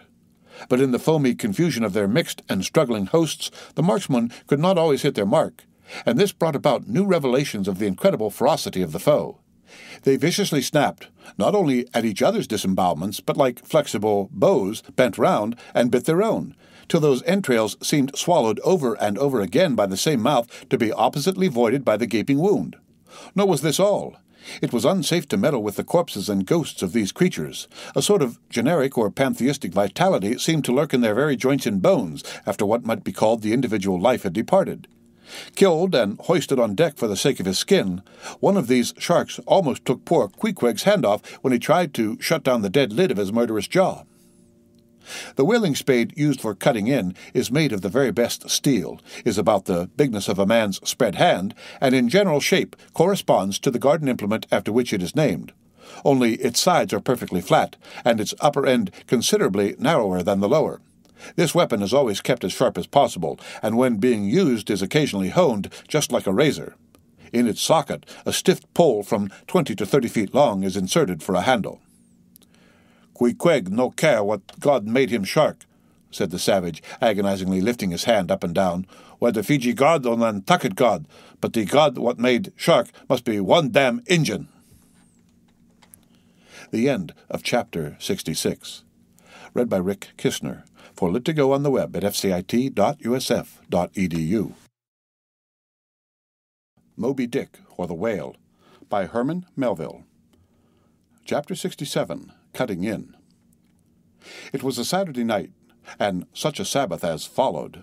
Ex officio professors of Sabbath breaking are all whalemen.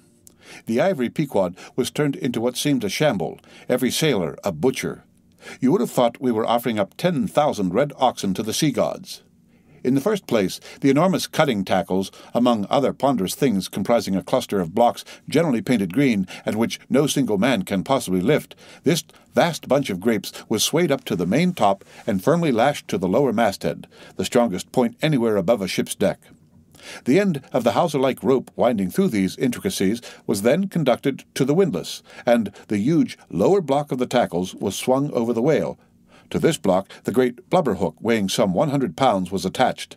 And now, suspended in stages over the side, Starbuck and Stubb, the mates, armed with their long spades, began cutting a hole in the body for the insertion of the hook, just above the nearest of the two side fins. This done, a broad semicircular line is cut round the hole, the hook is inserted, and the main body of the crew, striking up a wild chorus, now commence heaving in one dense crowd at the windlass. When instantly the entire ship careens over on her side, every bolt in her starts like the nail-heads of an old house in frosty weather. She trembles, quivers, and nods her frighted mastheads to the sky.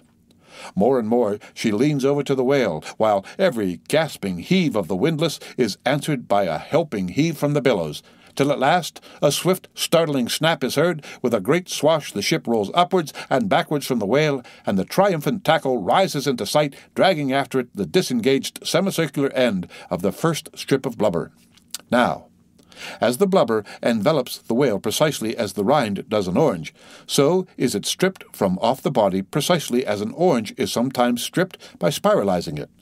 For the strain constantly kept up by the windlass continually keeps the whale rolling over and over in the water, and as the blubber in one strip uniformly peels off along the line called the scarf, simultaneously cut by the spades of Starbuck and Stubb the mates, and just as fast as it is thus peeled off, and indeed by that very fact itself, it is all the time being hoisted higher and higher aloft till its upper end grazes the maintop. The men at the windlass then cease heaving for a moment or two, the prodigious blood-dripping mass sways to and fro as if left down from the sky, and every one present must take good heed to dodge it when it swings, else it may box his ears and pitch him headlong overboard. One of the attending harpooneers now advances with a long, keen weapon called a boarding sword, and, watching his chance, he dexterously slices out a considerable hole in the lower part of the swaying mass. Into this hole the end of the second alternating great tackle is then hooked so as to retain a hold upon the blubber, in order to prepare for what follows. Whereupon this accomplished swordsman, warning all hands to stand off, once more makes a scientific dash at the mass, and with a few sidelong, desperate, lunging slicings severs it completely in twain, so that while the shorter end part is still fast, the long upper strip, called a blanket piece, swings clear and is all ready for lowering. The heavers forward now resume their song, and while the one tackle is peeling and hoisting a second strip from the whale, the other is slowly slackened away, and down goes the first strip through the main hatchway, right beneath, into an unfurnished parlour called the blubber room. Into this twilight apartment sundry nimble hands keep coiling away the long blanket piece, as if it were a great live mass of plaited serpents. And thus the work proceeds, the two tackles hoisting and lowering simultaneously, both whale and windlass heaving, the heavers singing, the blubber-room gentlemen coiling, the mates scarfing, the ship straining, and all hands swearing occasionally by way of assuaging the general friction. The end of Chapter 67. Read by Rick Kistner for Lit to Go on the web at fcit.usf.edu. Moby Dick, or The Whale, by Herman Melville. Chapter 68. The Blanket. I have given no small attention to that not unvexed subject, the skin of the whale. I have had controversies about it with experienced whalemen afloat and learned naturalists ashore. My original opinion remains unchanged, but it is only an opinion. The question is, what and where is the skin of the whale? Already you know what his blubber is. That blubber is something of the consistence of firm, close-grained beef, but tougher, more elastic and compact, and ranges from 8 or 10 to 12 and 15 inches in thickness.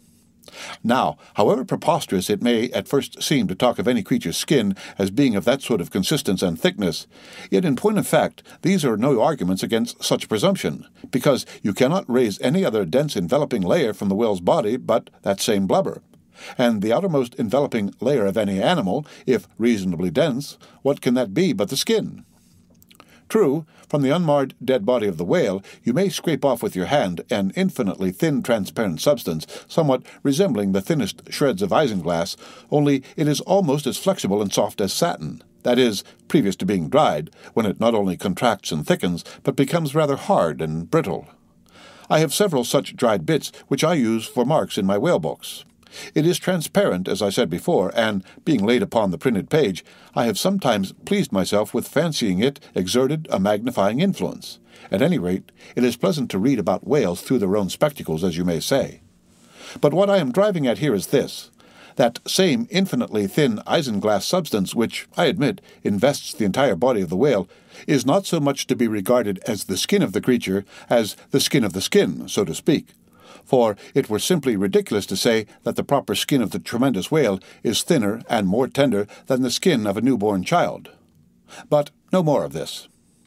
Assuming the blubber to be the skin of the whale, then, when this skin, as in the case of a very large sperm whale, will yield the bulk of 100 barrels of oil, and when it is considered that, in quantity, or rather weight, that oil, in its expressed state, is only 3/4 and not the entire substance of the coat, some idea may hence be had of the enormousness of that animated mass, a mere part of whose mere integument yields such a lake of liquid as that. Reckoning 10 barrels to the ton, you have 10 tons for the net weight of only 3/4 of the stuff of the whale's skin. In life, the visible surface of the sperm whale is not the least among the many marvels he presents. Almost invariably, it is all over obliquely crossed and recrossed with numberless straight marks in thick array, something like those in the finest Italian line engravings. But these marks do not seem to be impressed upon the isinglass substance above mentioned, but seem to be seen through it, as if they were engraved upon the body itself. Nor is this all. In some instances, to the quick observant eye, those linear marks, as in a veritable engraving, but afford the ground for far other delineations. These are hieroglyphical. That is, if you call those mysterious ciphers on the walls of pyramids hieroglyphics, then that is the proper word to use in the present connection. By my retentive memory of the hieroglyphics upon one sperm whale in particular, I was much struck with a plate representing the old Indian characters chiseled on the famous hieroglyphic palisades on the banks of the upper Mississippi. Like those mystic rocks, too, the mystic marked whale remains undecipherable. This allusion to the Indian rocks reminds me of another thing. Besides all the other phenomena which the exterior of the sperm whale presents, he not seldom displays the back, and more especially his flanks, effaced in great part of the regular linear appearance by reason of numerous rude scratches, altogether of an irregular, random aspect. I should say that those New England rocks on the sea-coast which Agassiz imagines to bear the marks of violent scraping contact with vast floating icebergs, I should say that those rocks must not a little resemble the sperm whale in this particular. It also seems to me that such scratches in the whale are probably made by hostile contact with other whales, for I have most remarked them in the large, full-grown bulls of the species. A word or two more concerning this matter of the skin or blubber of the whale. It has already been said that it is stripped from him in long pieces called blanket pieces. Like most sea terms, this one is very happy and significant, for the whale is indeed wrapped up in his blubber as in a real blanket or counterpane, or still better, an Indian poncho slipped over his head and skirting his extremity. It is by reason of this cozy blanketing of his body that the whale is enabled to keep himself comfortable in all weathers, in all seas, times, and tides. What would become of a Greenland whale, say, in those shuddering icy seas of the north, if unsupplied with his cozy surtout? True, other fish are found exceedingly brisk in those Hyperborean waters, but these, be it observed, are your cold-blooded, lungless fish, whose very bellies are refrigerators, creatures that warm themselves under the lee of an iceberg as a traveller in winter would bask before an inn fire, whereas, like man, the whale has lungs and warm blood. Freeze his blood and he dies. How wonderful is it, then, except after explanation, that this great monster, to whom corporeal warmth is as indispensable as it is to man, how wonderful that he should be found at home, immersed to his lips for life in those Arctic waters, where, when seamen fall overboard, they are sometimes found, months afterward, perpendicularly frozen into the hearts of fields of ice, as a fly is found glued in amber. But more surprising is it to know, as has been proved by experiment, that the blood of a polar whale is warmer than that of a Borneo negro in summer. It does seem to me that herein we see the rare virtue of a strong individual vitality, and the rare virtue of thick walls, and the rare virtue of interior spaciousness. Oh, man! Admire and model thyself after the whale. Do thou, too, remain warm among ice. Do thou, too, live in this world without being of it. Be cool at the equator. Keep thy blood fluid at the pole. Like the great dome of St. Peter's, and like the great whale, retain, O man, in all seasons a temperature of thine own. But how easy and how hopeless to teach these fine things! Of erections, how few are domed like St. Peter's. Of creatures, how few vast as the whale. The end of Chapter 68. Read by Rick Kishner, for Lit to Go on the web at fcit.usf.edu. Moby Dick, or The Whale, by Herman Melville. Chapter 69. The Funeral. Haul in the chains! Let the carcass go astern! The vast tackles have now done their duty. The peeled white body of the beheaded whale flashes like a marble sepulchre. Though changed in hue, it has not perceptibly lost anything in bulk. It is still colossal. Slowly, it floats more and more away, the water round it torn and splashed by the insatiate sharks, and the air above vexed with rapacious flights of screaming fowls whose beaks are like so many insulting poniards in the whale. The vast, white, headless phantom floats further and further from the ship, and every rod that it so floats, what seems square roods of sharks and cubic roods of fowls augment the murderous din. For hours and hours from the almost stationary ship, that hideous sight is seen. Beneath the unclouded and mild azure sky, upon the fair face of the pleasant sea, weighted by the joyous breezes, that great mass of death floats on, till lost in infinite perspectives. There's a most doleful and most mocking funeral. The sea vultures all in pious mourning, the air sharks all punctiliously in black or speckled. In life but few of them would have helped the whale, I ween, if peradventure he had needed it. But upon the banquet of his funeral they most piously do pounce. Oh, horrible vulturism of earth, from which not the mightiest whale is free! Nor is this the end. Desecrated as the body is, a vengeful ghost survives, and hovers over it to scare. Espied by some timid man-of-war or blundering discovery vessel from afar, when the distance obscuring the swarming fowls nevertheless still shows the white mass floating in the sun, and the white spray heaving high among it, straightway the whale's unharming corpse with trembling fingers is set down in the log, shoals, rocks, and breakers hereabout. Beware. And for years afterwards, perhaps, ships shun the place, leaping over it as silly sheep leap over a vacuum, because their leader originally leaped there when a stick was held. There's your law of precedence. There's your utility of traditions. There's the story of your obstinate survival of old beliefs never bottomed on the earth, and now not even hovering in the air. There's orthodoxy. Thus, while in the life the great whale's body may have been a real terror to his foes, in his death, his ghost becomes a powerless panic to a world. Are you a believer in ghosts, my friend? There are other ghosts than the ℌ𝔞𝔫𝔞𝔥 one, and far deeper men than Dr. Johnson who believe in them. The end of Chapter 69. Read by Rick Kishner for Lit to Go on the web at fct.usf.edu. Moby Dick, or The Whale, by Herman Melville. Chapter 70. The Sphinx. It should not have been omitted that previous to completely stripping the body of the Leviathan, he was beheaded. Now, the beheading of the sperm whale is a scientific anatomical feat upon which experienced whale surgeons very much pride themselves, and not without reason. Consider that the whale has nothing that can properly be called a neck. On the contrary, where his head and body seem to join, there, in that very place, is the thickest part of him. Remember also that the surgeon must operate from above, some 8 or 10 feet intervening between him and his subject, and that subject almost hidden in a discolored, rolling, and oftentimes tumultuous and bursting sea. Bear in mind, too, that under these untoward circumstances he has to cut many feet deep in the flesh, and in that subterraneous manner, without so much as getting one single peep into the ever-contracting gash thus made, he must skilfully steer clear of all adjacent interdicted parts, and exactly divide the spine at a critical point hard by its insertion into the skull. Do not marvel, then, at Stubbs' boast that he demanded but 10 minutes to behead a sperm whale. When first severed, the head is dropped astern and held there by a cable till the body is stripped. That done, if it belong to a small whale, it is hoisted on deck to be deliberately disposed of. But with a full-grown leviathan this is impossible, for the sperm whale's head embraces nearly 1/3 of his entire bulk, and completely to suspend such a burden as that, even by the immense tackles of a whaler, this were as vain a thing as to attempt weighing a Dutch barn in jeweller's scales.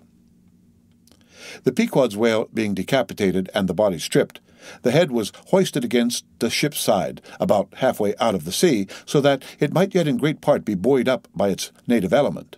And there, with the strained craft steeply leaning over it by reason of the enormous downward drag from the lower masthead, and every yardarm on that side projecting like a crane over the waves, there that blood-dripping head hung to the Pequod's waist like the giant Holofernes from the girdle of Judith. When this last task was accomplished, it was noon, and the seamen went below to their dinner. Silence reigned over the before tumultuous but now deserted deck. An intense copper calm, like a universal yellow lotus, was more and more unfolding its noiseless, measureless leaves upon the sea. A short space elapsed, and up into this noiselessness came Ahab, alone from his cabin. Taking a few turns on the quarter-deck, he paused to gaze over the side. Then, slowly, getting into the main chains, he took Stubbs' long spade, still remaining there after the whale's decapitation, and, striking it into the lower part of the half-suspended mass, placed its other end crutchwise under one arm, and so stood leaning over with eyes attentively fixed on this head. It was a black and hooded head, and hanging there in the midst of so intense a calm, it seemed like the sphinxes in the desert. "Speak, thou vast and venerable head," muttered Ahab, "which, though ungarnished with a beard, yet here and there lookest hoary with mosses. Speak, mighty head, and tell us the secret thing that is in thee. Of all divers, thou hast dived the deepest. That head, upon which the upper sun now gleams, has moved amid this world's foundations, where unrecorded names and navies rust, and untold hopes and anchors rot, wherein her murderous hold this frigate earth is ballasted with bones of millions of the drowned. There, in that awful waterland, there was thy most familiar home. Thou hast been where bell or diver never went, hast slept by many a sailor's side, where sleepless mothers would give their lives to lay them down. Thou sawest the locked lovers when leaping from their flaming ship. Heart to heart they sank beneath the exulting wave, true to each other when heaven seemed false to them. Thou sawest the murdered mate when tossed by pirates from the midnight deck. For hours he fell into the deeper midnight of the insatiate maw, and his murderers still sailed unharmed, while swift lightning shivered the neighboring ship that would have borne a righteous husband to outstretched longing arms. O head, thou hast seen enough to split the planets and make an infidel of Abraham, and not one syllable is thine." "Sail ho!" cried a triumphant voice from the main masthead. "Aye? Well now, that's cheering," cried Ahab, suddenly erecting himself, while whole thunderclouds swept aside from his brow. "That lively cry upon this deadly calm might almost convert a better man. Where away?" "3 points on the starboard bow, sir, and bringing down her breeze to us."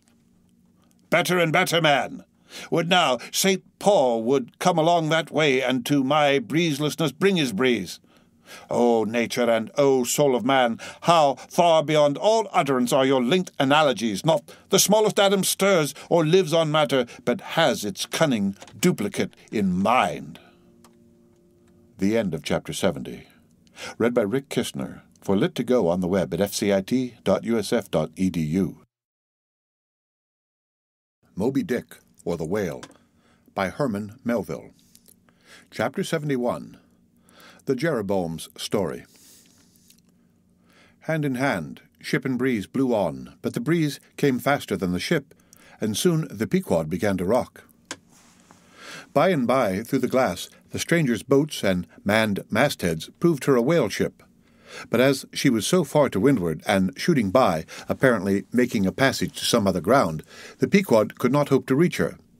So the signal was set to see what response would be made. Here be it said that, like the vessels of military marines, the ships of the American whale fleet have each a private signal, all which signals being collected in a book with the names of the respective vessels attached. Every captain is provided with it. Thereby the whale commanders are enabled to recognize each other upon the ocean, even at considerable distance, and with no small facility. The Pequod's signal was at last responded to by the stranger's setting her own, which proved the ship to be the Jeroboam of Nantucket. Squaring her yards, she bore down, ranged a beam under the Pequod's lee, and lowered a boat. It soon drew nigh, but as the side ladder was being rigged by Starbuck's order to accommodate the visiting captain, the stranger in question waved his hand from his boat's stern in token of that proceeding being entirely unnecessary. It turned out that the Jeroboam had a malignant epidemic on board, and that Mayhew, her captain, was fearful of infecting the Pequod's company. For though himself and the boat's crew remained untainted, and though his ship was half a rifle-shot off, and an incorruptible sea and air rolling and flowing between, yet conscientiously adhering to the timid quarantine of the land, he peremptorily refused to come into direct contact with the Pequod. But this did by no means prevent all communications. Preserving an interval of some few yards between itself and the ship, the Jeroboam's boat, by the occasional use of its oars, contrived to keep parallel to the Pequod as she heavily forged through the sea, for by this time it blew very fresh, with her main topsail aback, though indeed at times by the sudden onset of a large rolling wave the boat would be pushed some way ahead, but would be soon skilfully brought to her proper bearings again. Subject to this and other, the like interruptions now and then, a conversation was sustained between the two parties, but at intervals not without still another interruption of a very different sort. Pulling an oar in the Jeroboam's boat was a man of a singular appearance, even in that wild whaling life where individual notabilities made up all totalities. He was a small, short, youngish man, sprinkled all over his face with freckles, and wearing redundant yellow hair. A long-skirted, cabalistically cut coat of a faded walnut tinge enveloped him, the overlapping sleeves of which were rolled up on his wrists. A deep, settled, fanatic delirium was in his eyes. So soon as this figure had been first described, Stubb had exclaimed, "That's he! That's he! The long-togged scaramouche, the town whose company told us of." Stubb here alluded to a strange story told of the Jeroboam and a certain man among her crew, some time previous when the Pequod spoke the town ho. According to this account, and what was subsequently learned, it seemed that the scaramouche in question had gained a wonderful ascendancy over almost everybody in the Jeroboam. His story was this. He had been originally nurtured among the crazy society of ℌ𝔫𝔫𝔞𥗌 Shakers, where he had been a great prophet, in their cracked secret meetings having several times descended from heaven by the way of a trap-door, announcing the speedy opening of the seventh vial, which he carried in his vest pocket, but which, instead of containing gunpowder, was supposed to be charged with laudanum. A strange apostolic whim having seized him, he had left ℌ𝔫𝔫𝔞𝔥 for Nantucket, where with that cunning peculiar to craziness he assumed a steady, common-sense exterior, and offered himself as a green-hand candidate for the Jeroboam's whaling voyage. They engaged him, but straightway upon the ship's getting out of sight of land, his insanity broke out in a freshet. He announced himself as the Archangel Gabriel, and commanded the captain to jump overboard. He published his manifesto, whereby he set himself forth as the deliverer of the isles of the sea and vicar general of all Oceanica. The unflinching earnestness with which he declared these things, the dark daring play of his sleepless, excited imagination, and all the preternatural terrors of real delirium united to invest this Gabriel in the minds of the majority of the ignorant crew with an atmosphere of sacredness. Moreover, they were afraid of him, as such a man, however, was not of much practical use in the ship, especially as he refused to work except when he pleased. The incredulous captain would fain have been rid of him, but apprised that that individual's intention was to land him in the first convenient port. The Archangel forthwith opened all his seals and vials, devoting the ship and all hands to one conditional perdition, in case this intention was carried out. So strongly did he work upon his disciples among the crew, that at last in a body they went to the captain and told him if Gabriel was sent from the ship, not a man of them would remain. He was therefore forced to relinquish his plan. Nor would they permit Gabriel to be in any way maltreated, say or do what he would, so that it came to pass that Gabriel had the complete freedom of the ship. The consequence of all this was that the archangel cared little or nothing for the captain and mates, and since the epidemic had broken out, he carried a higher hand than ever, declaring that the plague, as he called it, was at his sole command, nor should it be stayed but according to his good pleasure. The sailors, mostly poor devils, cringed, and some of them fawned before him in obedience to his instructions, sometimes rendering him personal homage as to a god. Such things may seem incredible, but, however wondrous, they are true. Nor is the history of fanatics half so striking in respect to the measureless self-deception of the fanatic himself as his measureless power of deceiving and bedeviling so many others. But it is time to return to the Pequod. "I fear not thy epidemic, man," said Ahab from the bulwarks to Captain Mayhew, who stood in the boat's stern. "Come on board." But now Gabriel started to his feet. Think of the fevers, yellow and bilious. Beware of the horrible plague." "Gabriel! Gabriel!" cried Captain Mayhew. "Thou must either—" But that instant a headlong wave shot the boat far ahead, and its seethings drowned all speech. "Hast thou seen the white whale?" demanded Ahab when the boat drifted back. Think of thy whaleboat, stoven and sunk. Beware of the horrible tale." "I tell thee again, Gabriel, that—" But again the boat tore ahead as if dragged by fiends. Nothing was said for some moments, while a succession of riotous waves rolled by, which by one of those occasional caprices of the seas were tumbling, not heaving it. Meantime, the hoisted sperm whale's head jogged about very violently, and Gabriel was seen eyeing it with rather more apprehensiveness than his archangel nature seemed to warrant. When this interlude was over, Captain Mayhew began a dark story concerning Moby Dick, not, however, without frequent interruptions from Gabriel whenever his name was mentioned, and the crazy sea that seemed leagued with him. It seemed that the Jeroboam had not long left home, when upon speaking a whale ship, her people were reliably apprised of the existence of Moby Dick and the havoc he had made. Greedily sucking in this intelligence, Gabriel solemnly warned the captain against attacking the white whale, in case the monster should be seen, in his gibbering insanity pronouncing the white whale to be no less a being than the Shaker god incarnated, the Shakers receiving the Bible. But when, some year or two afterwards, Moby Dick was fairly sighted from the mastheads, Macy, the chief mate, burned with ardor to encounter him, and the captain himself being not unwilling to let him have the opportunity, despite all the archangel's denunciations and forewarnings, Macy succeeded in persuading 5 men to man his boat. With them he pushed off, and, after much weary pulling and many perilous unsuccessful onsets, he at last succeeded in getting one iron fast. Meantime, Gabriel, ascending to the main royal masthead, was tossing one arm in frantic gestures, and hurling forth prophecies of speedy doom to the sacrilegious assailants of his divinity. Now, while Macy, the mate, was standing up in his boat's bow, and with all the reckless energy of his tribe, was venting his wild exclamations upon the whale, and essaying to get a fair chance for his poised lance, lo, a broad white shadow rose from the sea, by its quick fanning motion temporarily taking the breath out of the bodies of the oarsmen. Next instant, the luckless mate, so full of furious life, was smitten boldly into the air, and, making a long arc in his descent, fell into the sea at the distance of about 50 yards. Not a chip of the boat was harmed, nor a hair of any oarsman's head, but the mate forever sank. It is well to parenthesize here that, of the fatal accidents in the sperm whale fishery, this kind is perhaps almost as frequent as any. Sometimes nothing is injured but the man who is thus annihilated. Oftener the boat's bow is knocked off, or the thigh-board, on which the headsman stands, is torn from its place and accompanies the body. But strangest of all is the circumstance that, in more instances than one, when the body has been recovered, not a single mark of violence is discernible, the man being stark dead. The whole calamity, with the falling form of Macy, was plainly descried from the ship. Raising a piercing shriek, "The vial! The vial!" Gabriel called off the terror-stricken crew from the further hunting of the whale. This terrible event clothed the archangel with added influence, because his credulous disciples believed that he had specifically foreannounced it, instead of only making a general prophecy, which anyone might have done, and so have chanced to hit one of many marks in the wide margin allowed. He became a nameless terror to the ship. Mayhew, having concluded his narration, Ahab put such questions to him that the stranger captain could not forbear inquiring whether he intended to hunt the white whale, if opportunity should offer, to which Ahab answered, "Aye."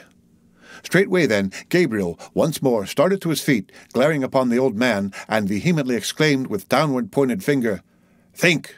Think of the blasphemer! Dead and down there! Beware of the blasphemer's end!" Ahab stolidly turned aside, then said to Mayhew, "Captain, I have just bethought me of my letter-bag. There is a letter for one of thy officers, if I mistake not. Starbuck, look over the bag." Every whale ship takes out a goodly number of letters for various ships, whose delivery to the persons to whom they may be addressed depends upon the mere chance of encountering them in the four oceans. Thus, most letters never reach their mark, and many are only received after attaining an age of 2 or 3 years or more. Soon Starbuck returned with a letter in his hand. It was sorely tumbled, damp, and covered with a dull, spotted green mold in consequence of being kept in a dark locker of the cabin. Of such a letter Death himself might well have been the postboy. "Canst not read it?" cried Ahab. "Give it me, man."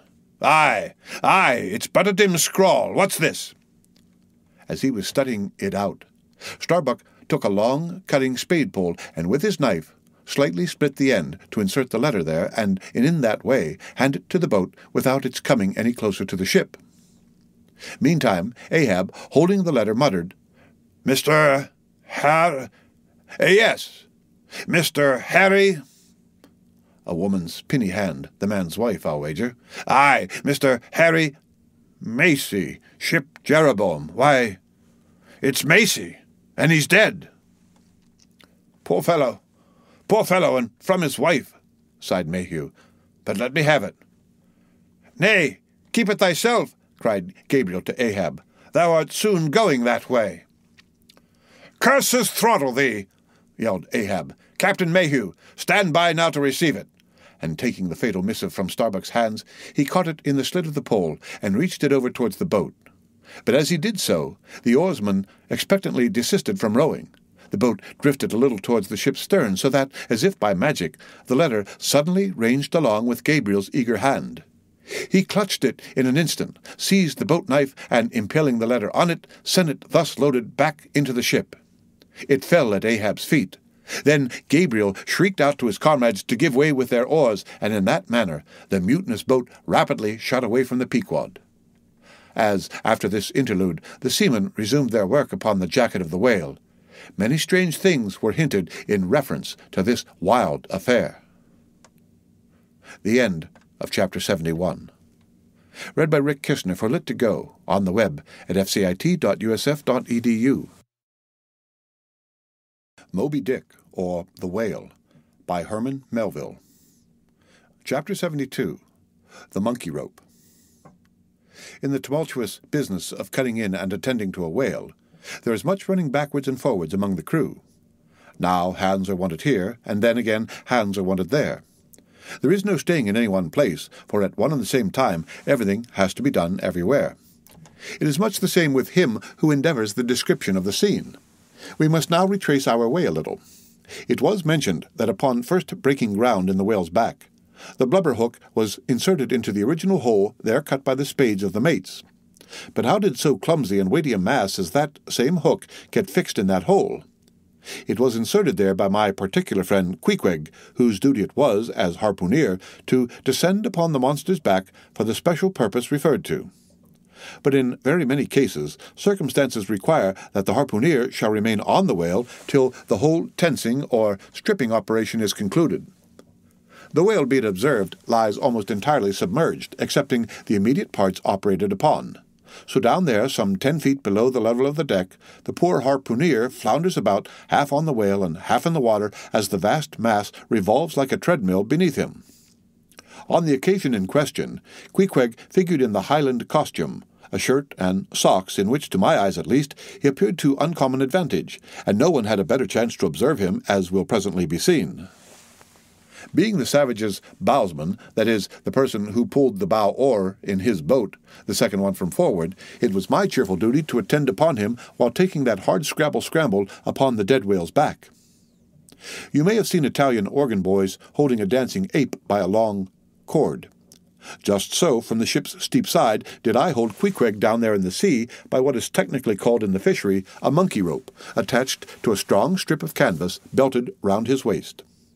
It was a humorlessly perilous business for both of us. For, before we proceed further, it must be said that the monkey rope was fast at both ends, fast to Queequeg's broad canvas belt, and fast to my narrow leather one, so that, for better or for worse, we two, for the time, were wedded, and should poor Queequeg sink to rise no more, then both usage and honour demanded that, instead of cutting the cord, it should drag me down in his wake.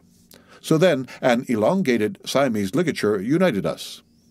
Queequeg was my own inseparable twin brother, nor could I anyway get rid of the dangerous liabilities which the hempen bond entailed.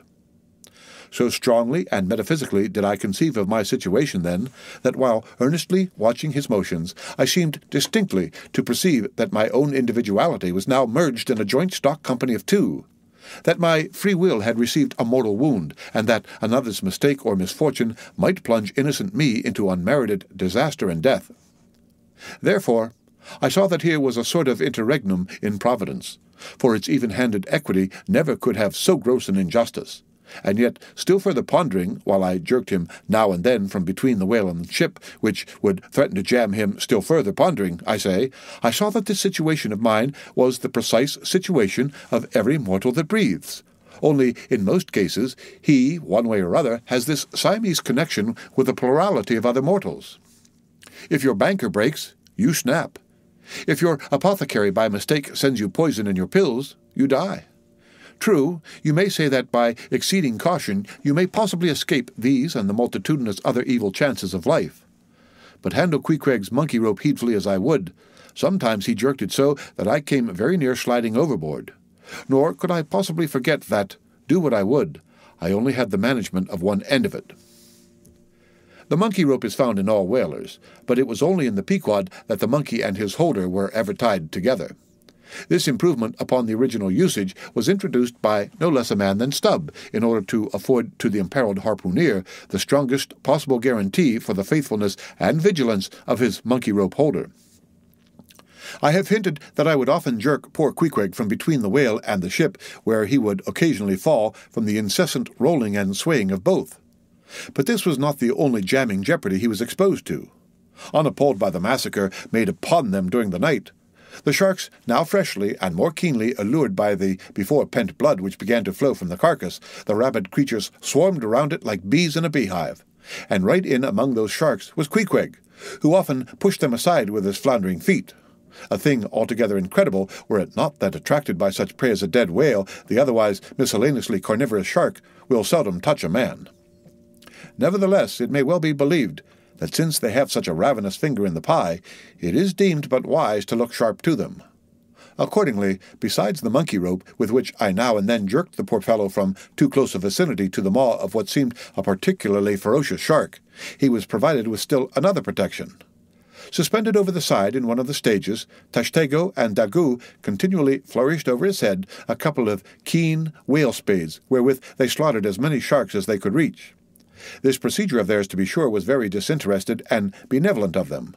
They meant Queequeg's best happiness, I admit, but in their hasty zeal to befriend him, and from the circumstance that both he and the sharks were at times half hidden by the blood-muddled water, those indiscreet spades of theirs would come nearer amputating a leg than a tail. But poor Queequeg, I suppose, straining and gasping there with that great iron hook, poor Queequeg, I suppose, only prayed to his Yoho and gave up his life into the hands of his gods. Well, my dear comrade and twin brother, thought I, as I drew in and then slacked off the rope to every swell of the sea, what matters it after all? Are you not the precious image of each and all of us men in this wailing world? That unsounded ocean you gasp in is life. Those sharks your foes, those spades your friends, and what between sharks and spades you are in a sad pickle and peril, poor lad. But courage! There is good cheer in store for you, Queequeg. For now, as with blue lips and bloodshot eyes the exhausted savage at last climbs up the chains and stands all dripping and involuntarily trembling over the side, the steward advances and with a benevolent, consolatory glance hands him, what? Some hot cognac? No, hands him, ye gods, hands him a cup of tepid ginger and water. Ginger? Do I smell ginger? Suspiciously asked Stubb, coming near. Yes, this must be ginger, peering into the as yet untasted cup. Then, standing as if incredulous for a while, he calmly walked towards the astonished steward, slowly saying, Ginger? Ginger? And will you have the goodness to tell me, Mr. Doughboy, where lies the virtue of ginger? Ginger! Is ginger the sort of fuel you use, Doughboy, to kindle a fire in this shivering cannibal? Ginger! What the devil is ginger? Sea coal? Firewood? Lucifer matches? Tinder? Gunpowder? What the devil is ginger, I say, that you offer this cup to our poor ℌ𝔞𝔫𝔫𝔞𝔥 here? There is some sneaking temperance society movement about this business, he suddenly added, now approaching Starbuck, who had just come from forward. Will you look at that cannikin, sir? Smell of it, if you please. Then, watching the mate's countenance, he added, The steward, Mr. Starbuck, had the face to offer that calomel and jalap to ℌ𝔞𝔫𝔫𝔞𝔥 there, this instant off the whale. Is the steward an apothecary, sir? And may I ask whether this is the sort of bitters by which he blows back the life into a half-drowned man? I trust not, said Starbuck. It is poor stuff enough. Aye, steward, cried Stubb. We'll teach you to drug it, harpooneer. None of your apothecary's medicine here. You want to poison us, do ye? You have got out insurances on our lives and wants to murder us all and pocket the proceeds, do ye? It was not me, cried Doughboy. It was Aunt Charity that brought the ginger on board and bade me never give the harpooneers any spirits, but only this ginger jub, so she called it. Ginger jub? You gingerly rascal! Take that, and run along with ye to the lockers and get something better. I hope I do no wrong, Mr. Starbuck. It is the captain's orders, grog for the harpooneer on a whale. Enough, replied Starbuck. Only don't hit him again, but... Oh, I never hurt when I hit, except when I'd hit a whale or something of that sort, and this fellow's a weasel. What were you about saying, sir? Only this. Go down with him and get what thou wantest thyself. When Stubb reappeared, he came with a dark flask in one hand and a sort of tea-caddy in the other. The first contained strong spirits and was handed to ℌ𝔞𝔫𝔫𝔞𝔥. The second was Aunt Charity's gift, and that was freely given to the waves. The end of Chapter 72. Read by Rick Kistner. For Lit to Go on the web at fcit.usf.edu. Moby Dick, or the Whale, by Herman Melville. Chapter 73. Stubb and Flask kill a right whale, and then have a talk over him. It must be borne in mind that all this time we have a sperm whale's prodigious head hanging to the Pequod's side. But we must let it continue hanging there a while till we can get a chance to attend to it. For the present other matters press, and the best we can do now for the head is to pray heaven the tackles may hold. Now during the past night and forenoon, the Pequod had gradually drifted into a sea which, by its occasional patches of yellow brit, gave unusual tokens of the vicinity of right whales, a species of the Leviathan that but few supposed to be at this particular time lurking anywhere near. And though all hands commonly disdained the capture of those inferior creatures, and though the Pequod was not commissioned to cruise for them at all, and though she had passed numbers of them near the Crozets without lowering a boat, yet now that a sperm whale had been brought alongside and beheaded, to the surprise of all, the announcement was made that a right whale should be captured that day if opportunity presented. Nor was this long wanting. Tall spouts were seen to leeward, and 2 boats, Stubbs and Flasks, were detached in pursuit. Pulling further and further away, they at last became almost invisible to the men at the masthead. But suddenly in the distance they saw a great heap of tumultuous white water, and soon after news came from aloft that one or both the boats must be fast. An interval passed, and the boats were in plain sight, in the act of being dragged right towards the ship by the towing whale.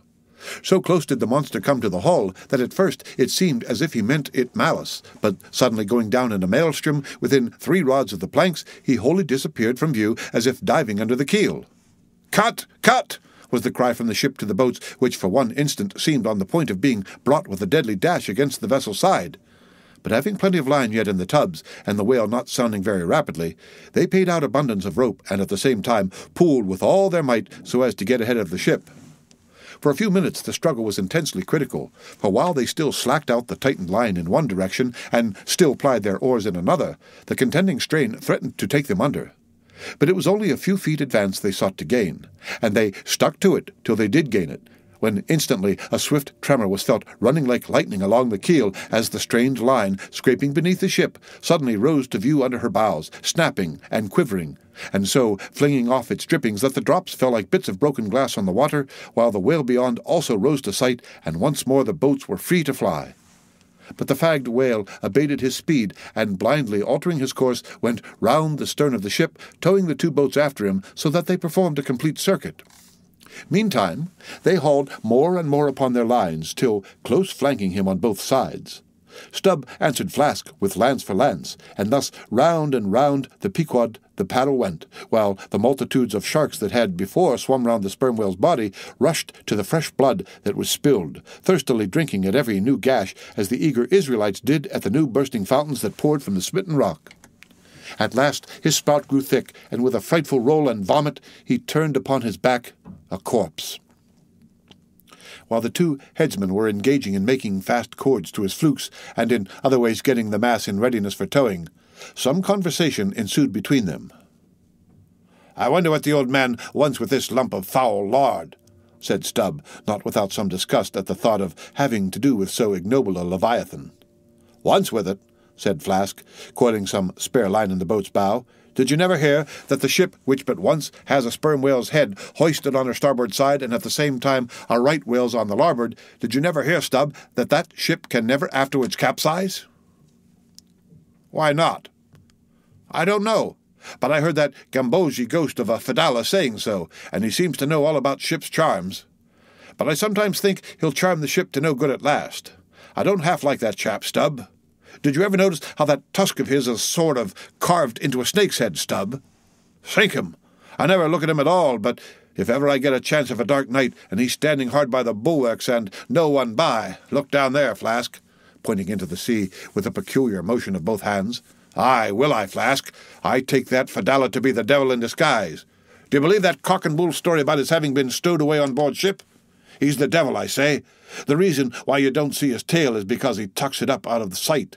He carries it coiled away in his pocket, I guess, blast him. Now that I think of it, he's always wanting oakum to stuff into the toes of his boots. He sleeps in his boots, don't he? He hasn't got any hammock, but I've seen him lay of nights in a coil of rigging. No doubt, and it's because of his cursed tail. He coils it down, do you see, in the eye of the rigging. What's the old man have so much to do with him for? Striking up a swap or a bargain, I suppose." "Bargain? About what?" "Why, do you see, the old man is hard bent after that white whale, and the devil there is trying to come round him and get him to swap away his silver watch or his soul or something of that sort, and then he'll surrender Moby Dick." "Paw, Stubb, you're skylarking. How can Fedallah do that?" "I don't know, Flask, but the devil is a curious chap and a wicked one, I tell ye. Why, they say as how he went a-sauntering into the old flagship once, switching his tail about devilish easy and gentlemanlike, and inquiring if the old governor was at home. Well, he was at home, and asked the devil what he wanted. The devil, switching his hoofs up, and says, 'I want John.' 'What for?' says the old governor. 'What business is that of yours?' says the devil, getting mad. 'I want to use him.'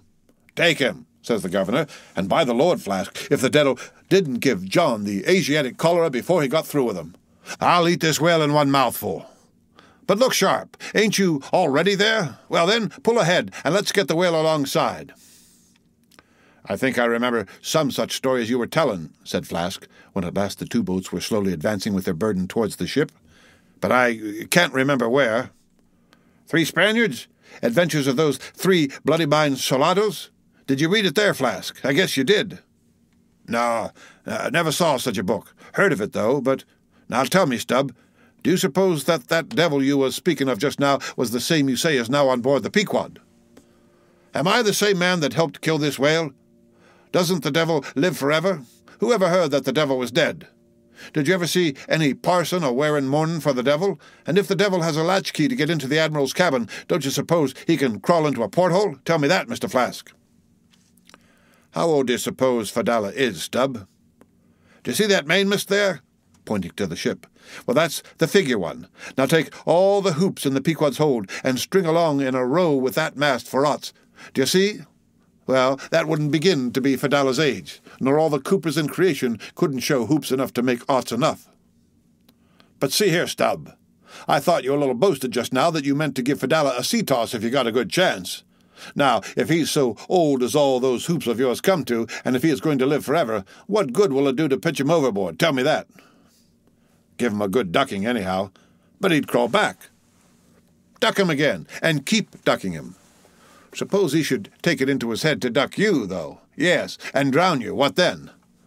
I should like to see him try it. I'd give him such a pair of black eyes that he wouldn't dare to show his face in the Admiral's cabin again for a long time, let alone down in the orlop there, where he lives, and hereabouts on the upper decks where he sneaks so much. Damn the devil, Flask!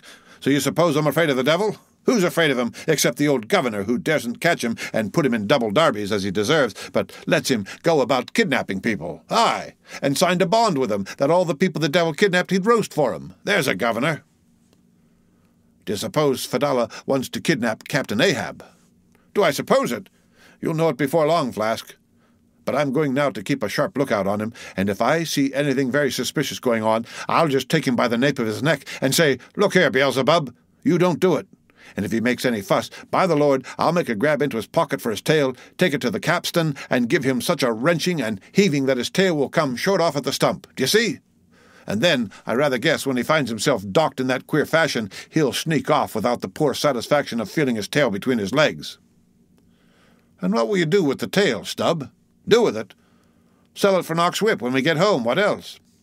Now, do you mean what you say, and have been saying all along, Stubb? Mean or not mean, here we are at the ship. The boats were here hailed to tow the whale on the larboard side, where fluke chains and other necessaries were already prepared for securing him. "Didn't I tell you so?" said Flask. "Yes. You'll soon see this right whale's head hoisted up opposite that Parmacetes." In good time, Flask's saying proved true. As before, the Pequod steeply leaned over towards the sperm whale's head. Now, by the counterpoise of both heads, she regained her even keel, though sorely strained, you may well believe. So, when on one side you hoist in Locke's head, you go over that way, but now on the other side hoist in ℌ𝔞𝔫𝔫𝔞𝔥, and you come back again. But in very poor plight. Thus some minds forever keep trimming boat. Oh, ye foolish! Throw all these thunderheads overboard, and then you will float light and right. In disposing of the body of a right whale, when brought alongside the ship, the same preliminary proceedings commonly take place as in the case of a sperm whale. Only, in the latter instance, the head is cut off whole, but in the former, the lips and tongues are separately removed and hoisted on deck, with all the well-known black bone attached to what is called the crown-piece. But nothing like this, in the present case, had been done. The carcasses of both whales had dropped astern, and the head-laden ship not a little resembled a mule carrying a pair of overburdening panniers. Meanwhile, Fedallah was calmly eyeing the right whale's head, and ever and anon glancing from the deep wrinkles there to the lines in his own hand. And Ahab chanced so to stand that the Parsee occupied his shadow, while, if the Parsee's shadow was there at all, it seemed only to blend with and lengthen Ahab's. As the crew toiled on, Laplandish speculations were bandied among them concerning all these passing things. The end of Chapter 73. Read by Rick Kistner for Lit to Go on the web at fcit.usf.edu. Moby Dick or the Whale by Herman Melville. Chapter 74. The Sperm Whale's Head, Contrasted View. Here now are two great whales lying their heads together. Let us join them and lay together our own. Of the grand order of folio leviathans, the sperm whale and the right whale are by far the most noteworthy. They are the only whales regularly hunted by man. To the Nantucketer they present the two extremes of all the known varieties of the whale.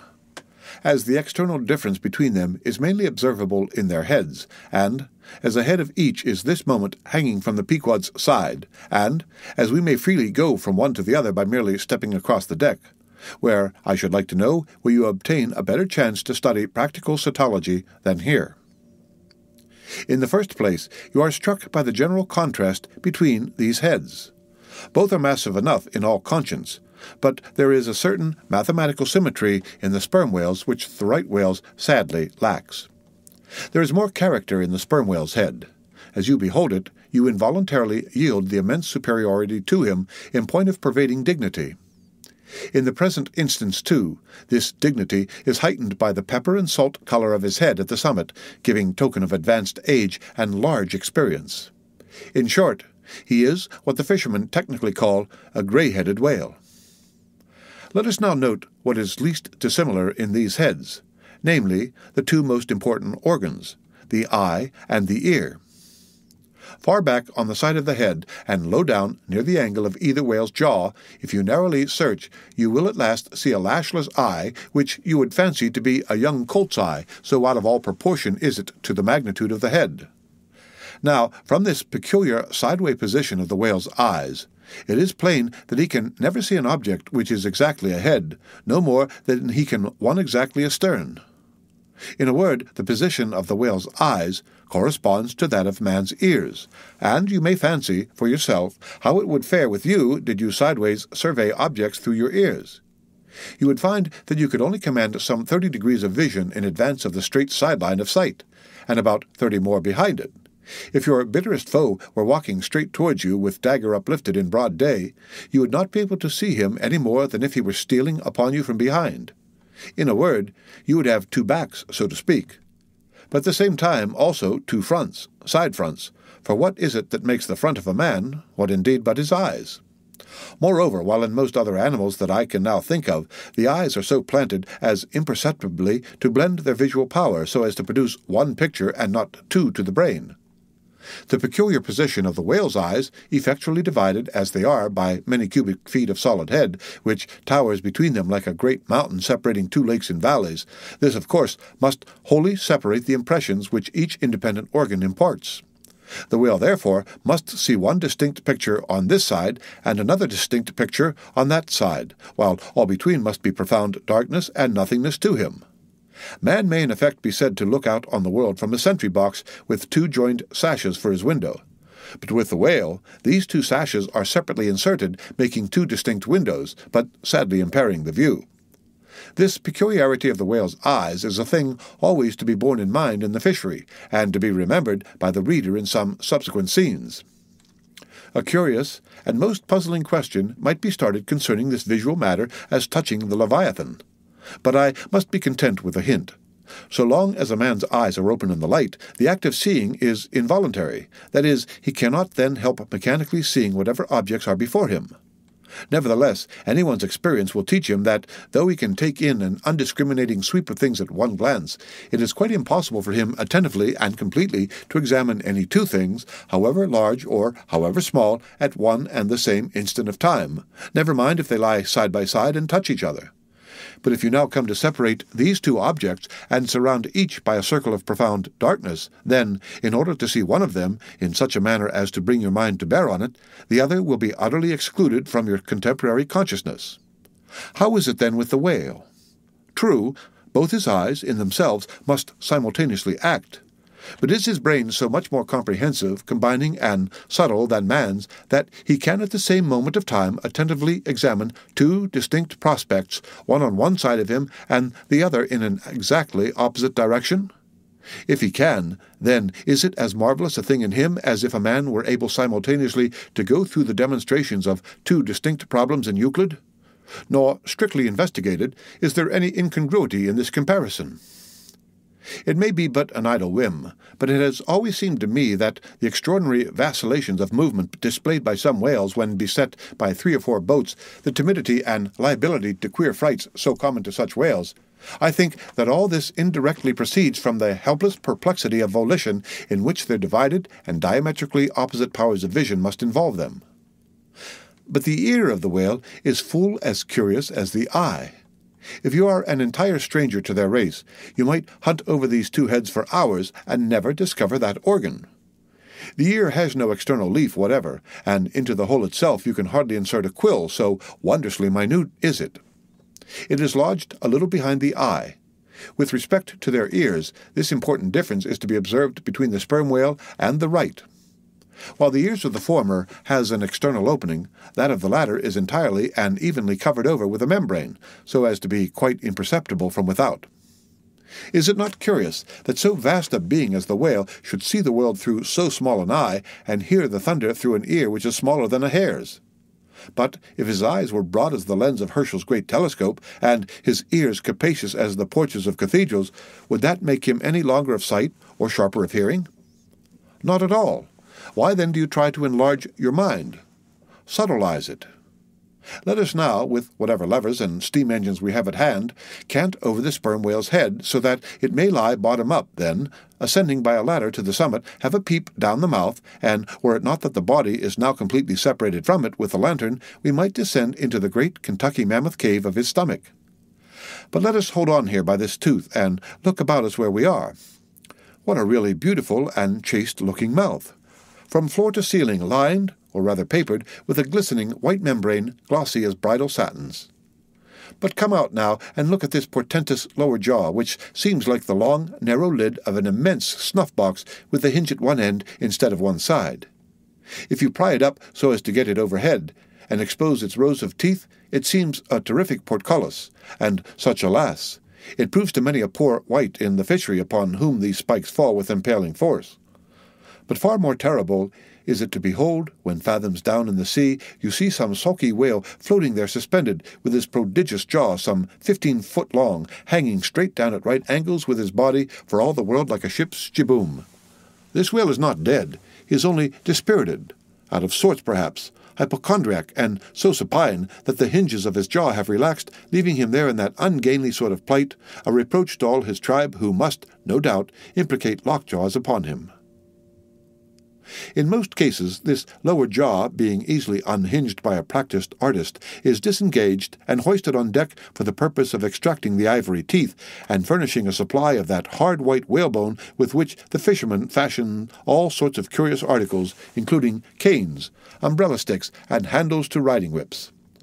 With a long, weary hoist, the jaw is dragged on board as if it were an anchor, and when the proper time comes, some few days after the other work, Queequeg, Daggoo, and Tashtego, being all accomplished dentists, are set to drawing teeth. With a keen cutting spade, Queequeg lances the gums, then the jaw is lashed down to ring bolts, and a tackle being rigged from aloft, they drag out these teeth, as Michigan oxen drag stumps of old oaks out of wild woodlands.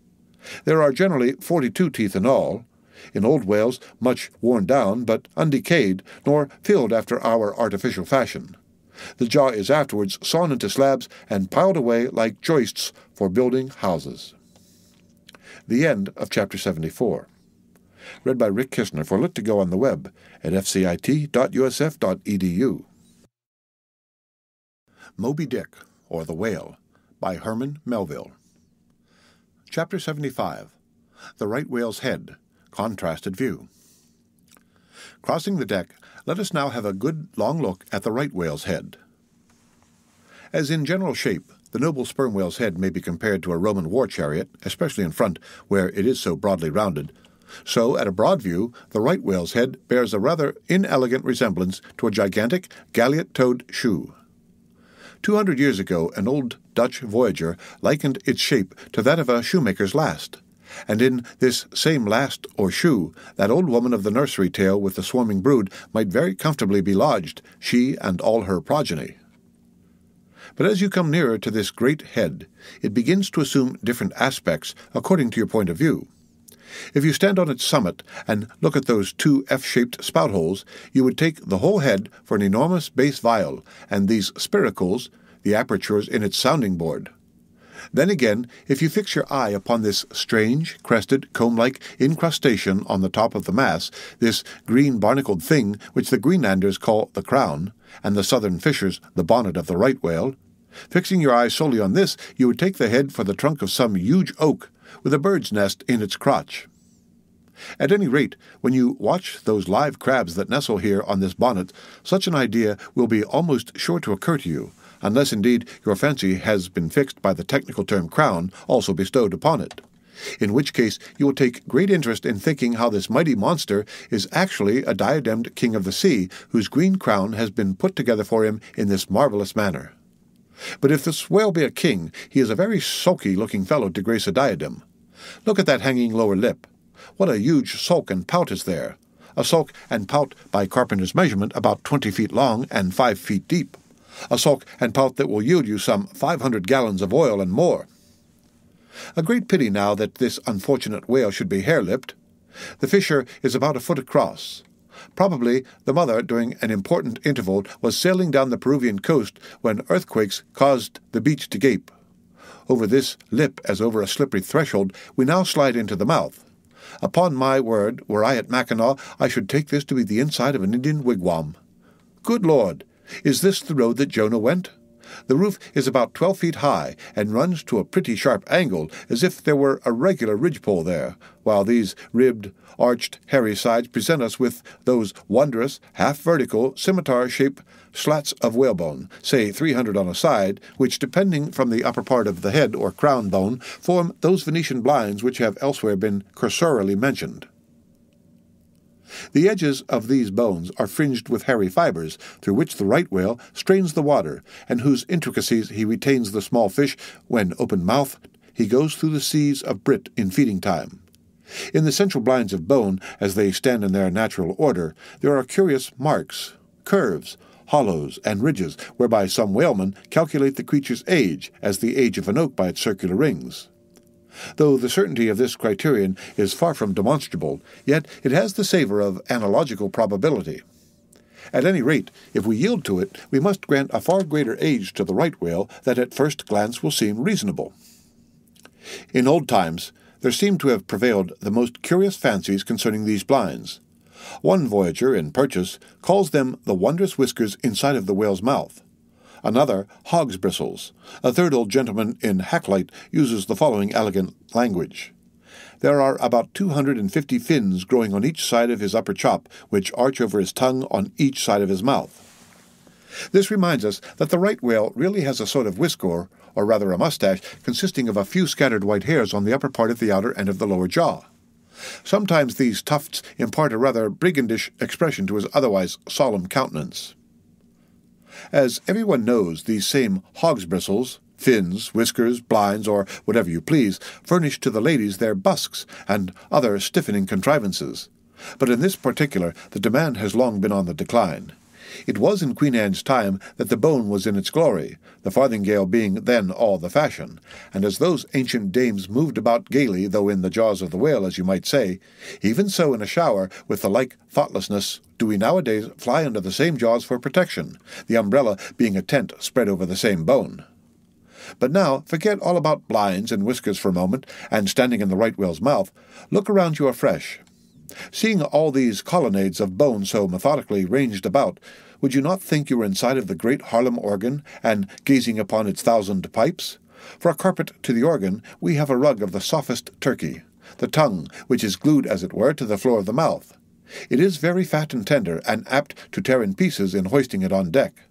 This particular tongue now before us, at a passing glance, I should say it was a 6-barreler. That is, it will yield you about that amount of oil. Ere this, you must have plainly seen the truth of what I started with, that the sperm whale and the right whale have almost entirely different heads. To sum up, then, in the right whales there is no great well of sperm, no ivory teeth at all, no long, slender mandible of a lower jaw like the sperm whales, nor in the sperm whale are there any of those blinds of bone, no huge lower lip, and scarcely anything of a tongue. Again, the right whale has 2 external spout holes, the sperm whale only 1. Look your last now on these venerable hooded heads while they yet lie together, for one will soon sink unrecorded in the sea, the other will not be very long in following. Can you catch the expression of the sperm whales there? It is the same he died with, only some of the longer wrinkles in the forehead seem now faded away. I think his broad brow to be full of a prairie-like placidity, born of a speculative indifference as to death. But mark the other head's expression. See that amazing lower lip pressed by accident against the vessel's side so as firmly to embrace the jaw? Does not this whole head seem to speak of an enormous practical resolution facing death? This right whale I take to have been a Stoic, the sperm whale a Platonian, who might have taken up Spinoza in his latter years. The end of Chapter 75. Read by Rick Kistner for Lit2Go on the web at fcit.usf.edu. Moby Dick, or the Whale, by Herman Melville. Chapter 76. The Battering Ram. Ere quitting for the nonce, the sperm whale's head, I would have you, as a sensible physiologist, simply particularly remark its front aspect in all its compacted collectedness. I would have you investigate it now with the sole view of forming to yourself some unexaggerated, intelligent estimate of whatever battering ram power may be lodged there. Here is a vital point, for you must either satisfactorily settle this matter with yourself, or forever remain an infidel as to one of the most appalling but not the less true events perhaps anywhere to be found in all recorded history. You observe that, in the ordinary swimming position of the sperm whale, the front of his head presents an almost wholly vertical plane to the water. You observe that the lower part of that front slopes considerably backwards, so as to furnish more of a retreat for the long socket which receives the boom-like lower jaw. You observe that the mouth is entirely under the head, much in the same way, indeed as though your own mouth were entirely under your chin. Moreover, you observe that the whale has no external nose, and that what nose he has, his spout-hole, is on the top of his head. You observe that his eyes and ears are at the sides of his head, nearly 1/3 of his entire length from the front.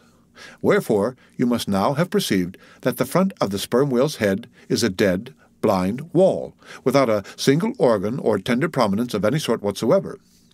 Furthermore, you are now to consider that only in the extreme, lower, backward-sloping part of the front of the head is there the slightest vestige of bone, and not till you get near 20 feet from the forehead do you come to the full cranial development, so that this whole enormous boneless mass is as one wad.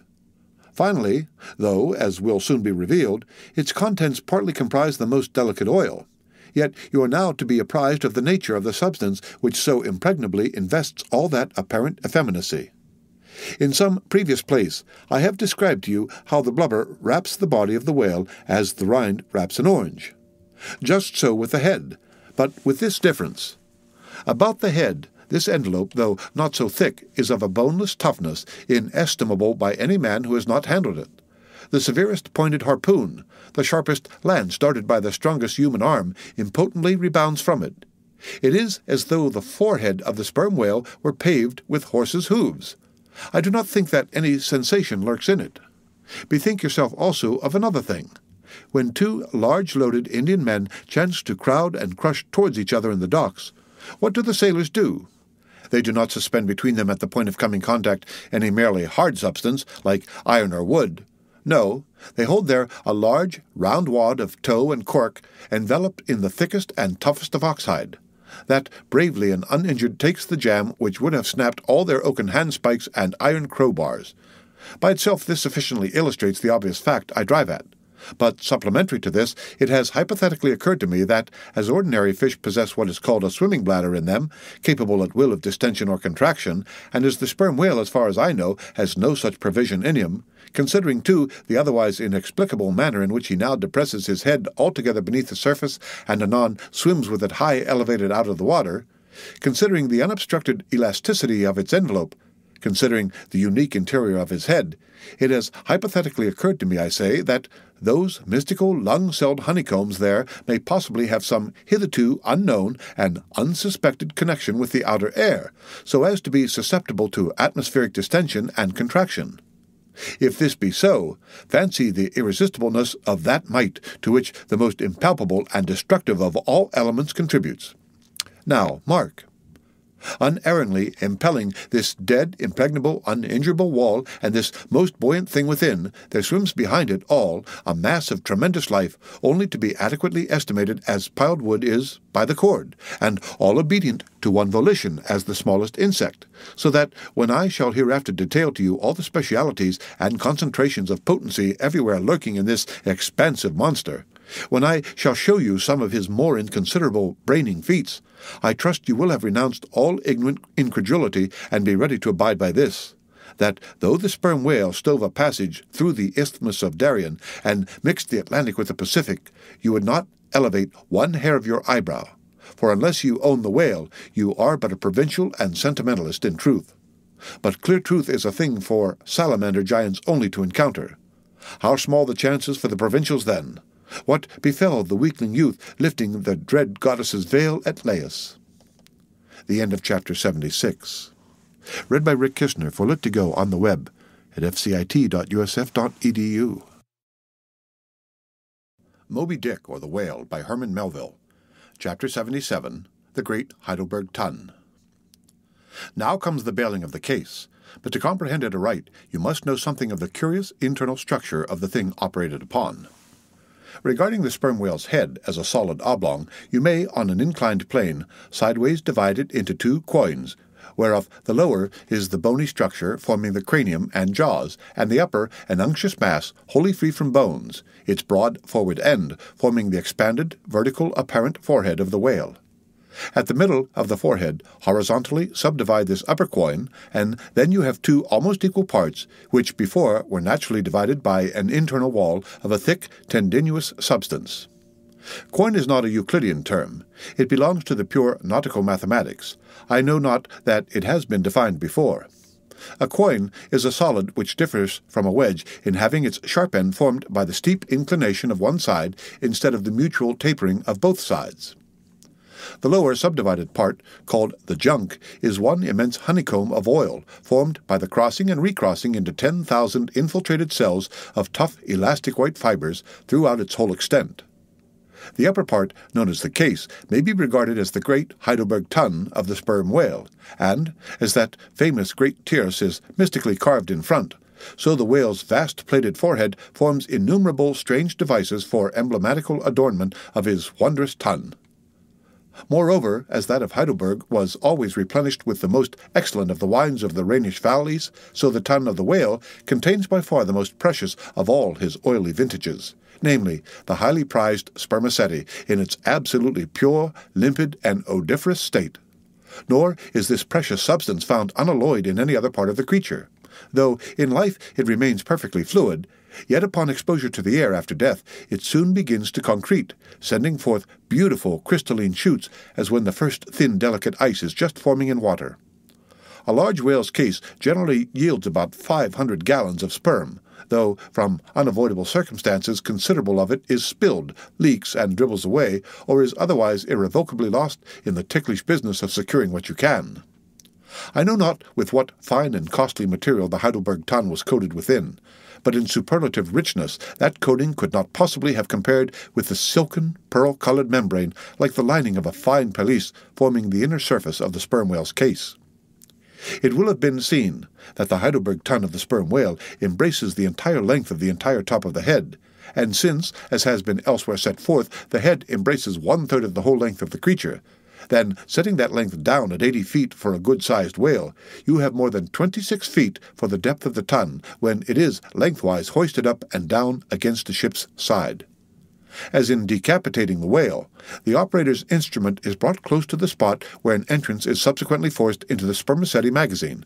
He has therefore to be uncommonly heedful lest a careless, untimely stroke should invade the sanctuary and wastingly let out its invaluable contents. It is this decapitated end of the head also which is at last elevated out of the water and retained in that position by the enormous cutting tackles whose hempen combinations on one side make quite a wilderness of ropes in that quarter.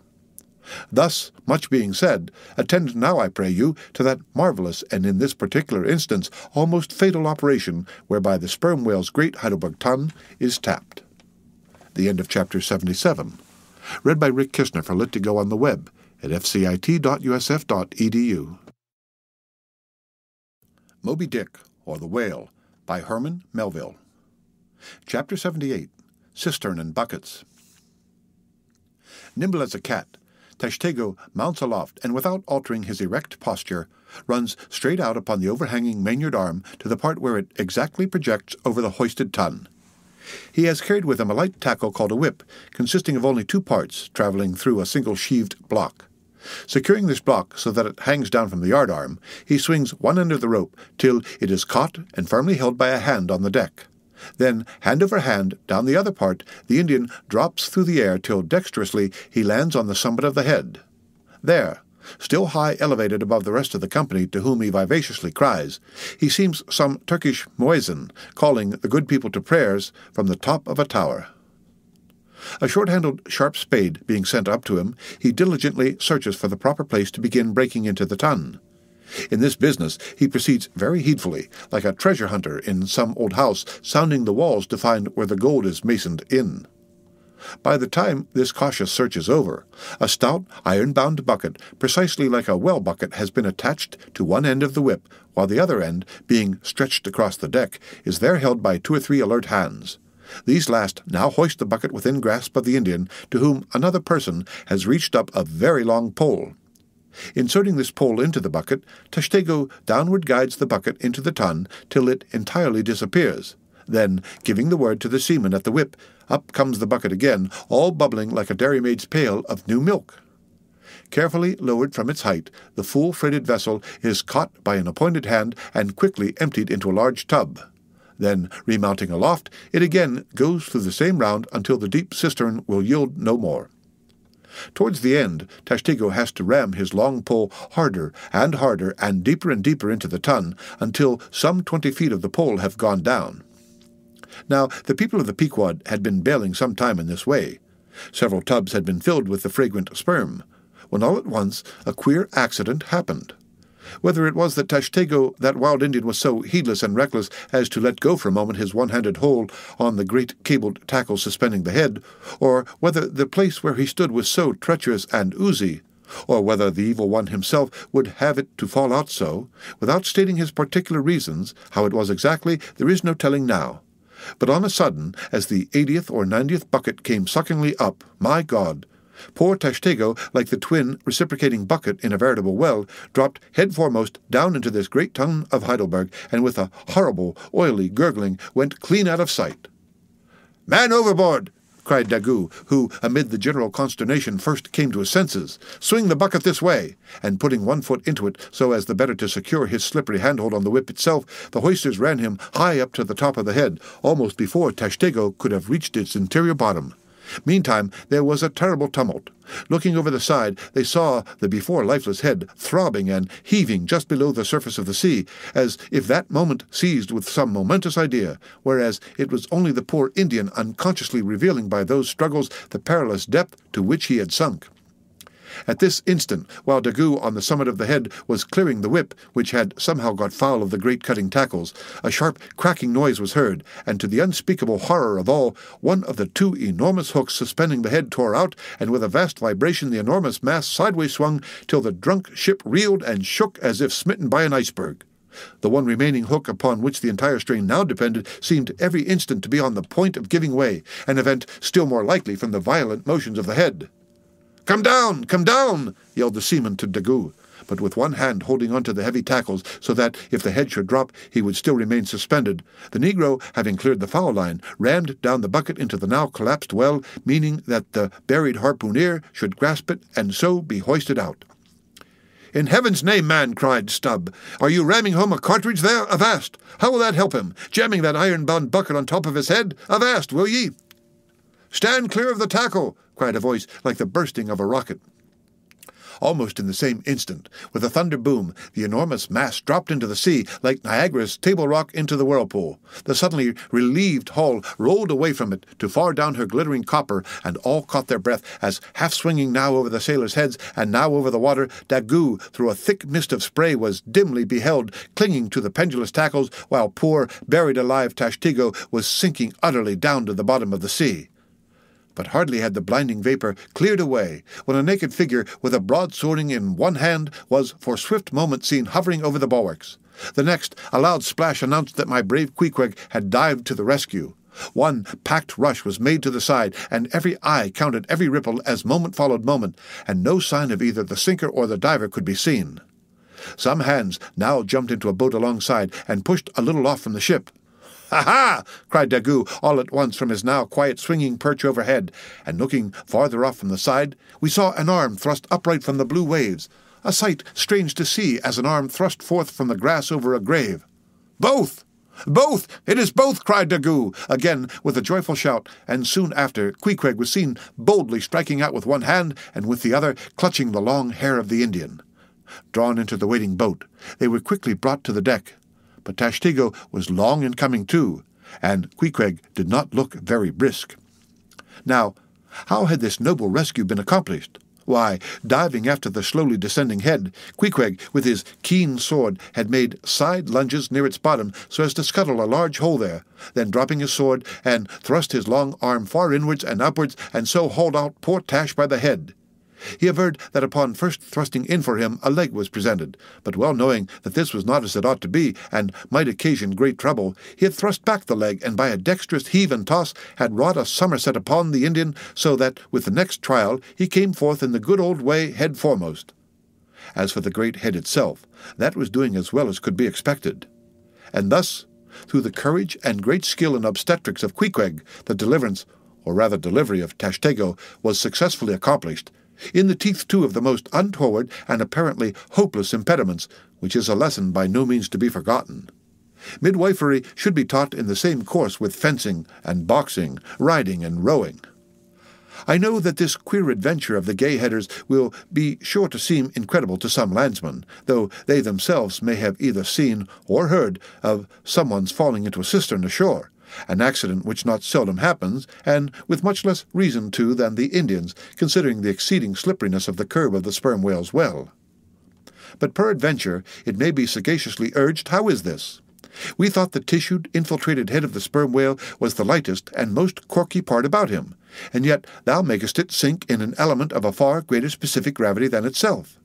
We have thee there, not at all, but I have ye, for at the time poor Tash fell in, the case had been nearly emptied of its lighter contents, leaving little but the dense tendinous wall of the well, a double-welded, hammered substance, as I have before said, much heavier than the sea-water, and a lump of which sinks in it like lead almost. But the tendency to rapid sinking in this substance was, in the present instance, materially counteracted by the other parts of the head remaining undetached from it, so that it sank very slowly and deliberately indeed, affording ⌌𝔁𝔁𝔁𝔁 a fair chance for performing his agile obstetrics on the run, as you may say. Yes, it was a running delivery, so it was. Now, had ℌ𝔁𝔁𝔁𝔁𝔁 perished in that head, it had been a very precious perishing, smothered in the very whitest and daintiest of fragrant spermaceti, coffined, hearsed, and tombed in the secret inner chamber and sanctum sanctorum of the whale. Only one sweeter end can readily be recalled, the delicious death of an Ohio honey hunter who, seeking honey in the crotch of a hollow tree, found such exceeding store of it that, leaning too far over, it sucked him in so that he died embalmed. How many, think ye, have likewise fallen into Plato's honey head and sweetly perished there? The end of Chapter 78. Read by Rick Kistner, for Lit2Go on the web at fcit.usf.edu. Moby Dick, or the Whale, by Herman Melville. Chapter 79. The Prairie. To scan the lines of his face, or feel the bumps on the head of this Leviathan, this is a thing which no physiognomist or phrenologist has as yet undertaken. Such an enterprise would seem almost as hopeful as for Lavater to have scrutinized the wrinkles on the rock of Gibraltar, or for Gall to have mounted a ladder and manipulated the dome of the Pantheon. Still, in that famous work of his, Lavater not only treats of the various faces of men, but also attentively studies the faces of horses, birds, serpents, and fish, and dwells in detail upon the modifications of expression discernible therein. Nor have Gall and his disciple Spurzheim failed to throw out some hints touching the phrenological characteristics of other beings than man. Therefore, though I am but ill qualified for a pioneer in the application of these two semi-sciences to the whale, I will do my endeavor. I try all things, I achieve what I can. Physiognomically regarded, the sperm whale is an anomalous creature. He has no proper nose, and since the nose is the central and most conspicuous of the features, and since it perhaps most modifies and finally controls their combined expression, hence it would seem that its entire absence as an external appendage must very largely affect the countenance of the whale. For as in landscape gardening, a spire, cupola, monument, or tower of some sort is deemed almost indispensable to the completion of the scene, so no face can be physiognomically in keeping without the elevated open-work belfry of the nose. Dash the nose from Phidias's marble Jove, and what a sorry remainder!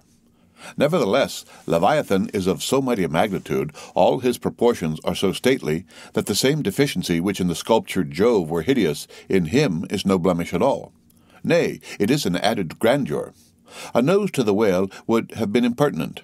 As on your physiognomical voyage you sail round his vast head in your jolly boat, your noble conceptions of him are never insulted by the reflection that he has a nose to be pulled.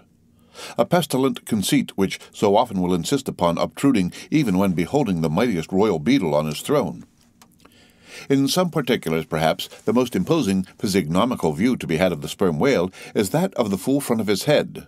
This aspect is sublime. In thought, a fine human brow is like the east when troubled with the morning. In the repose of the pasture, the curled brow of the bull has a touch of the grand in it. Pushing heavy cannon up mountain defiles, the elephant's brow is majestic. Human or animal, the mystical brow is as that great golden seal affixed by the German emperors to their decrees. It signifies, God, done this day by my hand. But in most creatures, nay, in man himself, very often the brow is but a mere strip of alpine land lying along the snow line. Few are the foreheads which, like Shakespeare's or Melanchthon's, rise so high and descend so low that the eyes themselves seem clear, eternal, tideless mountain lakes. And above them in the forehead's wrinkles, you seem to track the antlered thoughts descending there to drink, as the Highland hunters track the snow-prints of the deer. But in the great sperm whale, this high and mighty godlike dignity inherent in the brow is so immensely amplified that gazing on it, in that full front view, you feel the deity and the dread powers more forcibly than in beholding any other object in living nature. For you see no one point precisely. Not one distinct feature is revealed. No nose, eyes, ears, or mouth. No face. He has none proper. Nothing but that one broad firmament of a forehead, pleated with riddles, dumbly lowering with the doom of boats and ships and men. Nor in profile does this wondrous brow diminish, though that way viewed its grandeur does not domineer upon you so. In profile you plainly perceive the horizontal semi-crescentic depression in the forehead's middle, which in a man is Lavater's mark of genius. But how? Genius in the sperm whale? Has the sperm whale ever written a book, spoken a speech? No. His great genius is declared in his doing nothing particular to prove it. It is moreover declared in his pyramidical silence, and this reminds me that had the great sperm whale been known to the young Orient world, he would have been deified by their Chalmagian thoughts. They deified the crocodile of the Nile because the crocodile is tongueless, and the sperm whale has no tongue, or at least it is so exceedingly small as to be incapable of protrusion. If hereafter any highly cultured, poetical nation shall lure back to their birthright the merry May-Day gods of old, and livingly enthrone them again in the now egotistical sky, in the now unhaunted hill, then be sure, exalted to Jove's high seat, the great sperm whale shall lord it. Champollion deciphered the wrinkled granite hieroglyphics, but there is no Champollion to decipher the Egypt of every man's and every being's face. Physiognomy, like every other human science, is but a passing fable. If then Sir William Jones, who read in 30 languages, could not read the simplest peasant's face in its profounder and more subtle meanings, how may unlettered Ishmael hope to read the awful callity of the sperm whale's brow? I but put that brow before you. Read it if you can. The end of Chapter 79. Read by Rick Kistner. For Lit to Go on the web at fcit.usf.edu. Moby Dick, or the Whale, by Herman Melville. Chapter 80. The Nut. If the sperm whale be physiognomically a sphinx, to the phrenologist his brain seems that geometrical circle which it is impossible to square. In a full-grown creature, the skull will measure at least 20 feet in length. Unhinge the lower jaw, and the side view of this skull is as the side of a moderately inclined plane resting throughout on a level base. But in life, as we have elsewhere seen, this inclined plane is angularly filled up and almost squared by the enormous superincumbent mass of the junk and sperm. At the high end, the skull forms a crater to bed that part of the mass, while under the long floor of this crater, in another cavity, seldom exceeding 10 inches in length and as many in depth, reposes the mere handful of this monster's brain. The brain is at least 20 feet from his apparent forehead in life. It is hidden away behind its vast outworks like the innermost citadel within the amplified fortifications of Quebec. So like a choice casket is it secreted in him that I have known some whalemen who peremptorily deny that the sperm whale has any other brain than that palpable semblance of one formed by the cubic yards of his sperm magazine. Lying in strange folds, courses, and convolutions, to their apprehensions, it seems more in keeping with the idea of his general might to regard that mystic part of him as the seat of his intelligence. It is plain, then, that phrenologically, the head of this Leviathan, in the creature's living intact state, is an entire delusion. As for its true brain, you can see, then, no indication of it, nor feel any. The whale, like all things that are mighty, wears a false brow to the common world. If you unload his skull of its spermy heaps, and then take a rear view of its rear end, which is the high end, you will be struck by its resemblance to the human skull, beheld in the same situation, and from the same point of view. Indeed, place this reversed skull, scaled down to the human magnitude, among a plate of men's skulls, and you would involuntarily confound it with them, and, remarking the depressions on one part of its summit, in phrenological phrase you would say, this man had no self-esteem and no veneration. And by those negations, considered along with the affirmative fact of his prodigious bulk and power, you can best form to yourself the truest, though not the most exhilarating conception of what the most exalted potency is. But if, from the comparative dimensions of the whale's proper brain, you deem it incapable of being adequately charted, then I have another idea for you. If you attentively regard almost any quadruped's spine, you will be struck with the resemblance of its vertebra to a strung necklace of dwarfed skulls, all bearing rudimental resemblance to the skull proper. It is a German conceit that the vertebrae are absolutely undeveloped skulls. But the curious external resemblance, I take it the Germans were not the first men to perceive. A foreign friend once pointed it out to me, in the skeleton of a foe he had slain, and with the vertebra of which he was inlaying in a sort of basso-relief the beaked prow of his canoe. Now, I consider that the phrenologists have omitted an important thing in not pushing their investigations from the cerebellum through the spinal canal. For I believe that much of a man's character will be found betokened in his backbone. I would rather feel your spine than your skull, whoever you are. A thin joist of a spine never yet upheld a full and noble soul. I rejoice in my spine, as in the firm, audacious staff of that flag which I fling half out to the world. Apply this spinal branch of phrenology to the sperm whale. His cranial cavity is continuous with the first neck vertebra, and in that vertebra, the bottom of the spinal canal will measure 10 inches across, being 8 in height, and of a triangular figure with the base downwards. As it passes through the remaining vertebrae, the canal tapers in size, but for a considerable distance remains of large capacity. Now, of course, this canal is filled with much the same strangely fibrous substance, the spinal cord, as the brain, and directly communicates with the brain. And what is still more, for many feet after emerging from the brain's cavity, the spinal cord remains of an undecreasing girth almost equal to that of the brain. Under all these circumstances, would it be unreasonable to survey and map out the whale's spine phrenologically? For, viewed in this light, the wonderful comparative smallness of his brain power is more than compensated by that wonderful comparative magnitude of his spinal cord. But leaving this hint to operate as it may with the phrenologists, I would merely assume the spinal theory for a moment in reference to the sperm whale's hump.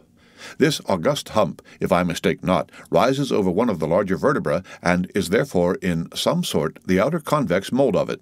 From its relative situation, then, I should call this high hump the organ of firmness or indomitableness in the sperm whale, and that the great monster is indomitable you will yet have reason to know. The end of Chapter 80. Read by Rick Kistner. For lit to go on the web at fcit.usf.edu. Moby Dick, or the Whale, by Herman Melville. Chapter 81. The Pequod Meets the Virgin. The predestinated day arrived, and we duly met the ship Jungfrau Derrick de Beer, master of Bremen. At one time the greatest whaling people in the world, the Dutch and Germans are now among the least. But here and there, at very wide intervals of latitude and longitude, you still occasionally meet with their flag in the Pacific. For some reason the Jungfrau seemed quite eager to pay her respects. While yet some distance from the Pequod, she rounded to, and, dropping a boat, her captain was impelled toward us, impatiently standing in the bows instead of the stern. "What has he in his hand there?" cried Starbuck, pointing to something wavingly held by the German. "Impossible! A lamp feeder." "Not that," said Stubb. No, it's a coffee pot, Mr. Starbuck. He's coming off to make us our coffee, is the Herman. Don't you see that big tin can there alongside of him? That's his boiling water. Oh, he's all right as the Herman." "Go along with you," cried Flask. "It's a lamp feeder and an oil can. He's out of oil and has come a-begging." However curious it may seem for an oil ship to be borrowing oil on the whale ground, and however much it may inadvertently contradict the old proverb about carrying coals to Newcastle, yet sometimes such a thing really happens, and in the present case Captain Derrick de Deer did indubitably conduct a lamp feeder, as Flask did declare. As he mounted the deck, Ahab abruptly accosted him without at all heeding what he had in his hand, but in his broken lingo the German soon evinced his complete ignorance of the white whale. Immediately turning the conversation to his lamp feeder and oil can, with some remarks touching his having to turn into his hammock at night in profound darkness, his last drop of Bremen oil being gone, and not a single flying fish yet captured to supply the deficiency, concluding by hinting that his ship was indeed what in the fishery is technically called a clean one, that is, an empty one, well deserving the name of Jungfrau, or the Virgin. His necessities supplied, Derrick departed, but he had not gained his ship's side when whales were almost simultaneously raised from the mastheads of both vessels, and so eager for the chase was Derrick that without pausing to put his oil can and lamp feeder aboard, he slewed round his boat and made after the Leviathan lamp feeders. Now, the game having risen to leeward, he and the other 3 German boats that soon followed him had considerably the start of the Pequod's keels. There were 8 whales, an average pod. Aware of their danger, they were going all abreast with great speed, straight before the wind, rubbing their flanks as closely as so many spans of horses in harness. They left a great wide wake, as though continually unrolling a great wide parchment upon the sea. Full in this rapid wake, and many fathoms in the rear, swam a huge, humped old bull, which, by his comparatively slow progress, as well as by the unusual yellowish incrustations overgrowing him, seemed afflicted with the jaundice or some other infirmity. Whether this whale belonged to the pod in advance seemed questionable, for it is not customary for such venerable leviathans to be at all social.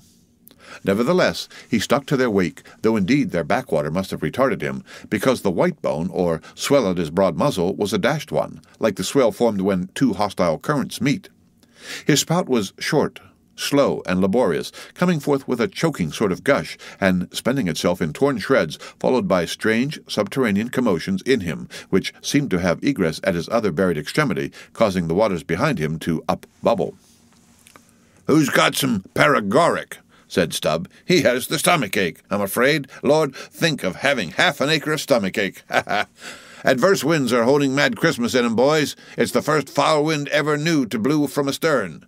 But look, did ever a whale yaw so before? It must be he's lost his tiller."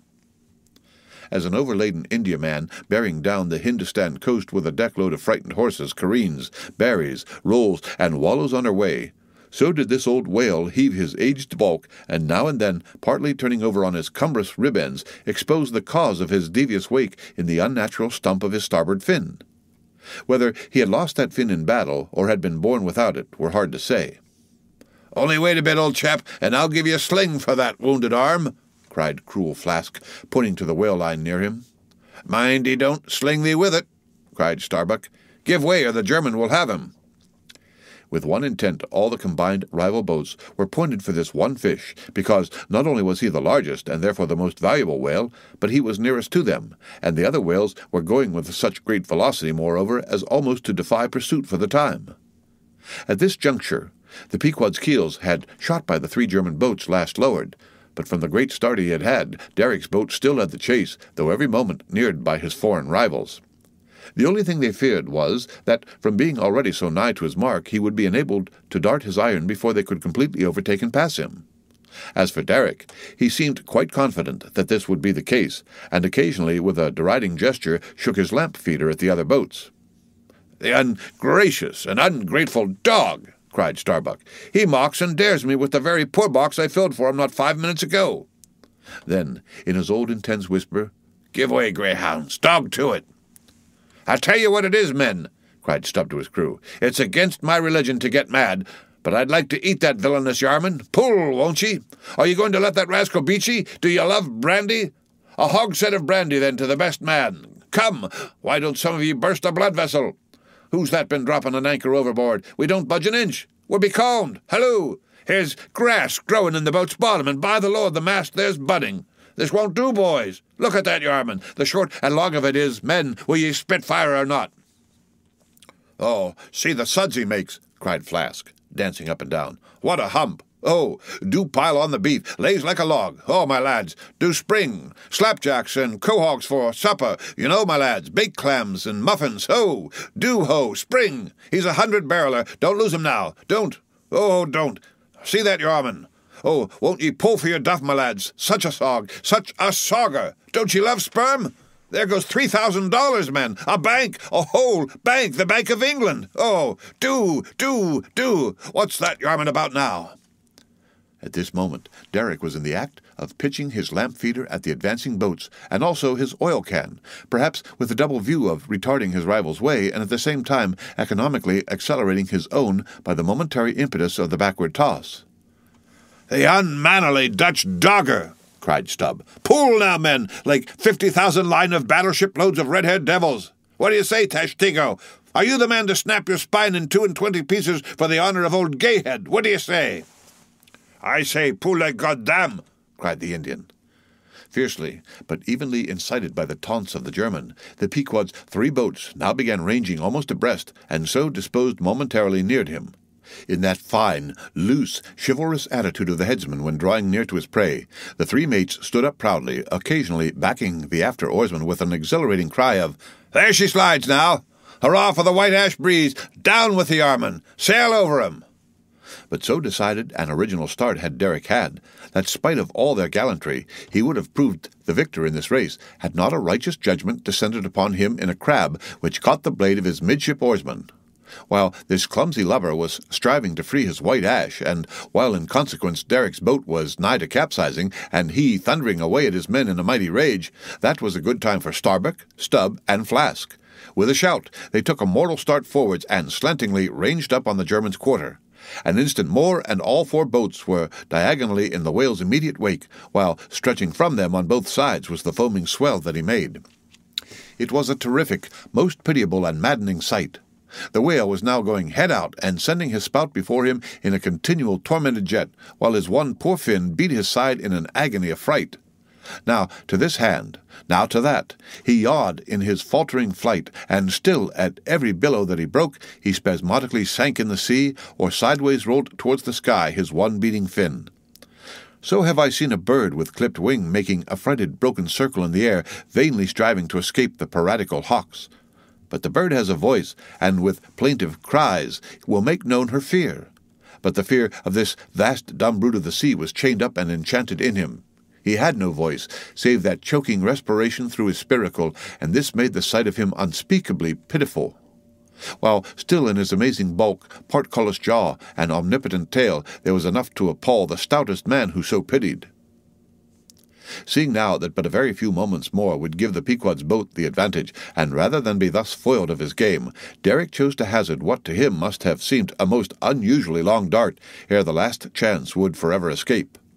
But no sooner did his harpooneer stand up for the stroke than all 3 tigers, Queequeg, ℌ𝔞𝔫𝔫𝔞𝔥, Daggoo, instinctively sprang to their feet, and standing in a diagonal row, simultaneously pointed their barbs and darted over the head of the German harpooneer. Their 3 Nantucket irons entered the whale. Blinding vapors of foam and white fire, the 3 boats, in the first fury of the whale's headlong rush, bumped the Germans aside with such force that both Derek and his baffled harpooneer were spilled out and sailed over by the 3 flying keels. "Don't be afraid, my butterboxes," cried Stubb, casting a passing glance upon them as he shot by. "You'll be picked up presently, all right. I saw some sharks astern. St. Bernard's dogs, you know, relieve distressed travellers. Hurrah! This is the way to sail now. Every keel a sunbeam. Hurrah! Here we go, like 3 tin kettles at the tail of a mad cougar. This puts me in mind of a fastening to an elephant in a tilbury on a plain. Makes the wheel spokes fly, boys, when you fasten to him that way, and there's danger of being pitched out, too, when you strike a hill. Hurrah! This is the way a fellow feels when he's going to Davy Jones, all a rush down an endless inclined plane. Hurrah! This whale carries the everlasting mail." But the monster's run was a brief one. Giving a sudden gasp, he tumultuously sounded.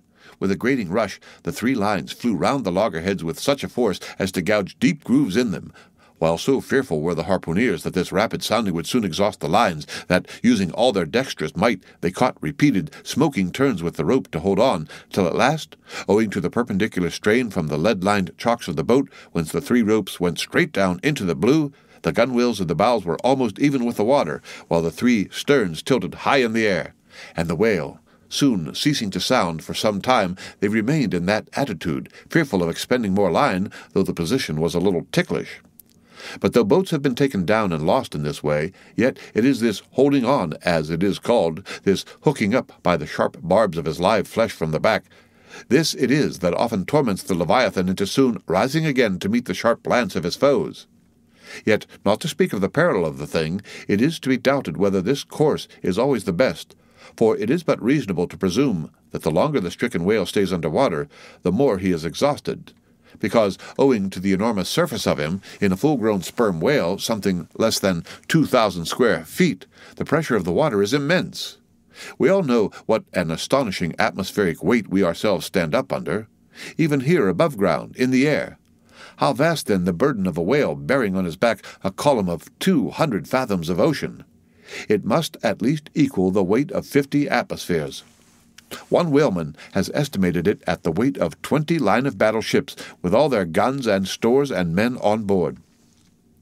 As the three boats lay there on that gently rolling sea, gazing down into its eternal blue noon, and as not a single groan or cry of any sort, nay, not so much as a ripple or a bubble came up from its depths, what landsman would have thought that beneath all that silence and placidity the utmost monster of the seas was writhing and wrenching in agony? Not 8 inches of perpendicular rope were visible at the bows. Seems it credible that by 3 such thin threads the great Leviathan was suspended like the big weight to an 8-day clock? Suspended? And to what? To 3 bits of board. Is this the creature of whom it was once so triumphantly said, "Canst thou fill his skin with barbed irons, or his head with fish spears? The sword of him that layeth at him cannot hold the spear, the dart, nor the habergeon. He esteemeth iron as straw. The arrow cannot make him flee. Darts are counted as stubble. He laugheth at the shaking of a spear." This the creature? This he? Oh, that unfulfillments should follow the prophets! For with the strength of 1,000 thighs in his tail, Leviathan had run his head under the mountains of the sea to hide him from the Pequod's fish spears. In that sloping afternoon sunlight, the shadows that the 3 boats sent down beneath the surface must have been long enough and broad enough to shade half Xerxes' army. Who can tell how appalling to the wounded whale must have been such huge phantoms flitting over his head? "Stand by, men! He stirs!" cried Starbuck, as the 3 lines suddenly vibrated in the water distinctly, conducting upwards to them, as by magnetic wires, the life and death throbs of the whale, so that every oarsman felt them in his seat. The next moment, relieved in great part from the downward strain at the bows, the boats gave a sudden bounce upwards, as a small ice-field will when a dense herd of white bears are scared from it into the sea. "Haul in! Haul in!" cried Starbuck again. "He's rising!" The lines of which hardly an instant before not one hand's breadth could have been gained, were now, in long quick coils, flung back, all dripping into the boats, and soon the whale broke water within 2 ships' lengths of the hunters. His motions plainly denoted his extreme exhaustion. In most land animals there are certain valves or floodgates in many of their veins, whereby when wounded the blood is in some degree at least instantly shut off in certain directions. Not so with the whale, one of whose peculiarities it is to have an entire non-valvular structure of the blood vessels, so that when pierced even by so small a point as a harpoon, a deadly drain is at once begun upon his whole arterial system, and when this is heightened by the extraordinary pressure of water at a great distance below the surface, his life may be said to pour from him in incessant streams. Yet so vast is the quantity of blood in him, and so distant and numerous its interior fountains, that he will keep thus bleeding and bleeding for a considerable period. Even as in a drought a river will flow, whose source is the wellsprings of far-off and indiscernible hills. Even now, when the boats pulled upon this whale, and perilously drew over his swaying flukes, and the lances were darted into him, they were followed by steady jets from the new-made wound, which kept continually playing, while the natural spout-hole in his head was only at intervals, however rapid, sending its affrighted moisture into the air. From this last vent no blood yet came, because no vital part of him had thus far been struck. His life, as they significantly call it, was untouched. As the boats now more closely surrounded him, the whole upper part of his form, with much of it that is ordinarily submerged, was plainly revealed. His eyes, or rather the places where his eyes had been, were beheld. As strange misgrown masses gather in the knotholes of the noblest oaks when prostrate, so from the points which the whale's eyes had once occupied now protruded blind bulbs, horribly pitiable to see. But pity there was none. For all his old age and his one arm and his blind eyes, he must die the death and be murdered in order to light the gay bridals and other merry-makings of men, and also to illuminate the solemn churches that preach unconditional inoffensiveness by all to all. Still rolling in his blood, at last he partially disclosed a strangely discolored bunch or protuberance the size of a bushel low down on the flank. "A nice spot!" cried Flask. "Just let me prick him there once." "Avast!" cried Starbuck. "There's no need of that." But humane Starbuck was too late. At the instant of the dart, an ulcerous jet shot from this cruel wound, and, goaded by it into more than sufferable anguish, the whale, now spouting thick blood with swift fury, blindly darted at the craft, bespattering them and their glorying crews all over with showers of gore, capsizing Flask's boat and marring the bows. It was his death-stroke, for by this time so spent was he by loss of blood that he helplessly rolled away from the wreck he had made, lay panting on his side, impotently flapped with his stumped fin, then over and over slowly revolved like a waning world, turned up the white secrets of his belly, lay like a log, and died. It was most piteous, that last expiring spout, as when by unseen hands the water is gradually drawn off from some mighty fountain, and with half-stifled melancholy gurglings the spray column lowers and lowers to the ground, so the last long-dying spout of the whale. Soon, while the crews were awaiting the arrival of the ship, the body showed symptoms of sinking with all its treasures unrifled. Immediately, by Starbuck's orders, lines were secured to it at different points, so that, ere long, every boat was a buoy, the sunken whale being suspended a few inches beneath them by the cords.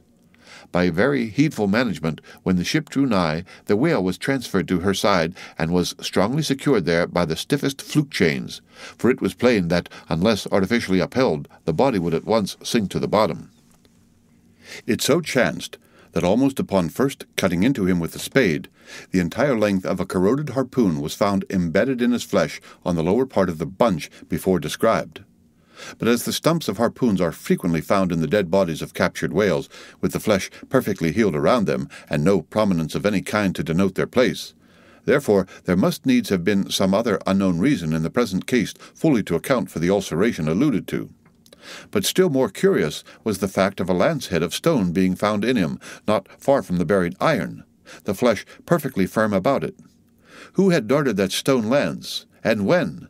It might have been darted by some Norwest Indian long before America was discovered.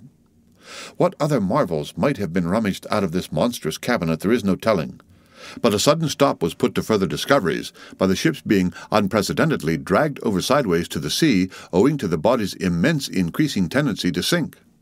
However, Starbuck, who had the ordering affairs, hung on to it to the last, hung on to it so resolutely indeed that when at length the ship would have been capsized if still persisting in locking arms with the body, then, when the command was given to break clear from it, such was the immovable strain upon the timber-heads to which the fluke chains and cables were fastened that it was impossible to cast them off.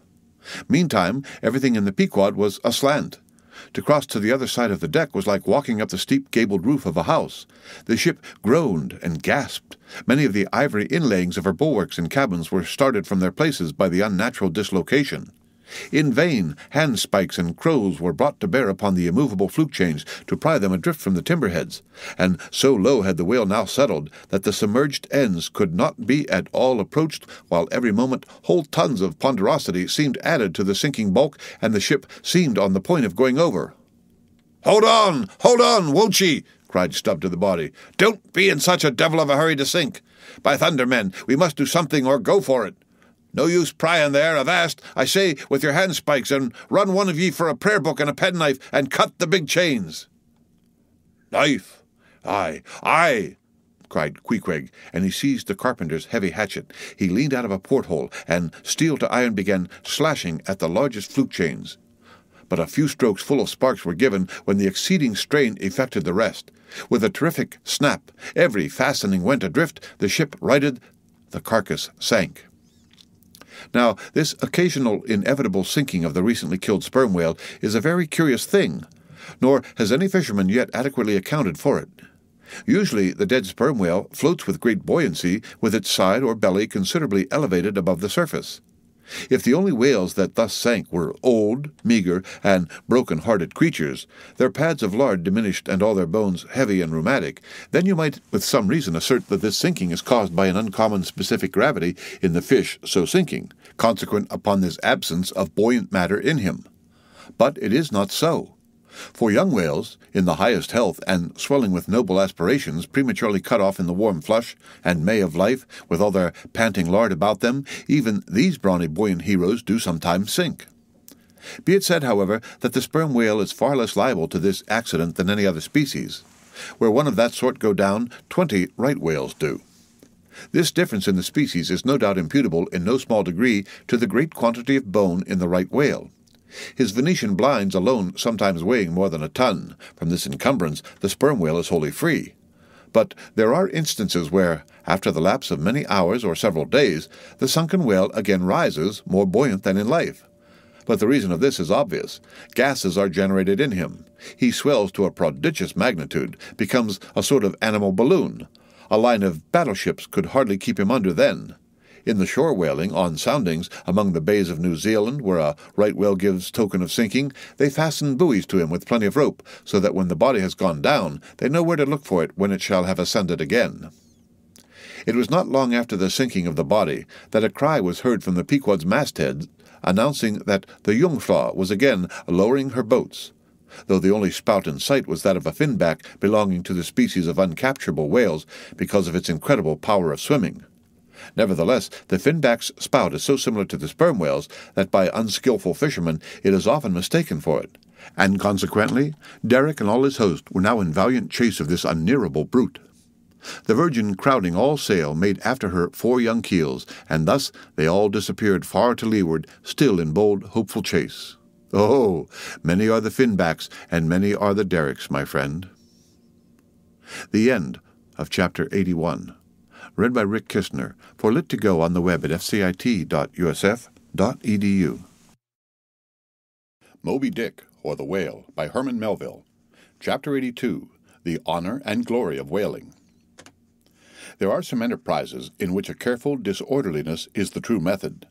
The more I dive into this matter of whaling, and push my researches up to the very springhead of it, so much the more am I impressed with its great honorableness and antiquity, and especially when I find so many great demigods and heroes, prophets of all sorts, who, one way or another, have shed distinction upon it. I am transported with reflection that I myself belong, though but subordinately, to so emblazoned a fraternity. The gallant Perseus, a son of Jupiter, was the first whaleman, and to the eternal honor of our calling be it said that the first whale attacked by our brotherhood was not killed with any sordid intent. Those were the nightly days of our profession, when we only bore arms to succor the distressed, and not to fill men's lamp-feeders. Everyone knows the fine story of Perseus and Andromeda, how the lovely Andromeda, the daughter of a king, was tied to a rock on the sea-coast, and as Leviathan was in the very act of carrying her off, Perseus, the prince of whalemen, intrepidly advancing, harpooned the monster, and delivered and married the maid. It was an admirable artistic exploit, rarely achieved by the best harpooneers of the present day, inasmuch as this Leviathan was slain at the very first dart.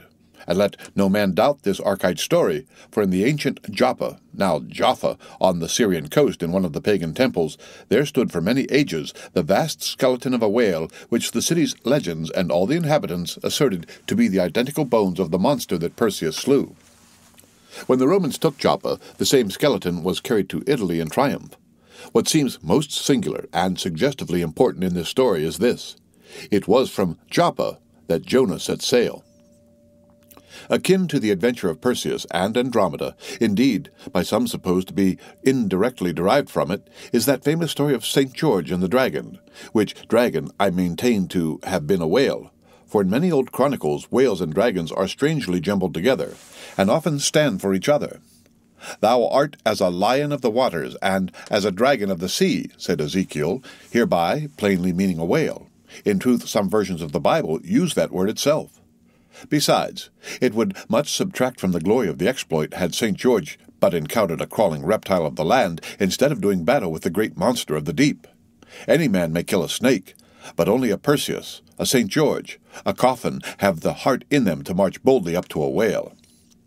Let not the modern paintings of this scene mislead us, for though the creature encountered by that valiant whaleman of old is vaguely represented of a griffin-like shape, and though the battle is depicted on land and the saint on horseback, yet, considering the great ignorance of those times when the true form of the whale was unknown to artists, and considering that, as in Perseus's case, St. George's whale might have crawled up out of the sea on the beach, and considering that the animal ridden by St. George might have been only a large seal or seahorse, bearing all this in mind, it will not appear altogether incompatible with the sacred legend and the ancient drafts of the scene to hold this so-called dragon no other than the great Leviathan himself. In fact, placed before the strict and piercing truth, this whole story will fare like that fish, flesh and fowl idol of the Philistines, Dagon by name, who, being planted before the ark of Israel, his horse's head and both the palms of his hands fell off from him, and only the stumpy or fishy part of him remained.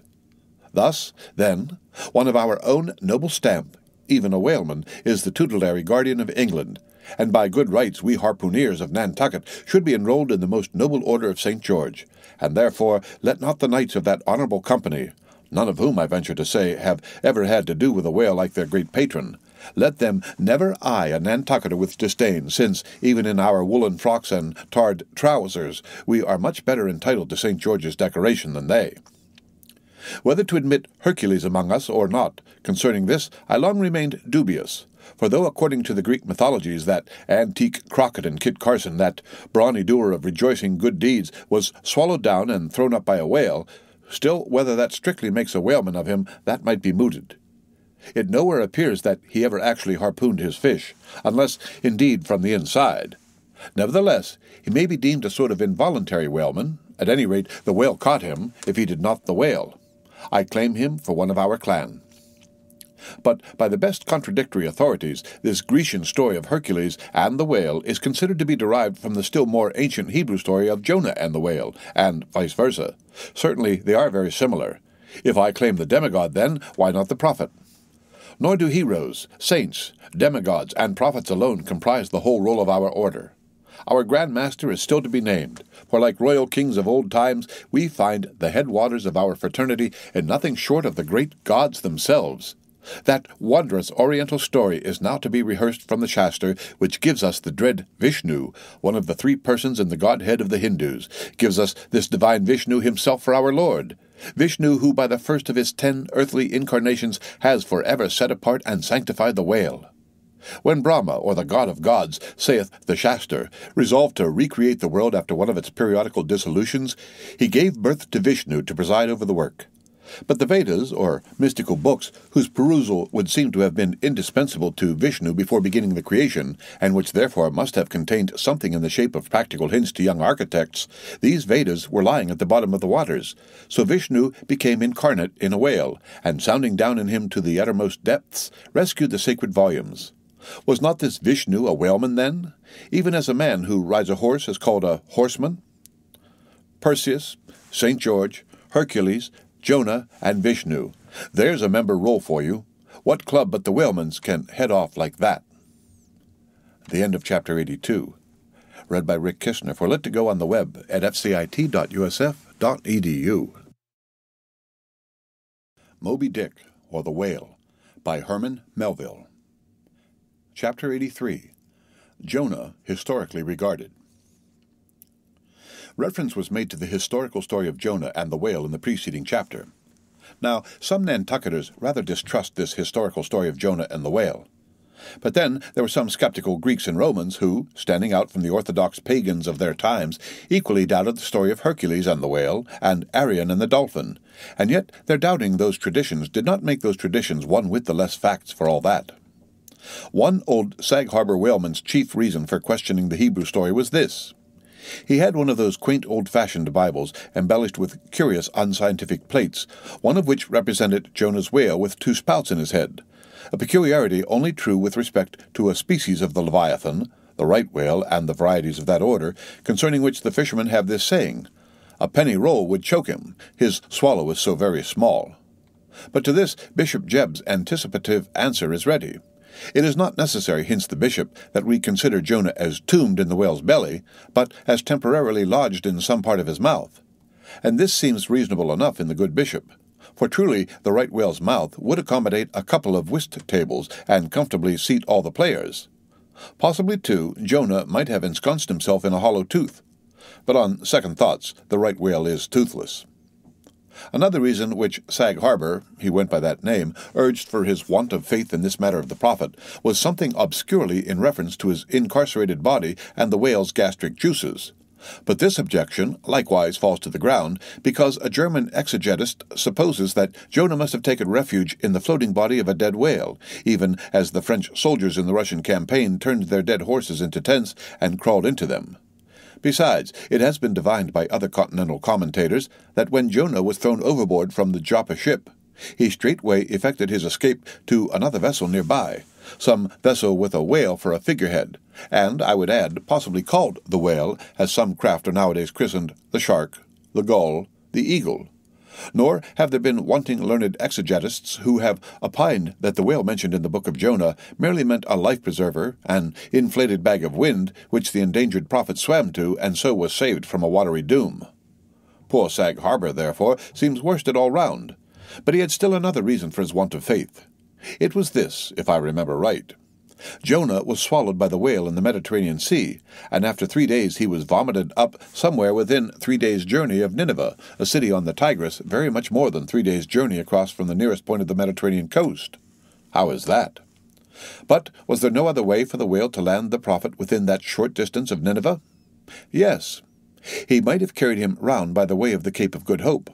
But not to speak of the passage through the whole length of the Mediterranean and another passage up the Persian Gulf and Red Sea, such a supposition would involve the complete circumnavigation of all Africa in 3 days, not to speak of the Tigris waters near the site of Nineveh being too shallow for any whale to swim in. Besides, this idea of Jonah's weathering the Cape of Good Hope at so early a day would wrest the honor of the discovery of that great headland from Bartholomew Diaz, its reputed discoverer, and so make modern history a liar. But all these foolish arguments of old Sag Harbor only evinced his foolish pride of reason, a thing still more reprehensible in him, seeing that he had but little learning except what he had picked up from the sun and the sea. I say it only shows his foolish, impious pride, and abominable, devilish rebellion against the reverend clergy. For by a Portuguese Catholic priest, this very idea of Jonah's going to Nineveh via the Cape of Good Hope was advanced as a signal magnification of the general miracle. And so it was. Besides, to this day, the highly enlightened Turks devoutly believe in the historical story of Jonah. And some 3 centuries ago, an English traveller in old Harris's Voyages speaks of a Turkish mosque built in honor of Jonah, in which mosque was a miraculous lamp that burnt without any oil. The end of Chapter 83. Read by Rick Kishner for Lit to Go on the web at fcit.usf.edu. Moby Dick, or The Whale, by Herman Melville. Chapter 84. Pitch Poling. To make them run easily and swiftly, the axles of carriages are anointed, and for much the same purpose some whalers perform an analogous operation upon their boat. They grease the bottom. Nor is it to be doubted that, as such a procedure can do no harm, it may possibly be of no contemptible advantage. Considering that oil and water are hostile, that oil is a sliding thing, and that the object in view is to make the boat slide bravely, Queequeg believed strongly in anointing his boat, and one morning, not long after the German ship Jungfrau disappeared, took more than customary pains in that occupation, crawling under its bottom where it hung over the side, and rubbing in the unctuousness as though diligently seeking to ensure a crop of hair from the craft's bald keel. He seemed to be working in obedience to some particular presentiment, nor did it remain unwarranted by the event. Towards noon, whales were raised, but so soon as the ship sailed down to them, they turned and fled with swift precipitancy, a disordered flight as of Cleopatra's barges from Actium. Nevertheless, the boats pursued, and Stubbs was foremost. By great exertion, Tashtego at last succeeded in planting one iron, but the stricken whale, without at all sounding, still continued his horizontal flight with added fleetness. Such unintermitted strainings upon the planted iron must sooner or later inevitably extract it. It became imperative to lance the flying whale or be content to lose him. But to haul the boat up to his flank was impossible, he swam so fast and furious. What then remained? Of all the wondrous devices and dexterities, the sleights of hand and countless subtleties to which the veteran whaleman is so often forced, none exceed that fine maneuver with the lance called pitch-poling. Small sword or broadsword in all its exercises boasts nothing like it. It is only indispensable with an inveterate running whale. Its grand fact and feature is the wonderful distance to which the long lance is accurately darted from a violently rocking, jerking boat under extreme headway. Steel and wood included, the entire spear is some 10 or 12 feet in length. The staff is much slighter than that of the harpoon, and also of a lighter material, pine. It is furnished with a small rope, called a warp, of considerable length, by which it can be hauled back to the hand after darting. But before going further, it is important to mention here that though the harpoon may be pitch-poled in the same way with the lance, yet it is seldom done, and when done, is still less frequently successful, on account of the greater weight and inferior length of the harpoon as compared with the lance, which, in effect, become serious drawbacks. As a general thing, therefore, you must first get to a whale before any pitch-poling comes into play. Look now at Stubb, a man who from his humorous, deliberate coolness and equanimity in the direst emergencies was specifically qualified to excel in pitch-poling. Look at him. He stands upright in the tossed bow of the flying boat, wrapped in fleecy foam. The towing whale is 40 feet ahead. Handling the long lance lightly, glancing twice or thrice along its length to see if it be exactly straight, Stubb whistlingly gathers up the coil of the warp in one hand, so as to secure its free end in his grasp, leaving the rest unobstructed. Then, holding the lance full before his waistband's middle, he levels it at the whale, when, covering him with it, he steadily depresses the butt end in his hand, thereby elevating the point till the weapon stands fairly balanced upon his palm 15 feet in the air. He minds you somewhat of a juggler, balancing a long staff on his chin. Next moment, with a rapid, nameless impulse, in a superb arch, the bright steel spans the foaming distance, and quivers in the life-spot of the whale. Instead of sparkling water, he now spouts red blood. "That drove the spigot out of him," cried Stubb. "'Tis July's immortal 4th, all fountains must run wine today. Would now it were old Orleans whiskey, or old Ohio, or unspeakable old Monongahela. Then, Tashtego, lad, I'd have ye hold a cannikin to the jet, and we'd drink round it. Yea, verily, hearts alive, we'd brew choice punch in the spread of his spout-hole there, and from that live punch-bowl quaff the living stuff." Again and again, to such gamesome talk, the dexterous dart is repeated, the spear returning to its master like a greyhound held in skilful leash. The agonized whale goes into his flurry, the tow-line is slackened, and the pitch-poler, dropping astern, folds his hands and mutely watches the monster die. The end of Chapter 84. Read by Rick Kistner, for Let to Go on the web at fcit.usf.edu. Moby Dick, or The Whale, by Herman Melville. Chapter 85. The Fountain. That for 6,000 years, and no one knows how many millions of ages before, the great whales should have been spouting all over the sea, and sprinkling and mystifying the gardens of the deep as with so many sprinkling or mystifying pots, and that for some centuries back, thousands of hunters should have been close by the fountain of the whale, watching these sprinklings and spoutings, that all this should be, and yet that down to this blessed minute, 15¼ minutes past 1 o'clock p.m. of this 16th day of December, A.D. 1851, it should still remain a problem whether these spoutings are, after all, really water or nothing but vapor. This is surely a noteworthy thing. Let us then look at this matter along with some interesting items contingent. Everyone knows that by the peculiar cunning of their gills, the finny tribes in general breathe the air which at all times is combined with the element in which they swim.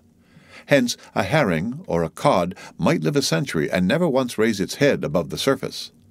But owing to his marked internal structure, which gives him regular lungs like a human being's, the whale can only live by inhaling the disengaged air in the open atmosphere.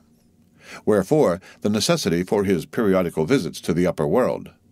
But he cannot, in any degree, breathe through his mouth, for in his ordinary attitude the sperm whale's mouth is buried at least 8 feet beneath the surface, and what is still more, his windpipe has no connection with his mouth.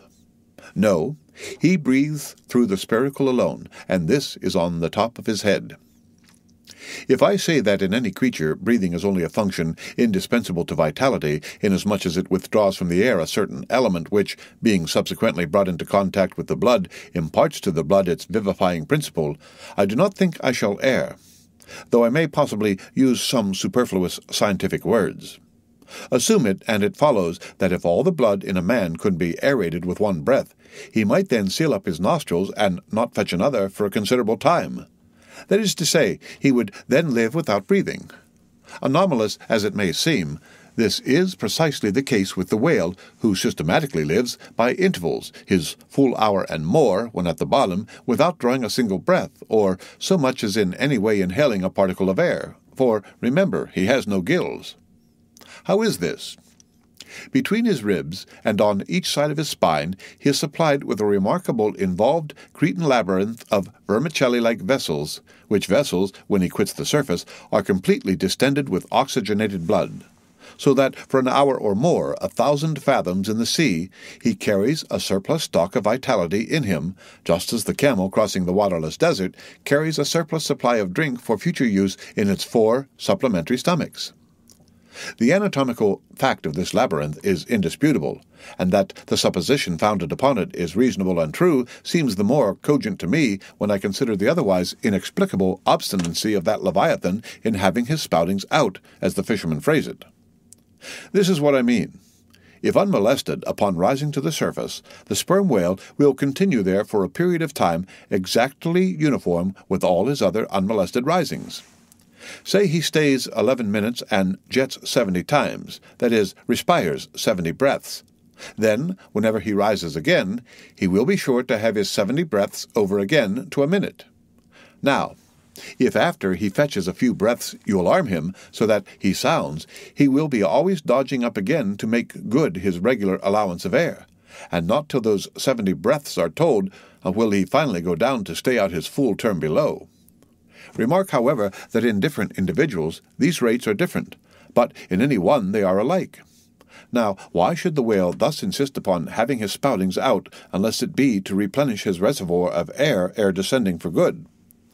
How obvious is it, too, that this necessity for the whale's rising exposes him to all the fatal hazards of the chase, and not by hook or by net could this vast Leviathan be caught when sailing 1,000 fathoms beneath the sunlight. Not so much thy skill, then, O hunter, as the great necessities that strike the victory to thee. In man, breathing is incessantly going on, one breath only, serving for 2 or 3 pulsations, so that whatever other business he has to attend to, waking or sleeping, breathe he must or die he will. But the sperm whale only breathes about 1/7 or Sunday of his time. It has been said that the whale only breathes through his spout hole.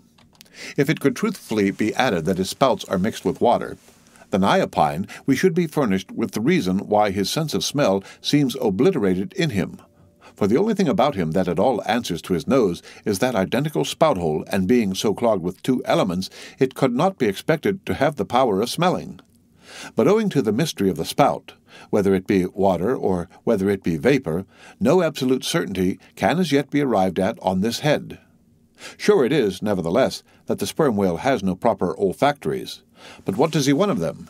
No roses, no violets, no cologne water in the sea. Furthermore, as his windpipe solely opens into the tube of his spouting canal, and as that long canal, like the Grand Erie Canal, is furnished with a sort of locks that open and shut for the downward retention of air or the upward exclusion of water, therefore the whale has no voice, unless you insult him by saying that when he so strangely rumbles he talks through his nose. But then again, what has the whale to say? Seldom have I known any profound being that had anything to say to this world unless forced to stammer out something by way of getting a living. Oh, happy that the world is such an excellent listener! Now, the spouting canal of the sperm whale, chiefly intended as it is for the conveyance of air, and for several feet laid along horizontally just beneath the upper surface of his head, and a little to one side, this curious canal is very much like a gas pipe laid down in a city on one side of a street. But the question returns whether this gas pipe is also a water pipe.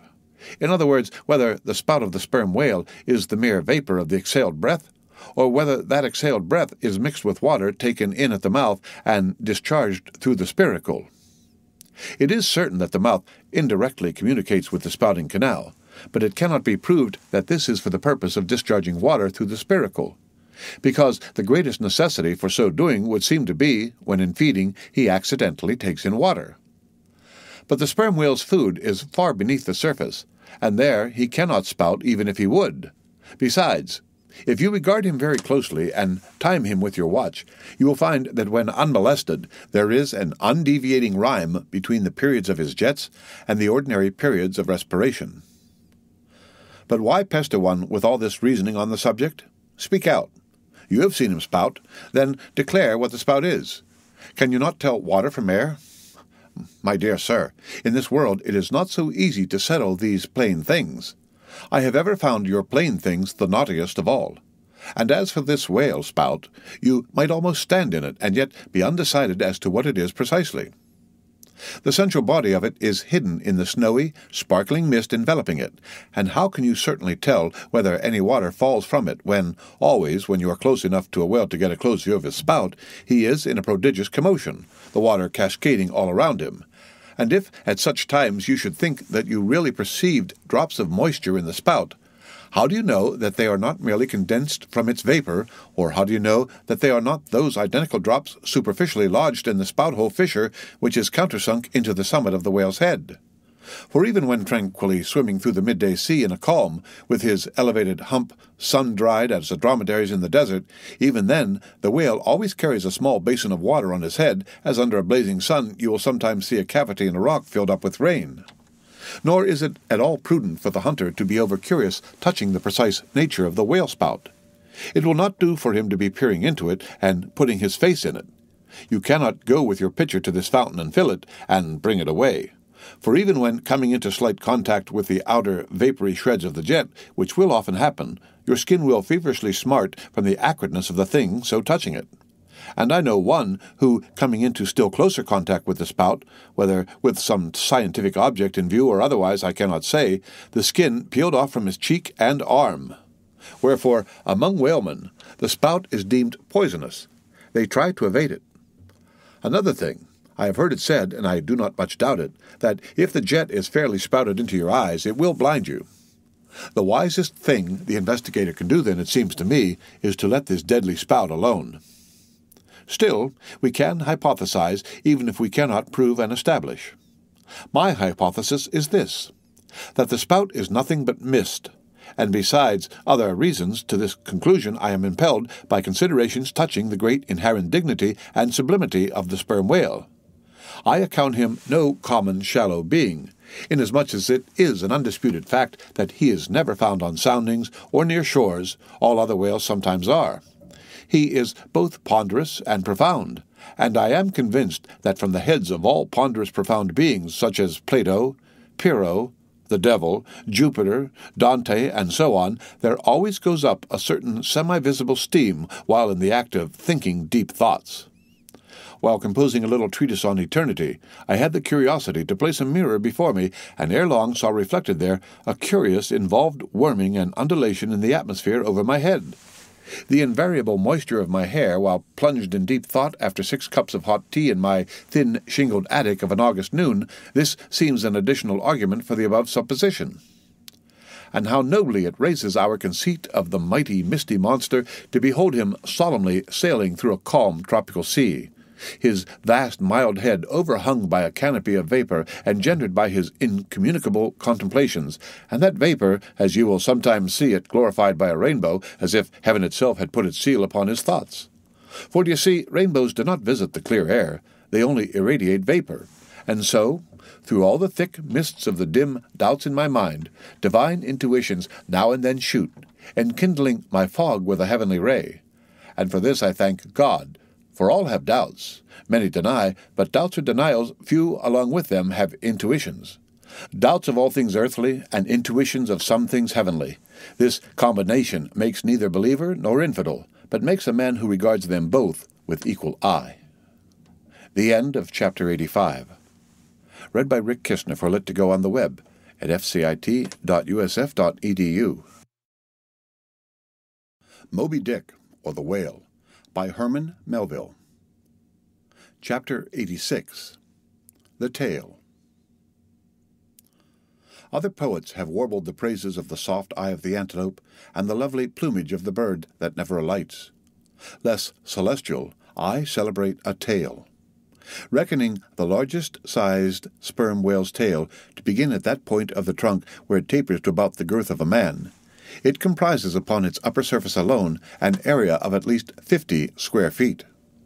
The compact round body of its root expands into two broad, firm, flat palms or flukes, gradually shoaling away to less than an inch in thickness. At the crotch or junction, these flukes slightly overlap, then sideways recede from each other like wings, leaving a wide vacancy between. In no living thing are the lines of beauty more exquisitely defined than in the crescentic borders of these flukes. At its utmost expansion in the full-grown whale, the tail will considerably exceed 20 feet across. The entire member seems a dense webbed bed of welded sinews, but cut into it, and you find that three distinct strata compose it: upper, middle, and lower. The fibers in the upper and lower layers are long and horizontal, those of the middle one very short and running crosswise between the outside layers. This triune structure, as much as anything else, imparts power to the tail. To the student of old Roman walls, the middle layer will furnish a curious parallel to the thin course of tiles always alternating with the stone in those wonderful relics of the antique, and which undoubtedly contribute so much to the great strength of the masonry. But, as if this vast local power in the tendinous tail were not enough, the whole bulk of the Leviathan is knit over with a warp and woof of muscular fibers and filaments which, passing on either side the loins and running down into the flukes, insensibly blend with them and largely contribute to their might, so that in the tail the confluent measureless force of the whole whale seems concentrated to a point. Could annihilation occur to matter, this were the thing to do it. Nor does this, its amazing strength, at all tend to cripple the graceful flexion of its motions, where infantileness of ease undulates through a titanism of power. On the contrary, those motions derive their most appalling beauty from it. Real strength never impairs beauty or harmony, but it often bestows it, and in everything imposingly beautiful, strength has much to do with the magic. Take away the tied tendons that all over seem bursting from the marble in the carved Hercules, and its charm would be gone.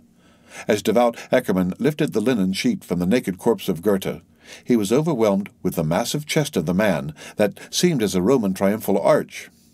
When Angelo paints even God the Father in human form, mark what robustness is there, and whatever they may reveal of the divine love in the Son, the soft, curled, hermaphroditical Italian pictures in which his idea has been most successfully embodied, these pictures, so destitute as they are of all brawniness, hint nothing of any power, but the mere negative feminine one of submission and endurance, which on all hands, it is conceded, form the peculiar practical virtues of his teachings. Such is the subtle elasticity of the organ I treat of, that, whether wielded in sport, or in earnest, or in anger, whatever be the mood it be in, its flexions are invariably marked by exceeding grace. Therein no fairy's arm can transcend it. 5 great motions are peculiar to it. First, when used as a fin for progression. Second, when used as a mace in battle. Third, in sweeping. Fourth, in lobtailing. Fifth, in peaking flukes. First, being horizontal in its position, the Leviathan's tail acts in a different manner from the tails of all other sea creatures. It never wriggles. In man or fish, wriggling is a sign of inferiority. To the whale, his tail is the sole means of propulsion. Scroll-wise coiled forwards beneath the body and then rapidly sprung backwards, it is this which gives that singular, darting, leaping motion to the monster when furiously swimming. His side fins only serve to steer by. Second, it is a little significant that while one sperm whale only fights another sperm whale with his head and jaw, nevertheless, in his conflicts with man, he chiefly and contemptuously uses his tail. In striking at a boat, he swiftly curves away his flukes from it, and the blow is only inflicted by the recoil. If it be made in the unobstructed air, especially if it descend to its mark, the stroke is then simply irresistible. No ribs of men or boat can withstand it. Your only salvation lies in eluding it, but if it comes sideways through the opposing water, then partly owing to the light buoyancy of the whaleboat and the elasticity of its materials, a cracked rib or a dashed plank or two, a sort of stitch in the side, is generally the most serious result. These submerged side blows are so often received in the fishery that they are accounted mere child's play. Someone strips off a frock and the hole is stopped. Third, I cannot demonstrate it, but it seems to me that in the whale the sense of touch is concentrated in the tail, for in this respect there is delicacy in it only equalled by the daintiness of the elephant's trunk. This delicacy is chiefly evinced in the action of sweeping, when, in maidenly gentleness, the whale, with a certain soft slowness, moves his immense flukes side to side upon the surface of the sea. And if he feel but a sailor's whisker, woe to that sailor, whiskers and all. What tenderness there is in that preliminary touch! Had this tale any prehensile power, I should straightway bethink me of Demonides' elephant, that so frequented the flower market, and with low salutations presented nosegays to damsels, and then caressed their zones. On more accounts than one, a pity it is that the whale does not possess this prehensile virtue in his tail, for I have heard of yet another elephant that, when wounded in the fight, curved round his trunk and extracted the dart. Fourth, stealing unawares upon the whale in the fancied security of the middle of solitary seas, you find him unbent from the vast corpulence of his dignity, and, kitten-like, he plays on the ocean as if it were a hearth. But still you see his power in his play. The broad palms of his tail are flirted high into the air. Then, smiting the surface, the thunderous concussion resounds for miles. You would almost think a great gun had been discharged, and if you noticed the light wreath of vapor from the spiracle at his other extremity, you would think that that was the smoke from the touch-hole. Fifth, as in the ordinary floating posture of the Leviathan, the flukes lie considerably below the level of his back. They are then completely out of sight beneath the surface. But when he is about to plunge into the depths, his entire flukes, with at least 30 feet of his body, are tossed erect in the air, and so remain vibrating a moment till they downwards shoot out of view. Excepting the sublime breach, somewhere else to be described, this peaking of the whale's flukes is perhaps the grandest sight to be seen in all animated nature. Out of the bottomless profundities the gigantic tail seems spasmodically snatching at the highest heaven. So in dreams have I seen majestic Satan thrusting forth his tormented colossal claw from the flame Baltic of hell. But in gazing at such scenes, it is all in what mood you are in. If in the Dantean, the devils will occur to you. If in that of Isaiah, the archangels. Standing at the masthead of my ship during a sunrise that crimsoned sky and sea, I once saw a large herd of whales in the east, all heading towards the sun, and for a moment vibrating in concert with peaked flukes. As it seemed to me at the time, such a grand embodiment of adoration of the gods was never beheld, even in Persia, the home of the fire-worshippers. As Ptolemy Philopater testified of the African elephant, I then testified of the whale, pronouncing him the most devout of all beings. For according to King Juba, the military elephants of antiquity often hailed the morning with their trunks uplifted in the profoundest silence. The chance comparison in this chapter between the whale and the elephant, so far as some aspects of the tail of the one and the trunk of the other are concerned, should not tend to place those two opposite organs on an equality, much less the creatures to which they respectively belong. For as the mightiest elephant is but a terror to Leviathan, so compared with the Leviathan's tail, his trunk is but the stalk of a lily. The most direful blow from the elephant's trunk, whereas the playful tap of a fan compared with the measureless crush and crash of the sperm whale's ponderous flukes, which in repeated instances have one after the other hurled entire boats with all their oars and crews into the air, very much as an Indian juggler tosses his balls.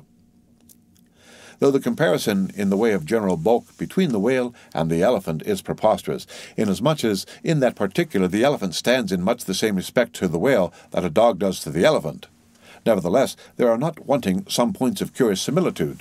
Among these is the spout. It is well known that the elephant will often draw up water or dust in his trunk, and then, elevating it, jet it forth in a stream. The more I consider this mighty tail, the more do I deplore my inability to express it. At times there are gestures in it which, though they would well grace the hand of man, remain wholly inexplicable. in an extensive herd, so remarkable, occasionally are these mystic gestures that I have heard hunters who have declared them akin to Freemason signs and symbols. That the whale indeed by these methods intelligently conversed with the world. Nor are there wanting other motions of the whale in his general body, full of strangeness and unaccountable to his most experienced assailant. Dissect him how I may, then, I but go skin deep. I know him not, and never will. But if I know not even the tail of this whale, how understand his head? Much more, how comprehend his face, when face he has none? Thou shalt see my back parts, my tail, he seems to say, but my face shall not be seen. But I cannot completely make out his back parts, and hint what he will about his face. I say again, he has no face. The end of Chapter 86. Read by Rick Kistner. For Lit to Go on the web at fcit.usf.edu. Moby Dick, or The Whale, by Herman Melville. Chapter 87. The Grand Armada. The long and narrow peninsula of Malacca, extending southeastward from the territories of Burma, forms the most southerly point of all Asia. In a continuous line from that peninsula stretch the long islands of Sumatra, Java, Bali, and Timor, which, with many others, form a vast mole or rampart lengthwise connecting Asia with Australia, and dividing the long unbroken Indian Ocean from the thickly studded Oriental archipelagos. This rampart is pierced by several sally ports for the convenience of ships and whales, conspicuous among which are the Straits of Sunda and Malacca. By the Straits of Sunda chiefly, vessels bound to China from the west emerge into the China Seas.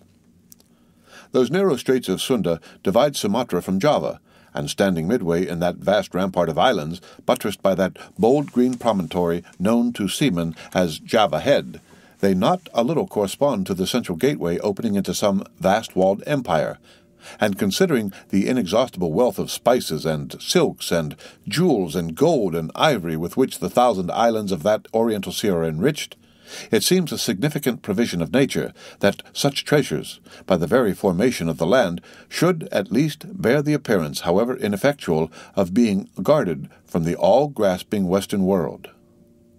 The shores of the Straits of Sunda are unsupplied with those domineering fortresses which guard the entrances to the Mediterranean, the Baltic, and the Propontis.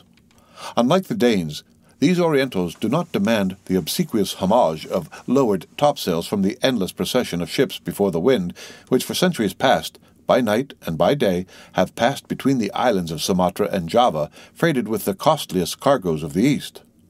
But while they freely waive a ceremonial like this, they do by no means renounce their claim to more solid tribute. Time out of mind, the piratical proas of the Malays lurking among the low shaded coves and islets of Sumatra have sallied out upon the vessels sailing through the straits, fiercely demanding tribute at the point of their spears. Though by the repeated bloody chastisements they have received at the hands of European cruisers, the audacity of these corsairs has of late been somewhat repressed.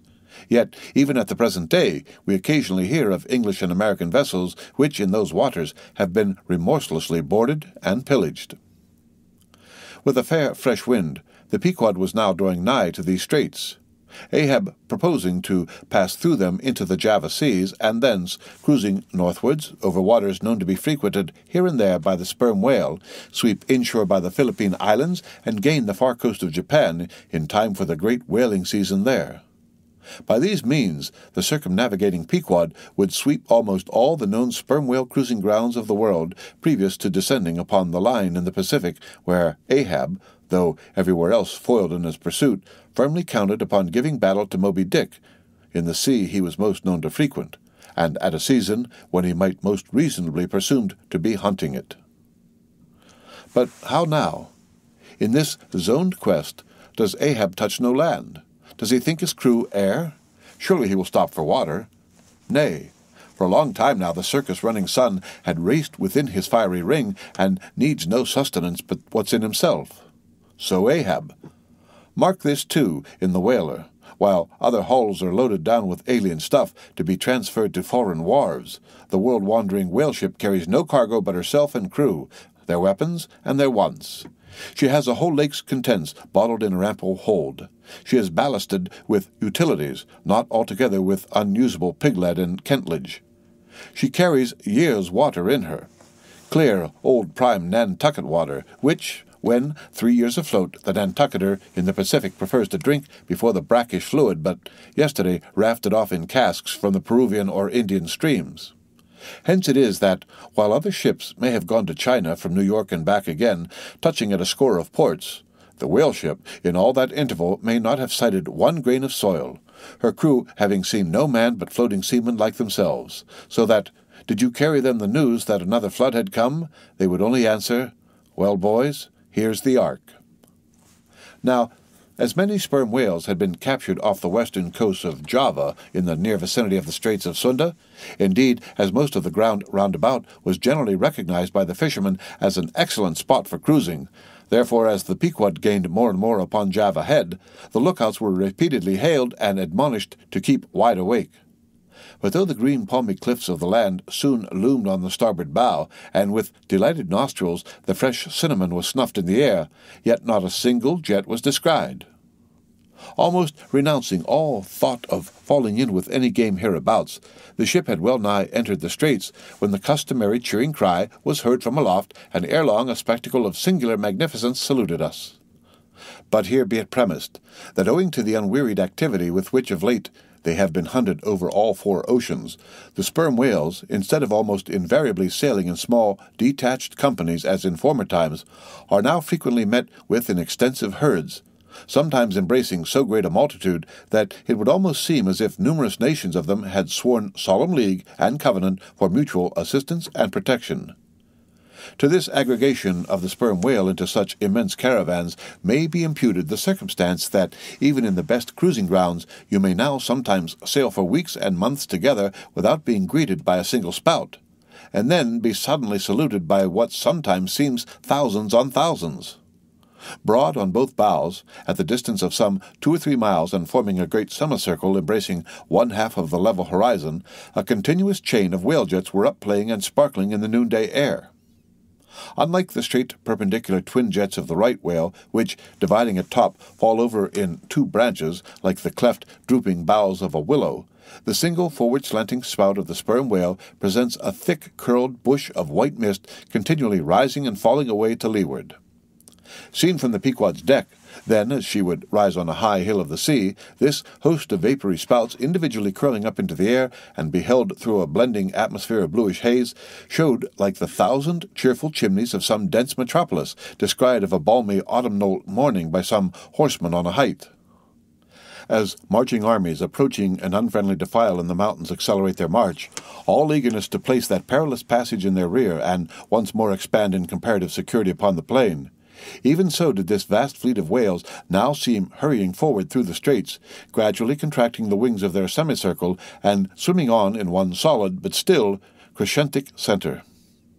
Crowding all sail, the Pequod pressed after them, the harpooneers handling their weapons and loudly cheering from the heads of their yet suspended boats.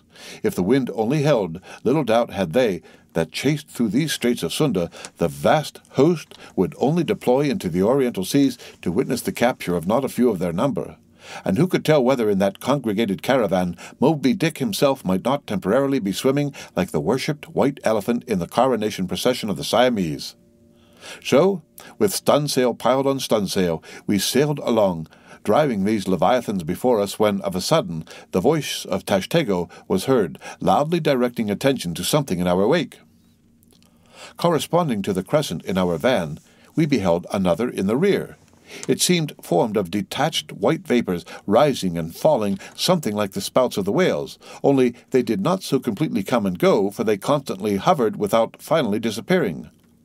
Leveling his glass at this sight, Ahab quickly revolved in his pivot-hole, crying, "Aloft there, and rig whips and buckets to wet the sail! Malays, sir, and after us!"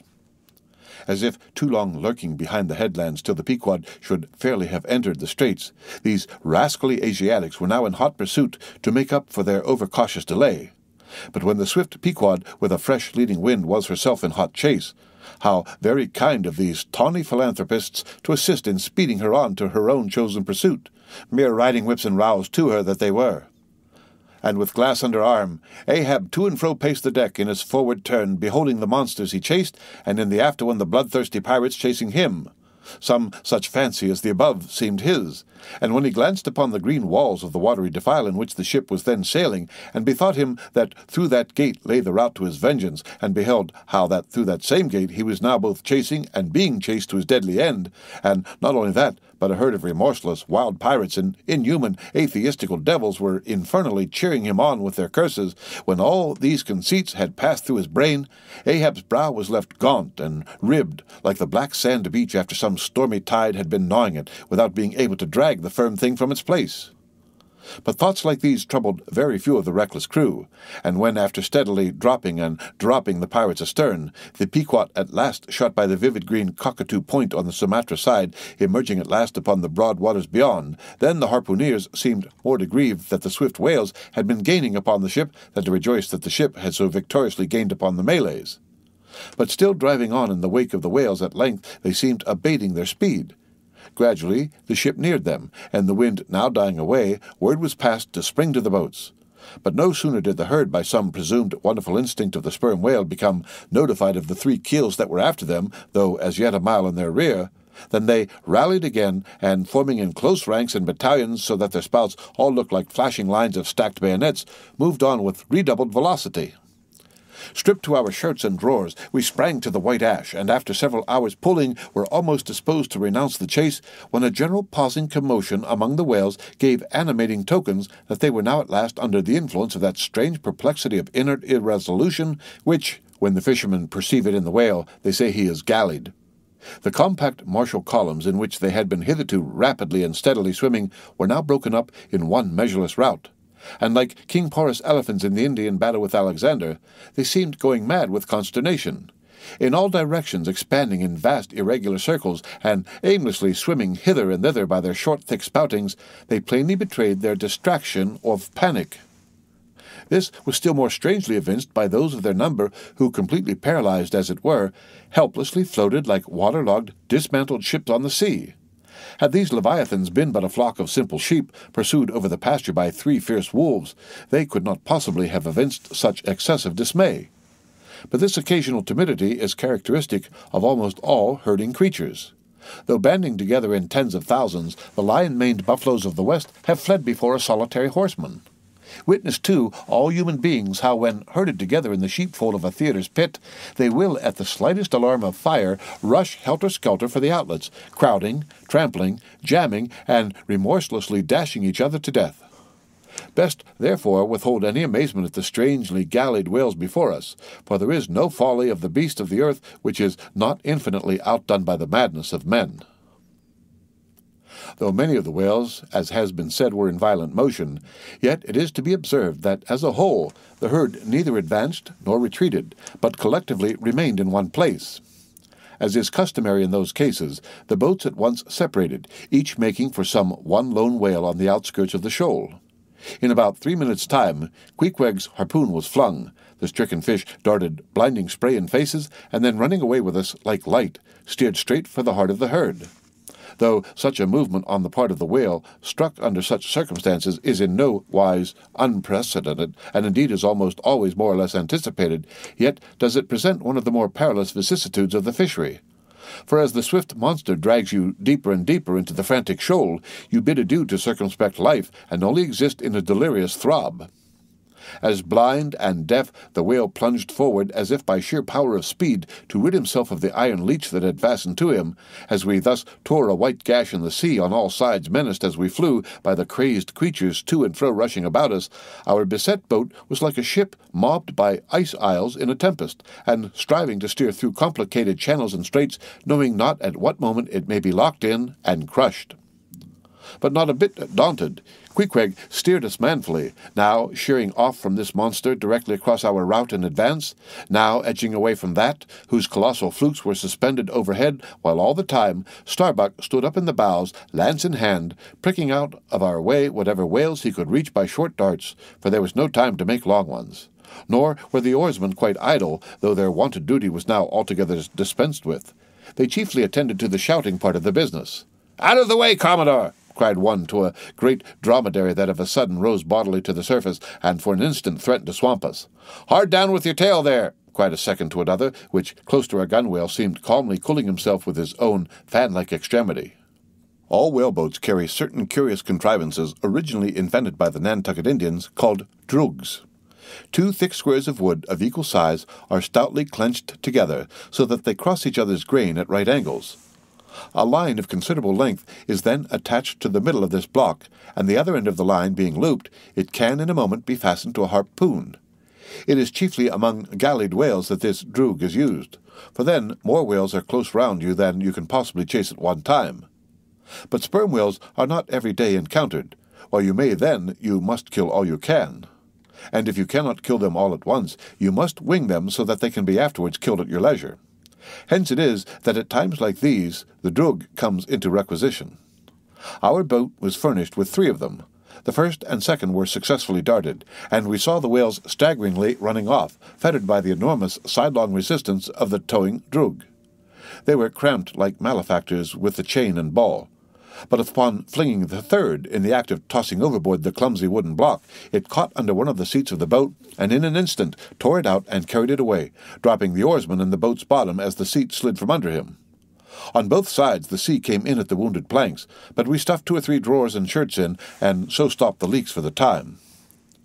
It had been next to impossible to dart these drugged harpoons, were it not that as we advanced into the herd, our whale's way greatly diminished. Moreover, that as we went still further and further from the circumference of the commotion, the direful disorders seemed waning, so that when at last the jerking harpoon drew out, and the towing whale sideways vanished, then, with the tapering force of his parting momentum, we glided between 2 whales into the innermost heart of the shoal, as if from some mountain torrent we had slid into a serene valley lake.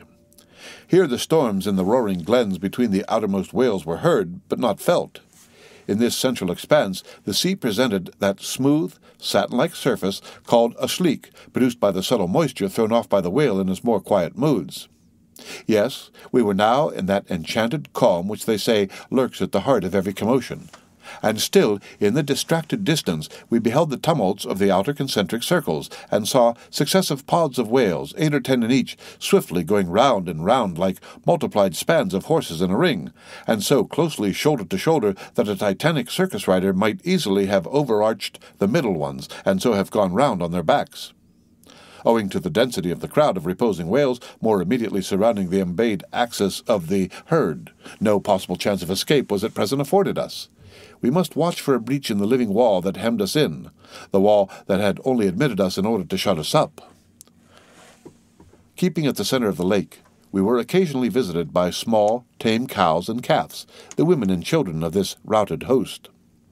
Now, inclusive of the occasional wide intervals between the revolving outer circles, and inclusive of the spaces between the various pods in any one of these circles, the entire area at this juncture, embraced by the whole multitude, must have contained at least 2 or 3 square miles.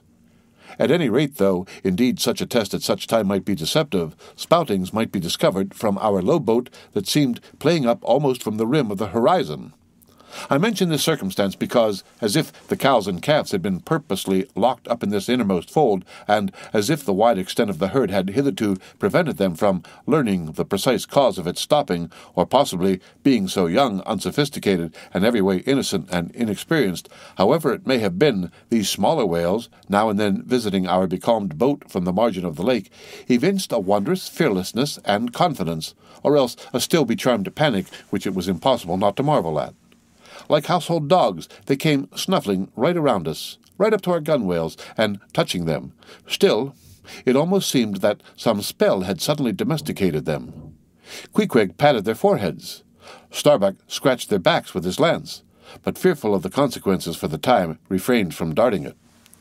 But far beneath this wondrous world upon the surface, another and still stranger world met our eyes as we gazed over the side. For, suspended in those watery vaults, floated the forms of the nursing mothers of the whales, and those that by their enormous girth seemed shortly to become mothers.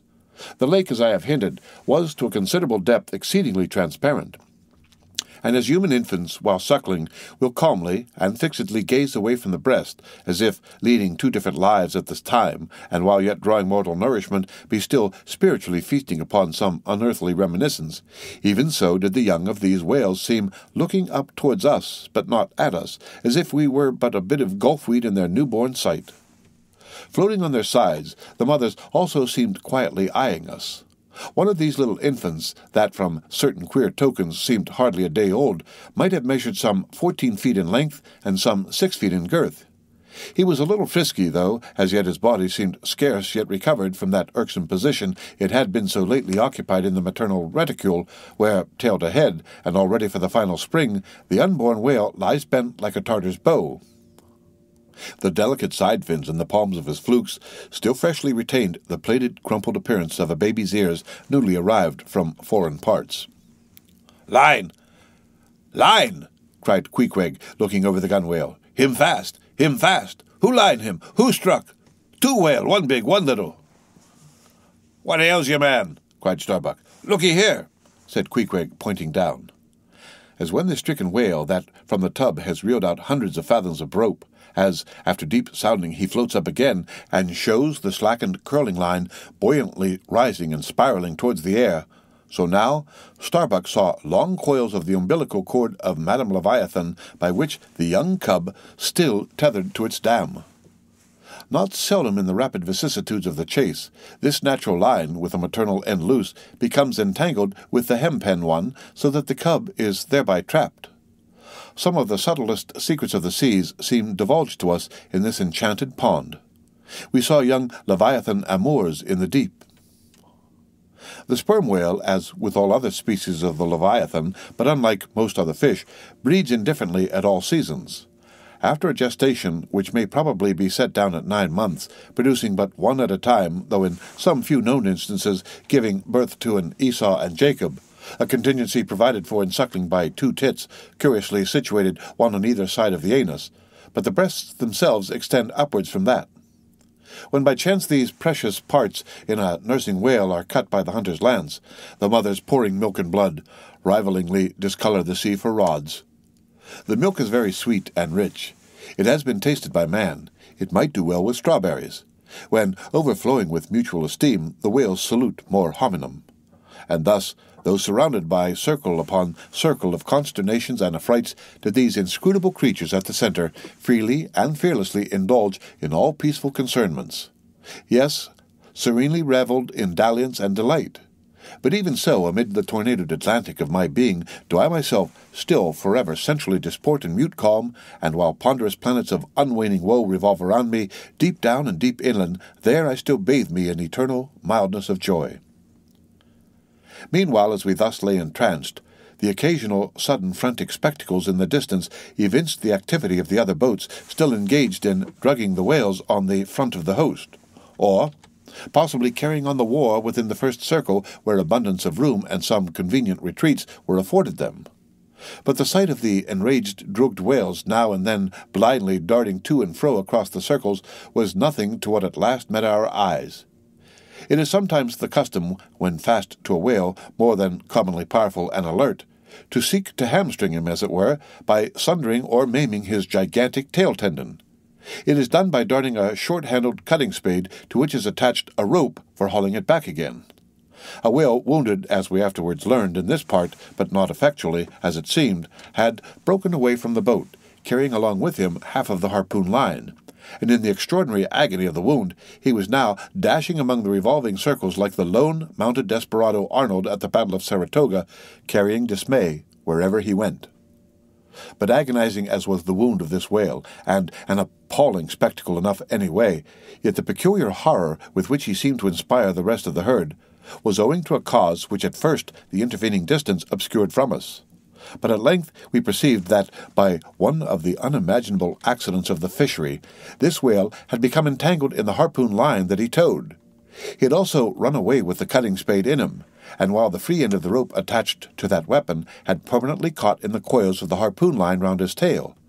The cutting spade itself had worked loose from his flesh, so that, tormented to madness, he was now churning through the water, violently flailing with his flexible tail, and tossing the keen spade about him, wounding and murdering his own comrades. This terrific object seemed to recall the whole herd from their stationary fright. First the whales forming the margin of our lake began to crowd a little and tumble against each other as if lifted by half-spent billows from afar. Then the lake itself began faintly to heave and swell. The submarine bridal chambers and nurseries vanished. In more and more contracting orbits, the whales in the more central circles began to swim in thickening clusters. Yes, the long calm was departing.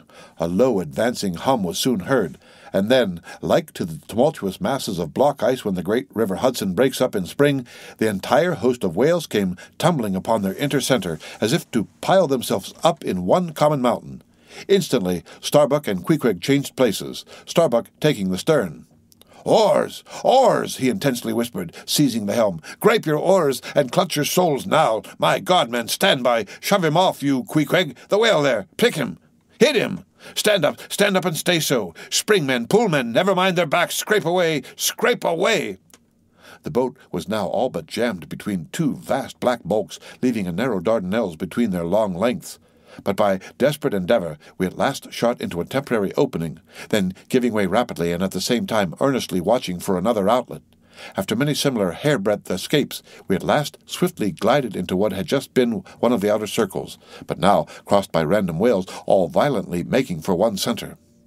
This lucky salvation was cheaply purchased by the loss of ▌🏹's hat, who, while standing in the bows to prick the fugitive whales, had his hat taken clean from his head by the air eddy made by the sudden tossing of a pair of broad flukes close by.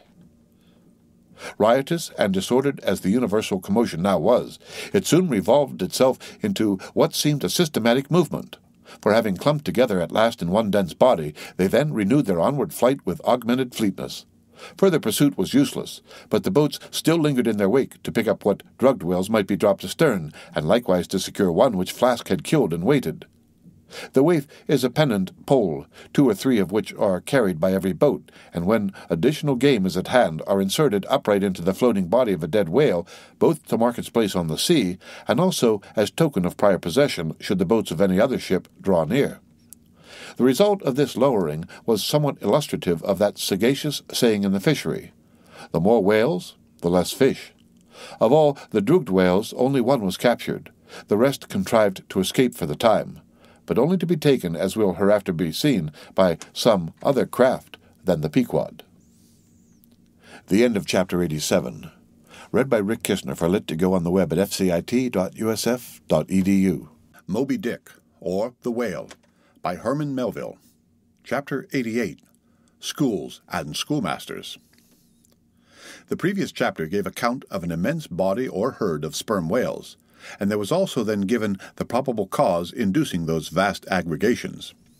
Now, though such great bodies are at times encountered, yet, as must have been seen, even at the present day, small detached bands are occasionally observed embracing from 20 to 50 individuals each.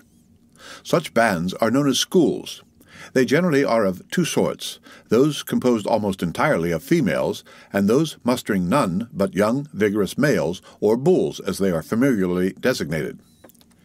In cavalier attendance upon the school of females, you invariably see a male of full-grown magnitude, but not old, who, upon any alarm, evinces his gallantry by falling in the rear and covering the flight of his ladies. In truth, this gentleman is a luxurious ottoman, swimming about over the watery world, surroundingly accompanied by all the solaces and endearments of the harem.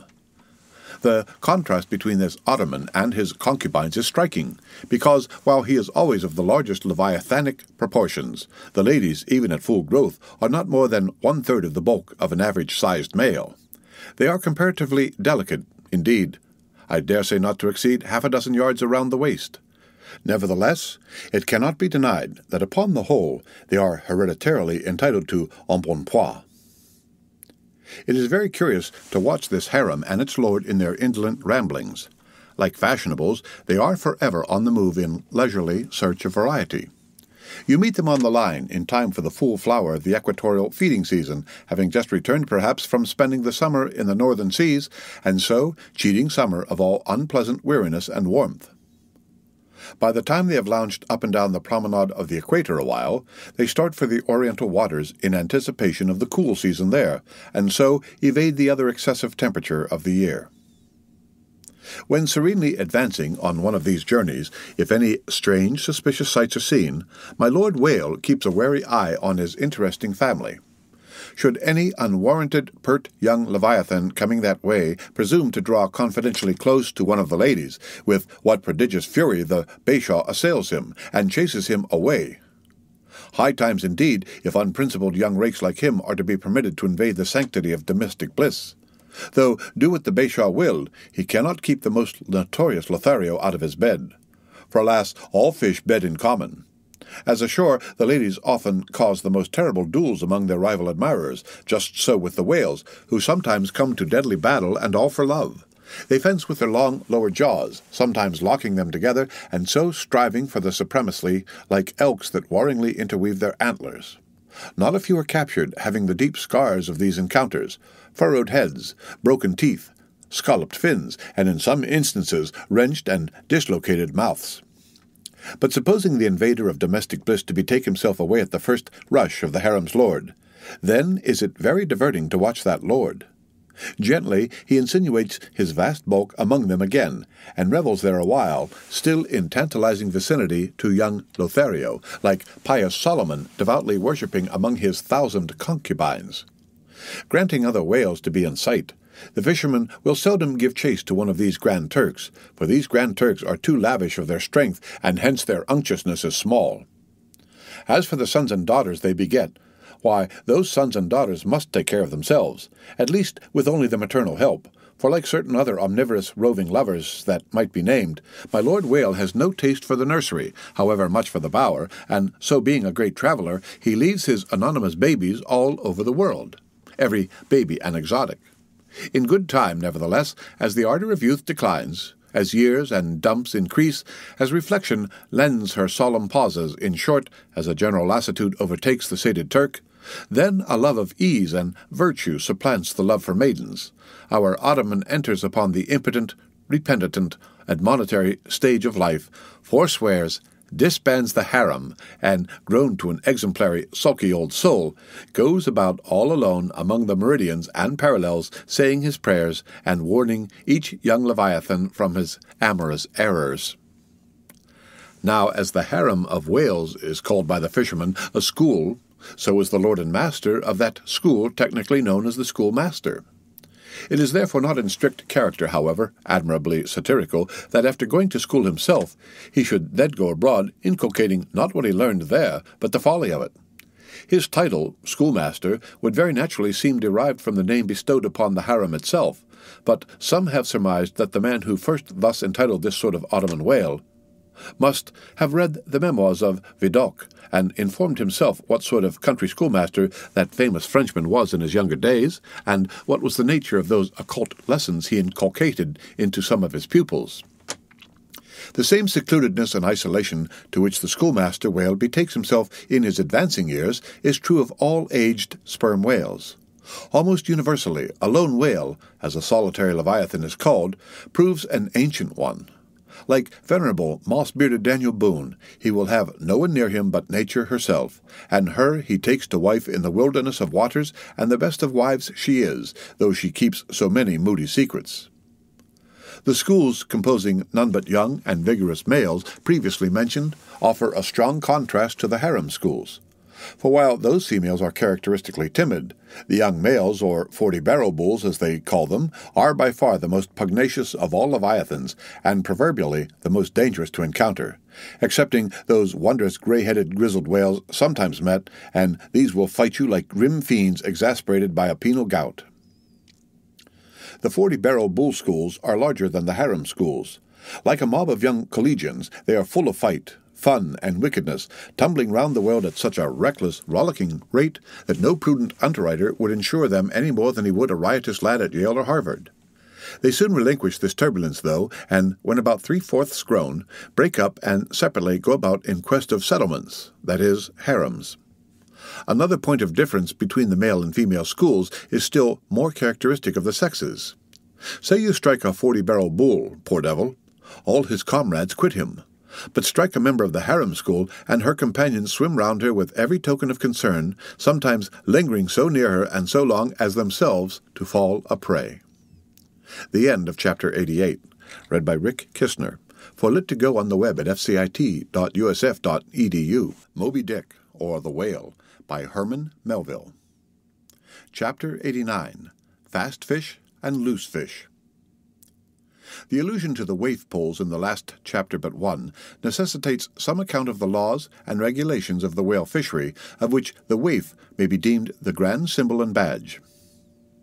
It frequently happens that when several ships are cruising in company, a whale may be struck by one vessel, then escape, and be finally killed and captured by another vessel, and herein are indirectly comprised many minor contingencies, all partaking of this one grand feature. For example, after a weary and perilous chase and capture of a whale, the body may get loose from the ship by reason of a violent storm, and drifting far away to leeward be retaken by a second whaler who, in a calm, snugly, tows it alongside without risk of life or line.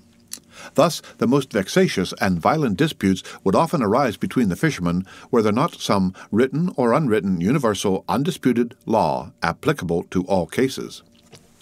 Perhaps the only formal whaling code authorized by legislative enactment was that of Holland. It was decreed by the States General in A.D. 1695. But though no other nation has ever had any written whaling law, yet the American fishermen have been their own legislators and lawyers in this matter. They have provided a system which for terse comprehensiveness surpasses Justinian's pandects and the bylaws of the Chinese Society for the suppression of meddling with other people's business.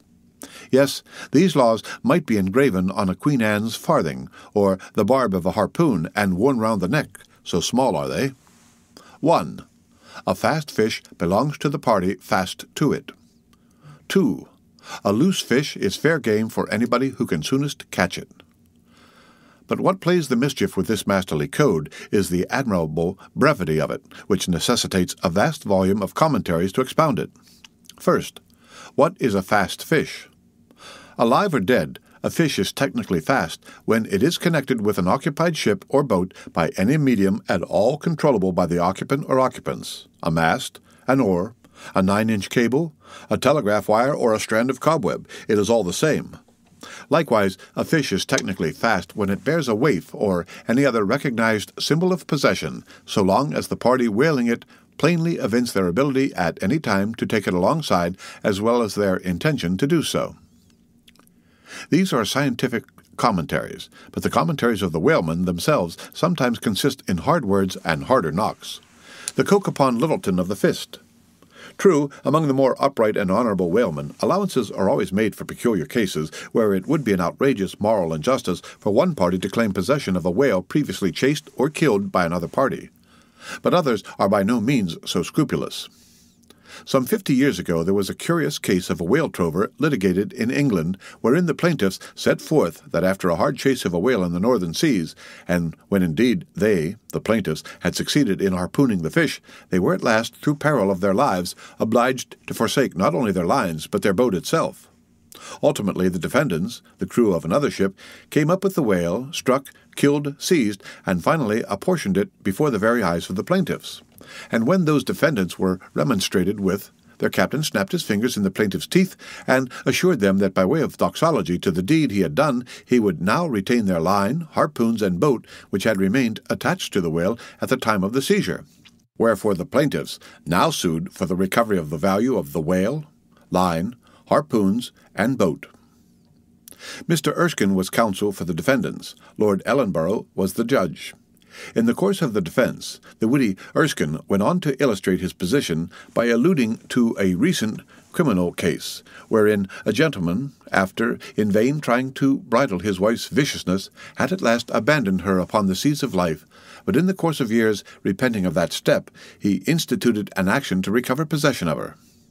Erskine was on the other side, and he then supported it by saying that, though the gentleman had originally harpooned the lady, and had once had her fast, and only by reason of the great stress of her plunging viciousness had at last abandoned her, yet abandon her he did, so that she became a loose fish, and therefore, when a subsequent gentleman re-harpooned her, the lady then became that subsequent gentleman's property, along with whatever harpoon might have been found sticking in her.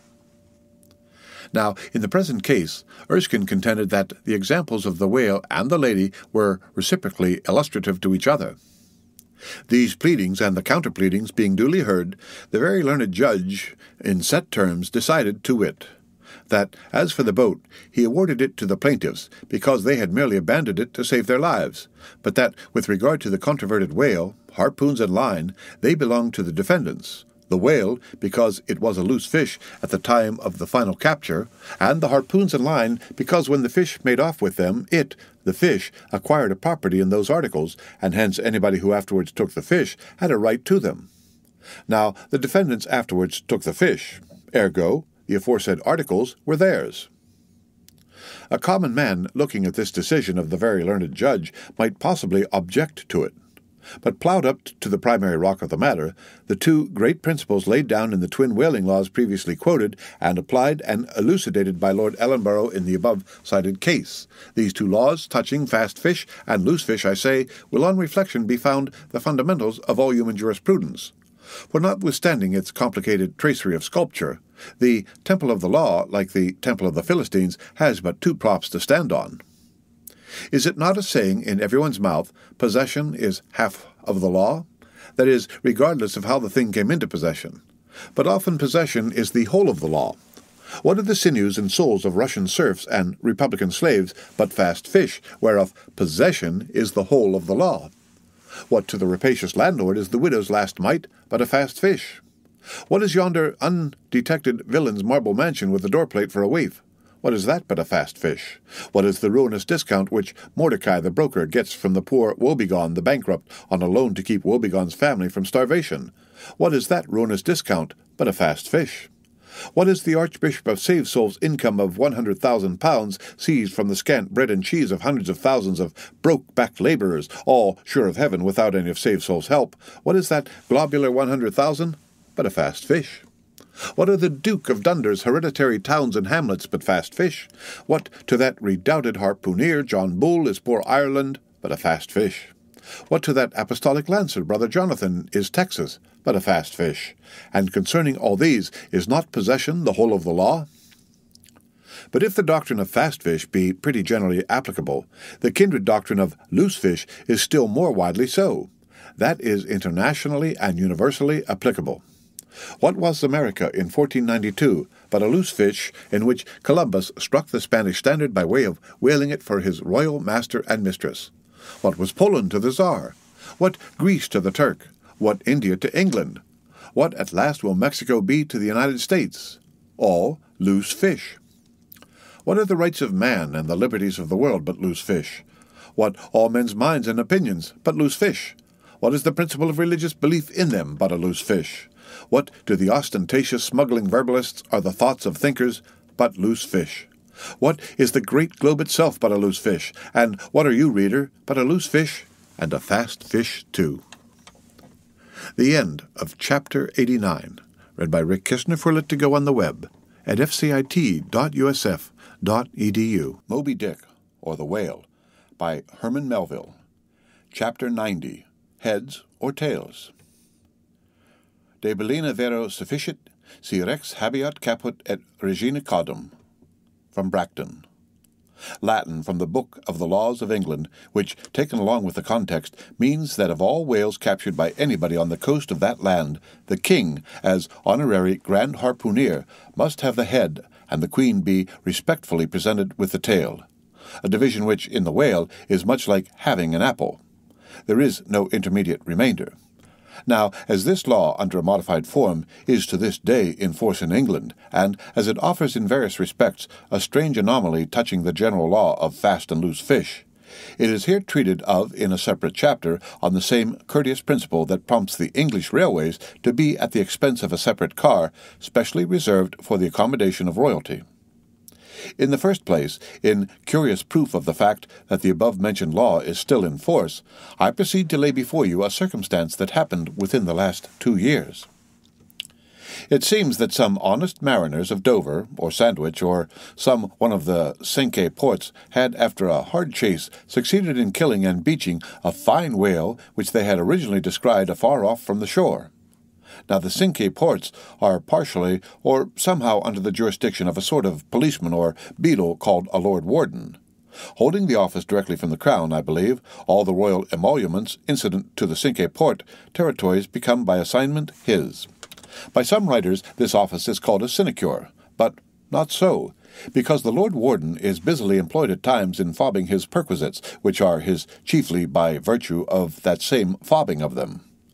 Now when these poor sunburnt mariners, barefooted and with their trousers rolled up high on their early legs, had wearily hauled their fat fish high and dry, promising themselves a good 150 pounds from the precious oil and bone, and in fantasy sipping rare tea with their wives, and good ale with their cronies, upon the strength of their respective shares, up steps a very learned and most Christian and charitable gentleman with a copy of Blackstone under his arm, and laying it upon the whale's head, he says, "Hands off! This fish, my masters, is a fast fish. I seize it as the Lord Warden's." Upon this, the poor mariners, in their respectful consternation, so truly English, knowing not what to say, fall to vigorously scratching their heads all round, meanwhile ruefully glancing from the whale to the stranger. But that did in no wise mend the matter, or at all soften the hard heart of the learned gentleman with the copy of Blackstone.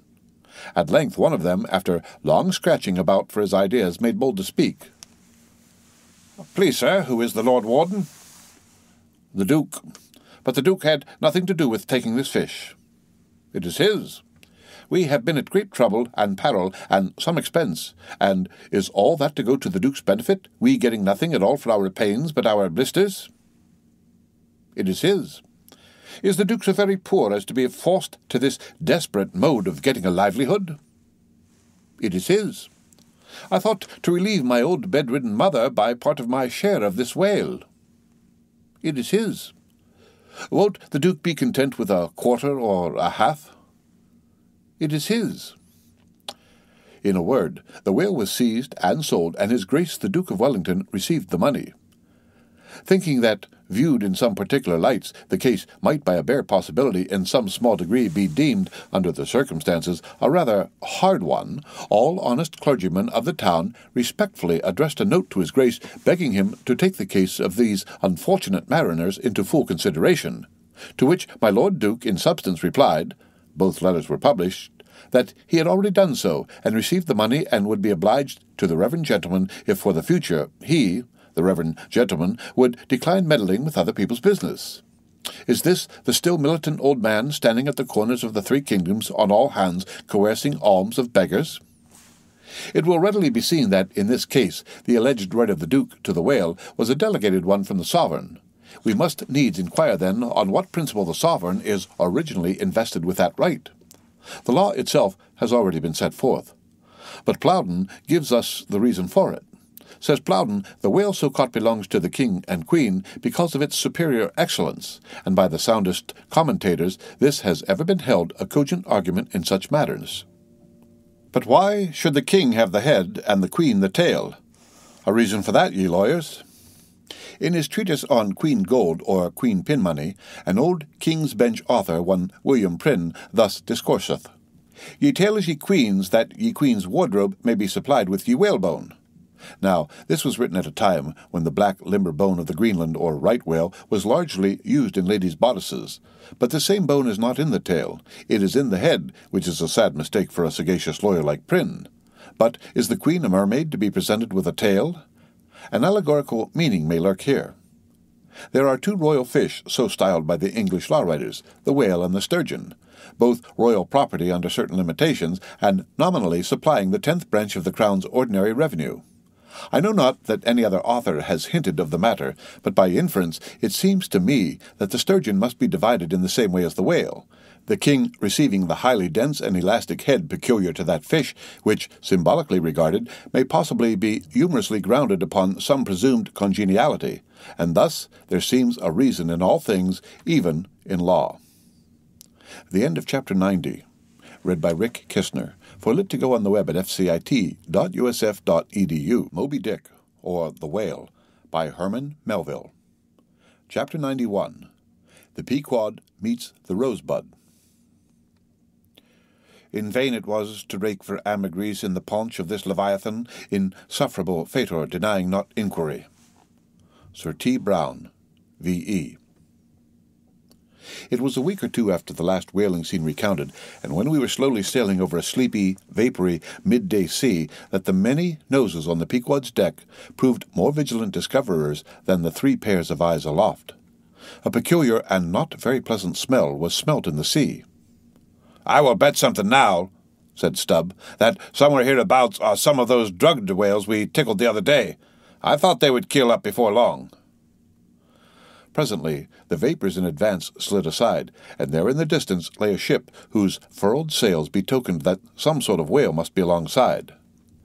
As we glided nearer, the stranger showed French colours from his peak, and by the eddying cloud of vulture seafowl that circled and hovered and swooped around him, it was plain that the whale alongside must be what the fishermen call a blasted whale, that is, a whale that has died unmolested on the sea, and so floated an unappropriated corpse. It may well be conceived what an unsavory odour such a mass must exhale, worse than an Assyrian city in the plague when the living are incompetent to bury the departed. So intolerable indeed is it regarded by some that no cupidity could persuade them to moor alongside of it. Yet are there those who will still do it, notwithstanding the fact that the oil obtained from such subjects is of a very inferior quality, and by no means of the nature of attar of rose. Coming still nearer with the expiring breeze, we saw that the Frenchman had a second whale alongside, and this second whale seemed even more of a nosegay than the first. In truth, it turned out to be one of those problematical whales that seem to dry up and die with a sort of prodigious dyspepsia, or indigestion, leaving their defunct bodies almost entirely bankrupt of anything like oil. Nevertheless, in the proper place, we shall see that no knowing fisherman will ever turn up his nose at such a whale as this, however much he may shun blasted whales in general. The Pequod had now swept so nigh to the stranger that Stubb vowed he recognized his cutting spade-pole entangled in the lines that were knotted round the tail of one of these whales. "There's a pretty fellow now," he bantered, laughed, standing in the ship's bows. "There's a jackal for ye. I well know that these crapos of Frenchmen are but poor devils in the fishery, sometimes lowering their boats for breakers, mistaking them for sperm whale spouts, yes, and sometimes sailing from their port with their hold full of boxes of tallow candles and cases of snuffers, foreseeing that all the oil they will get won't be enough to dip the captain's wick into. Aye, we all know these things, but look ye, here's a crapo that is content with our leavings, the drugged whale there. I mean, aye, and is content too with scraping the dry bones of that poor other precious fish he has there, poor devil. I say pass round a hat, someone, and let's make him a present of a little oil for dear charity's sake, for what oil he'll get from that drugged whale there won't be fit to burn in a jail. No, not in a condemned sail. And as for the other whale, why, I'll agree to get more oil by chopping up and trying out those 3 masts of ours than he'll get from that bundle of bones. Though now that I think of it, it may contain something worth a good deal more than oil. Yes. Ambergris, I wonder now if our old man has thought of that. It's worth trying. Yes, I'm for it. And so saying, he started for the quarterdeck. By this time the faint air had become a complete calm, so that whether or no the Pequod was now fairly entrapped in the smell, with no hope of escaping except by its breezing up again, issuing from the cabin, Stubb now called his boat's crew and pulled off for the stranger. Drawing across her bow, he perceived that, in accordance with the fanciful French taste, the upper part of her stem-piece was carved in the likeness of a huge drooping stalk, was painted green, and for thorns had copper spikes projecting from it here and there, the whole terminating in a symmetrical folded bulb of a bright red colour. Upon her headboards, in large gilt letters, he read, "Bouton de Rose," rose-button, or rosebud, and this was the romantic name of this aromatic ship. Though Stubb did not understand the bouton part of the inscription, yet the word rose and the bulbous figurehead put together sufficiently explained the whole to him. "A wooden rosebud, eh?" he cried with his hand to his nose. "That will do very well, but how like all creation it smells!" Now, in order to hold direct communication with the people on deck, he had to pull round the bows to the starboard side, and thus come close to the blasted whale, and so talk over it. Arrived then at this spot, with one hand still to his nose, he bawled, "Bouton de Rose ahoy! Are there any of you Bouton de Roses that speak English?" "Yes," rejoined a Guernsey man from the bulwarks, who turned out to be the chief mate. "Well then, my Bouton de Rosebud, have you seen the white whale?" What whale? The white whale, a sperm whale, Moby Dick. Have you seen him? Never heard of such a whale. Cachalot blanc, white whale. No. Very good, then. Goodbye now, and I'll call again in a minute. Then, rapidly pulling back towards the Pequod, and seeing Ahab leaning over the quarter-deck rail awaiting his report, he molded his two hands into a trumpet and shouted, "No, sir, no!" Upon which Ahab retired, and Stubb returned to the Frenchman. He now perceived that the Guernseyman, who had just gotten into the chains and was using a cutting spade, had slung his nose in a sort of bag. "What's the matter with your nose there?" said Stubb. "Broke it?"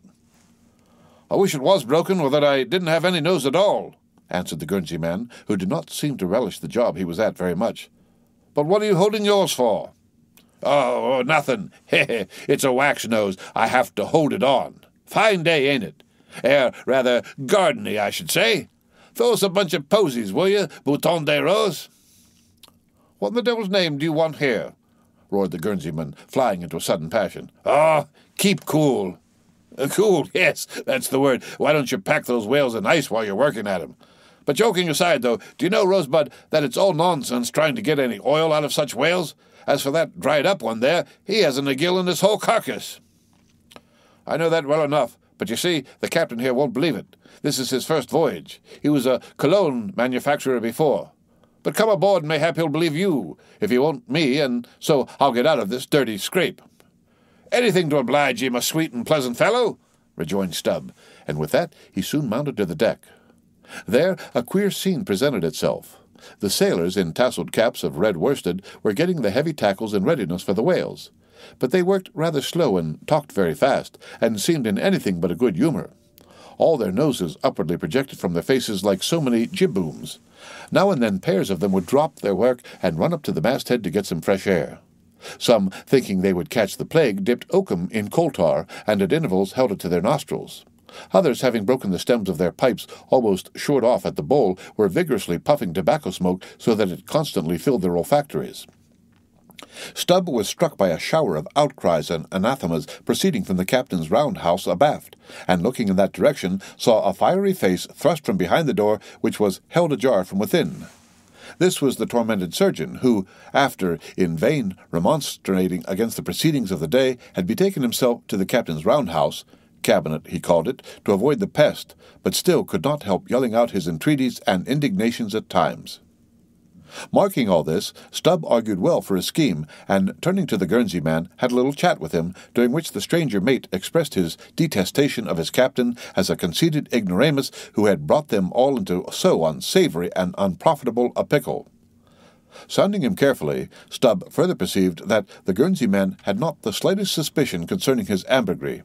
He therefore held his peace on that head, but otherwise was quite frank and confidential with him, so that the two quickly concocted a little plan for both circumventing and satirizing the captain, without his at all dreaming of distrusting their sincerity. According to this little plan of theirs, the Guernsey man, under cover of an interpreter's office, was to tell the captain what he pleased, but as coming from Stubb, and as for Stubb, he was to utter any nonsense that should come uppermost in him during the interview. By this time their destined victim appeared from his cabin. He was a small and dark but rather delicate-looking man for a sea captain, with large whiskers and moustache, however, and wore a red cotton velvet vest with watch seals at his side. To this gentleman Stubb was now politely introduced by the Guernseyman, who at once ostentatiously put on the aspect of interpreting between them. "What shall I say to him first?" said he. "Why," said Stubb, eyeing the velvet vest and the watch and seals, "you may as well begin by telling him that he looks a sort of babyish to me, though I don't pretend to be a judge." "He says, monsieur," said the Guernseyman in French, turning to his captain, "that only yesterday his ship spoke a vessel whose captain and chief mate with 6 sailors had all died of a fever caught from a blasted whale they had brought alongside." Upon this the captain started and eagerly desired to know more. "What now?" said the Guernsey man to Stubb. "Why, since he takes it so easy, tell him that now I have eyed him carefully, I'm certain that he's no more fit to command a whaleship than a St. Jago monkey. In fact, tell him from me he's a baboon." "He vows and declares, monsieur, that the other whale, the dried one, is far more deadly than the blasted one. In fine, monsieur, he conjures us, as we value our lives, to cut loose from these fish." Instantly the captain ran forward, and in a loud voice commanded his crew to desist from hoisting the cutting tackles, and at once cast loose the cables and chains confining the whales to the ship. "What now?" said the Guernsey man when the captain had returned to them. "Why, let me see. Yes, you may as well tell him now in fact, tell him I've diddled him. And, aside to himself, perhaps somebody else. He says, monsieur, that he is very happy to have been of any service to us." Hearing this, the captain vowed that they were the grateful parties, meaning himself and mate, and concluded by inviting Stubb down into his cabin to drink a bottle of Bordeaux. "He wants you to take a glass of wine with him," said the interpreter. "Thank him heartily, but tell him it's again me principles to drink with the man I've diddled. In fact, tell him I must go." "He says, monsieur, that his principles won't admit of his drinking, but that if monsieur wants to live another day to drink, then monsieur had best drop all 4 boats and pull the ship away from those whales, for it's so calm they won't drift." By this time Stubb was over the side and getting into his boat, hailed the Guernsey man to this effect, that, having a long tow-line in his boat, he would do what he could to help them by pulling out the lighter whale of the 2 from the ship's side. While the Frenchmen's boats then were engaged in towing the ship one way, Stubb benevolently towed away at his whale the other way, ostentatiously slacking out a most unusually long tow-line. Presently a breeze sprang up. Stubb feigned to cast off from the whale, hoisting his boats. The Frenchman soon increased his distance, while the Pequod slid in between him and Stubb's whale, whereupon Stubb quickly pulled to the floating body, and, hailing the Pequod to give notice of his intentions, at once proceeded to reap the fruit of his unrighteous cunning. Seizing his sharp boat spade, he commenced an excavation in the body a little behind the side fin. You would almost have thought he was digging a cellar there in the sea, and when at length his spade struck against the gaunt ribs, it was like turning up old Roman tiles and pottery buried in fat English loam. His boat's crew were all in high excitement, eagerly helping their chief and looking anxious as gold hunters.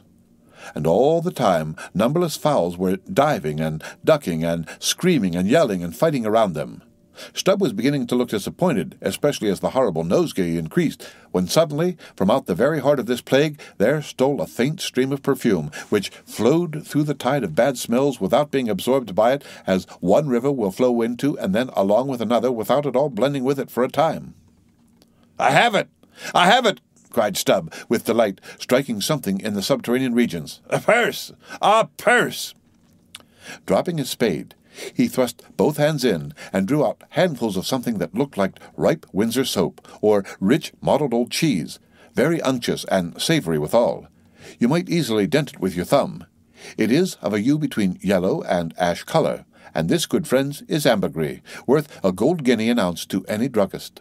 Some 6 handfuls were obtained, but more was unavoidably lost in the sea, and still more perhaps might have been secured were it not for impatient Ahab's loud command to Stubb to desist and come on board, else the ship would bid them good-bye. The end of Chapter 91. Read by Rick Kishner for Lit to Go on the web at fcit.usf.edu. Moby Dick or the Whale by Herman Melville. Chapter 92, Ambergris. Now this ambergris is a very curious substance, and so important as an article of commerce that in 1791 a certain Nantucket-born Captain Coffin was examined at the bar of the English House of Commons on that subject. For at that time, and indeed until a comparatively late day, the precise origin of ambergris remained, like amber itself, a problem to the learned. Though the word ambergris is but the French compound for grey amber, yet the 2 substances are quite distinct. For amber, though at times found on the sea-coast, is also dug up in some far inland soils, whereas ambergris is never found except upon the sea. Besides, amber is a hard, transparent, brittle, odorless substance used for mouthpieces to pipes, for beads and ornaments, but ambergris is soft, waxy, and so highly fragrant and spicy that it is largely used in perfumery, in pastilles, precious candles, hair powders, and pomatum. The Turks use it in cooking, and also carry it to Mecca for the same purpose that frankincense is carried to St. Peter's in Rome. Some wine merchants drop a few grains into claret to flavor it. Who would think, then, that such fine ladies and gentlemen should regale themselves with an essence found in the inglorious bowels of a sick whale? Yet so it is. By some, ambergris is supposed to be the cause, and by others the effect, of the dyspepsia in the whale. How to cure such a dyspepsia it were hard to say, unless by administering 3 or 4 boatloads of Brandreth's pills, and then running out of harm's way, as labourers do in blasting rocks.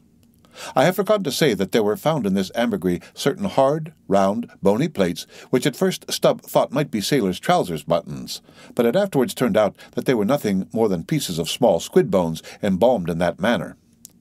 Now that the incorruption of this most fragrant ambergris should be found in the heart of such decay, is this nothing? Bethink thee of that saying of St. Paul in Corinthians about corruption and incorruption, how that we are sown in dishonour but raised in glory, and likewise call to mind that saying of Paracelsus about what it is that maketh the best musk. Also forget not the strange fact that of all things of ill savour, cologne water, in its rudimental manufacturing stages, is the worst. I should like to conclude this chapter with the above appealed, but cannot, owing to my anxiety to repel a charge often made against whalemen, and which, in the estimation of some already biased minds, might be considered as indirectly substantiated by what has been said of the Frenchman's 2 whales. Elsewhere in this volume, the slanderous aspersion has been disproved that the vocation of whaling is throughout a slatternly, untidy business. But there is another thing to rebut. They hint that all whales always smell bad. Now, how did this odious stigma originate? I opine that it is plainly traceable to the first arrival of the Greenland whaling ships in London more than 2 centuries ago, because those whalemen did not then and do not now try out their oil at sea, as the southern ships have always done, but cutting up the fresh blubber in small bits, thrust it through the bungholes of large casks, and carry it home in that manner. The shortness of the season in those icy seas, and the sudden and violent storms to which they are exposed, forbidding any other course. The consequence is that upon breaking into the hold and unloading one of these whale cemeteries in the Greenland dock, a savour is given forth somewhat similar to that arising from excavating an old city graveyard for the foundations of a lying-in hospital. I partly surmise also that this wicked charge against whalers may be likewise imputed to the existence on the coast of Greenland in former times of a Dutch village called Schmerenberg or Smerenberg, which latter name is the one used by the learned Vogel von Slack in his great work on smells, a textbook on that subject. As its name imports, smear, fat, berg, to put up, this village was founded in order to afford a place for the blubber of the Dutch whale fleet to be tried out without being taken home to Holland for that purpose. It was a collection of furnaces, fat kettles, and oil sheds, and when the works were in full operation certainly gave forth no very pleasant savour. But all this is quite different with the South Sea sperm whaler, which, in a voyage of 4 years perhaps after completely filling her hold with oil, does not perhaps consume 50 days in the business of boating out, and in the state that it is casked, the oil is nearly scentless. The truth is that, living or dead, if but decently treated, whales as a species are by no means creatures of ill odour. Nor can whalemen be recognized as the people of the Middle Ages affected to detect a Jew in the company by the nose. Nor indeed can the whale possibly be otherwise than fragrant when, as a general thing, he enjoys such high health, taking abundance of exercise, always out of doors, though, it is true, seldom in the open air. I say that the motion of a sperm whale's flukes above water dispenses a perfume, as when a musk-scented lady rustles her dress in a warm parlour. What, then, shall I liken the sperm whale to for fragrance, considering his magnitude? Must it not be to that famous elephant with jewelled tusks and redolent with myrrh, which was led out of an Indian town to do honour to Alexander the Great? The end of Chapter 92. Read by Rick Kistner. Full it to go on the web at fcit.usf.edu. Moby Dick, or the Whale, by Herman Melville. Chapter 93. The Castaway. It was but some few days after encountering the Frenchman that a most significant event befell the most insignificant of the Pequod's crew, an event most lamentable, and which ended in providing that sometimes madly merry and predestined craft with a living and ever-accompanying prophecy of whatever shattered sequel might prove her own. Now in the whale ship, it is not every one that goes in the boats. Some few hands are reserved, called shipkeepers, whose province it is to work the vessel while the boats are pursuing the whale. As a general thing, these shipkeepers are as hardy fellows as the men comprising the boat's crews. But if there happen to be an unduly slender, clumsy, or timorous wight in the ship, that wight is certain to be made a shipkeeper. It was so in the Pequod with the little negro Pippin by nickname, Pip by abbreviation. Ye have heard of him before. Ye must remember his tambourine on that dramatic midnight so gloomy jolly. In outer aspect, Pip and Doughboy made a match, like a black pony and a white one, of equal developments, though of dissimilar color, driven in one eccentric span. But while hapless Doughboy was by nature dull and torpid in his intellects, Pip, though over-tender-hearted, was at bottom very bright, with that pleasant, genial, jolly brightness peculiar to his tribe, a tribe which ever enjoy all holidays and festivities with finer, freer relish than any other race. For blacks, the year's calendar should show naught but 365 Fourth of Julys and New Year's days. Nor smile so while I write that this little black was brilliant, for even blackness has its brilliancy, beyond yon lustrous ebony panelled in king's cabinets. But Pip loved life, and all life's peaceable securities, so that the panic-striking business in which he had somehow unaccountably become entrapped had most sadly blurred his brightness, though, as ere long will be seen, what was thus temporarily subdued in him, in the end was destined to be luridly illumined by strange wild fires that fictitiously showed him off to 10 times the natural lustre with which, in his native Tolland County in Connecticut, he had once enlivened many a fiddler's frolic on the green, and, at melodious eventide, with his gay ha-ha, had turned the round horizon into one star-belled tambourine. So, though in the clear air of day, suspended against a blue-veined neck, the pure-watered diamond drop will healthful glow, yet when the cunning jeweler would show you the diamond in its most impressive lustre, he lays it against a gloomy ground, and then lights it up not by the sun, but by some unnatural gases. Then come out those fiery effulgences infernally superb. Then the evil blazing diamond, once the divinest symbol of the crystal skies, looks like some crown jewel stolen from the king of hell. But let us to the story. It came to pass that, in the ambergris affair, Stubbs's after-oarsman chanced so to sprain his hand, as for a time to become quite maimed, and temporarily Pip was put into his place. The first time Stubb lowered with him, Pip evinced much nervousness, but happily for that time escaped close contact with the whale, and therefore came off not altogether discreditably, though Stubb, observing him, took care afterwards to exhort him to cherish his courageousness to the utmost, for he might often find it needful. Now upon the second lowering, the boat paddled upon the whale, and as the fish received the darted iron, it gave its customary rap, which happened in this instance to be right under poor Pip's seat.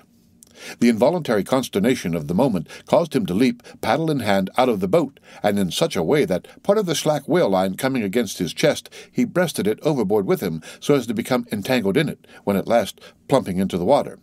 That instant the stricken whale started on a fierce run, the line swiftly straightened, and presto, poor Pip came all foaming up to the chocks of the boat, remorselessly dragged there by the line, which had taken several turns around his chest and neck. Tashtego stood in the bows. He was full of the fire of the hunt. He hated Pip for a poltroon. Snatching the boat-knife from the sheath, he suspended its sharp edge over the line, and, turning towards Stubb, exclaimed interrogatively, "Cut!" Meanwhile, Pip's blue, choked face plainly looked, "Do, for God's sake!" All passed in a flash. In less than half a minute, this entire thing happened. "Damn him, cut!" roared Stubb, and so the whale was lost, and Pip was saved. So soon as he recovered himself, the poor little negro was assailed by yells and execrations from the crew. Tranquilly permitting these irregular cursings to evaporate, Stubb then, in a plain, businesslike, but still half-humorous manner, cursed Pip officially, and that done, unofficially gave him much wholesome advice. The substance was, never jump from a boat, Pip, except, but all the rest was indefinite, as the soundest advice ever is. Now, in general, stick to the boat is your best motto in whaling, but cases will sometimes happen when leap from the boat is still better. Moreover, as if perceiving at last that if he should give undiluted conscientious advice to Pip, he would be leaving him too wide a margin to jump in for the future, Stubb suddenly dropped all advice and concluded with a peremptory command. "Stick to the boat, Pip, or by the Lord, I won't pick you up if you jump. Mind that. We can't afford to lose whales by the likes of you. A whale would sell for 30 times what you would, Pip, in Alabama. Bear that in mind, and don't jump any more." Hereby, perhaps, Stubb indirectly hinted that though man loved his fellow, yet man is a money-making animal, which propensity too often interferes with his benevolence. But we are all in the hands of the gods, and Pip jumped again. It was under very similar circumstances to the first performance, but this time he did not breast out the line, and hence, when the whale started to run, Pip was left behind on the sea like a hurried traveller's trunk. Alas, Stubb was but too true to his word. It was a beautiful, bounteous blue day. the spangled sea calm and cool and flatly stretching away, all round to the horizon like gold-beater's skin hammered out to the extremest. Bobbing up and down in that sea, Pip's ebon head showed like a head of cloves. No boat-knife was lifted when he fell so rapidly astern. Stubb's inexorable back was turned upon him, and the whale was winged. In 3 minutes, a whole mile of shoreless ocean was between Pip and Stubb. Out from the center of the sea, poor Pip turned his crisp, curling black head to the sun, another lonely castaway, though the loftiest and the brightest. Now, in calm weather, to swim in the open ocean is as easy to the practiced swimmer as to ride in a spring carriage ashore. But the awful lonesomeness is intolerable. The intense concentration of self in the middle of such a heartless immensity, my God, who can tell it? Mark how when sailors in a dead calm bathe in the open sea, mark how closely they hug their ship and only coast along her sides. But had Stubb really abandoned the poor little negro to his fate? No, he did not mean to, at least, because there were 2 boats in his wake, and he supposed, no doubt, they would of course come up to Pip very quickly and pick him up. Though indeed such considerations towards oarsmen jeopardized through their own timidity is not always manifested by the hunters in all similar circumstances, and such instances not unfrequently occur. Almost invariably in the fishery, a coward, so-called, is marked with the same ruthless detestation peculiar to military navies and armies. But it so happened that those boats, without seeing Pip, suddenly spying whales close to them on one side, turned and gave chase, and Stubb's boat was now so far away, and he and all his crew so intent upon his fish, that Pip's ringed horizon began to expand around him miserably. By the merest chance, the ship itself at last rescued him. But from that hour, the little negro went about the deck an idiot, such at least they said he was. The sea had leeringly kept his finite body up, but drowned the infinite of his soul. Not drowned entirely, though, rather carried down alive to wondrous depths where strange shapes of the unwarped primal world glided to and fro before his passive eyes, and the miser merman, wisdom, revealed his hoarded heaps, and among the joyous, heartless, ever-juvenile eternities, Pip saw the multitudinous God omnipresent, coral insects, that out of the firmament of waters heaved the colossal orbs. He saw God's foot upon the treadle of the loom, and spoke it, and therefore his shipmates called him mad. So man's insanity is heaven's sense, and wandering from all mortal reason, man comes at last to that celestial thought, which to reason is absurd and frantic, and weal or woe feels then uncompromised, indifferent as his God. For the rest, blame not Stubb too hardly. The thing is common in that fishery, and is the sequel of the narrative. It will then be seen what like abandonment befell myself. The end of Chapter 93, read by Rick Kistner, for Lit2Go on the web at fcit.usf.edu. Moby Dick, or the Whale, by Herman Melville. Chapter 94, A Squeeze of the Hand. That whale of Stubb's, so dearly purchased, was duly brought to the Pequod's side, where all those cutting and hoisting operations previously detailed were regularly gone through, even to the bailing of the Heidelberg tun or case. While some were occupied with this latter duty, others were employed in dragging away the larger tubs, so soon as filled with sperm, and when the proper time arrived, this same sperm was carefully manipulated ere going to the try-works, of which anon. It had cooled and crystallized to such a degree that when, with several others, I sat down before a large Constantine's bath of it, I found it strangely concreted into lumps here and there rolling about in the liquid part. It was our business to squeeze those lumps back into fluid, a sweet and unctuous duty. No wonder that in old times sperm was such a favorite cosmetic, such a clearer, such a sweetener, such a softener, such a delicious mollifier. After having my hands in it for only a few minutes, my fingers felt like eels, and began, as it were, to serpentine and spiralize. As I sat there at my ease, cross-legged on the deck, after the bitter exertion at the windlass under a blue, tranquil sky, the ship under indolent sail and gliding so serenely along, as I bathed my hands among those soft, gentle globules of infiltrated tissues, wove almost within the hour as they richly broke to my fingers and discharged all their opulence like fully ripe grapes their wine, as I snuffed up that uncontaminated aroma, literally and truly like the smell of spring violets, I declare to you that for the time I lived as in a musky meadow. I forgot all about our horrible oath. In that inexpressible sperm I washed my hands and my heart of it. I almost began to credit the old Paracelsian superstition that sperm is of rare virtue in allaying the heat of anger. While bathing in that bath, I felt divinely free from ill will, or petulance, or malice of any sort whatsoever. Squeeze, squeeze, squeeze. All the morning long I squeezed that sperm till I myself almost melted into it. I squeezed that sperm till a strange sort of insanity came over me, and I found myself unwittingly squeezing my co-laborers' hands in it, mistaking their hands for the gentle globules. Such an abounding, affectionate, friendly, loving feeling did this avocation beget, that at last I was continually squeezing their hands and looking up into their eyes sentimentally, as much as to say, "Oh, my dear fellow beings, why should we longer cherish any social acerbities, or know the slightest ill-humour or envy? Come, let us squeeze hands all around, nay, let us all squeeze ourselves into each other, let us squeeze ourselves universally into the very milk and sperm of kindness." Would that I could keep squeezing that sperm forever!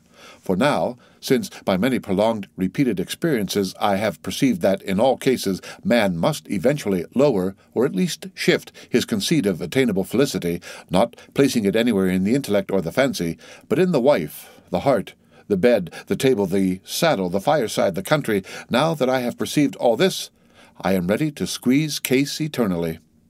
In thoughts of the visions of the night, I saw long rows of angels in paradise, each with his hands in a jar of spermaceti. Now, while discoursing of sperm, it behooves to speak of other things akin to it in the business of preparing the sperm whale for the try-works. First comes white horse, so called, which is obtained from the tapering part of the fish, and also from the thicker portions of his flukes. It is tough, with congealed tendons, a wad of muscle, but still contains some oil. After being severed from the whale, the white horse is first cut into portable oblongs ere going to the mincer. They look much like blocks of Berkshire marble. Plum pudding is the term bestowed upon certain fragmentary parts of the whale's flesh, here and there adhering to the blanket of blubber, and often participating to a considerable degree in its unctuousness.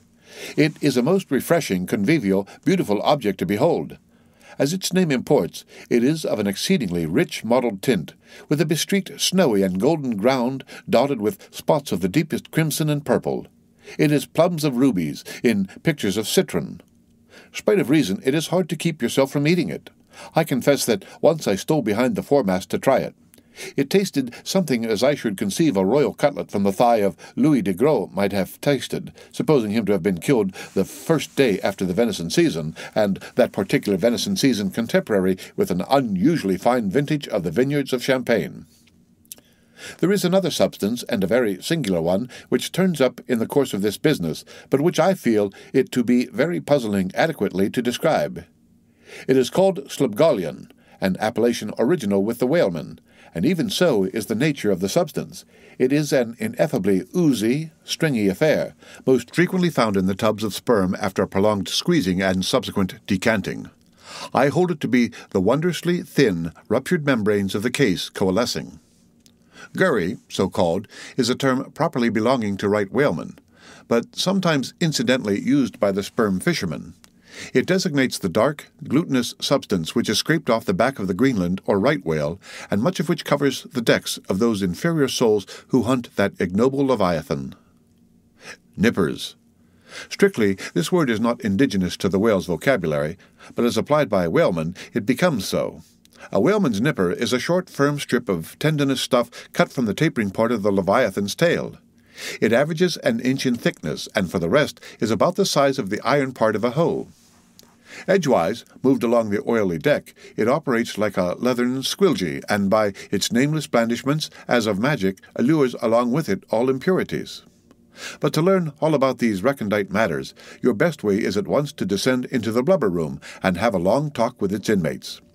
This place has previously been mentioned as the receptacle for the blanket pieces, when stripped and hoisted from the whale. When the proper time arrives for cutting up its contents, this apartment is a scene of terror to all tyros, especially by night. On one side, lit by a dull lantern, a space has been left clear for the workmen. They generally go in pairs, a pike and gaffman and a spademan. The whaling pike is similar to a frigate's boarding weapon of the same name. The gaff is something like a boat-hook. With his gaff, the gaffman hooks onto a sheet of blubber and strives to hold it from slipping as the ship pitches and lurches about. Meanwhile, the spademan stands on the sheet itself, perpendicularly chopping it into the portable horse pieces. This spade is sharp as hone can make it. The spademan's feet are shoeless. The thing he stands on will sometimes irresistibly slide away from him like a sledge.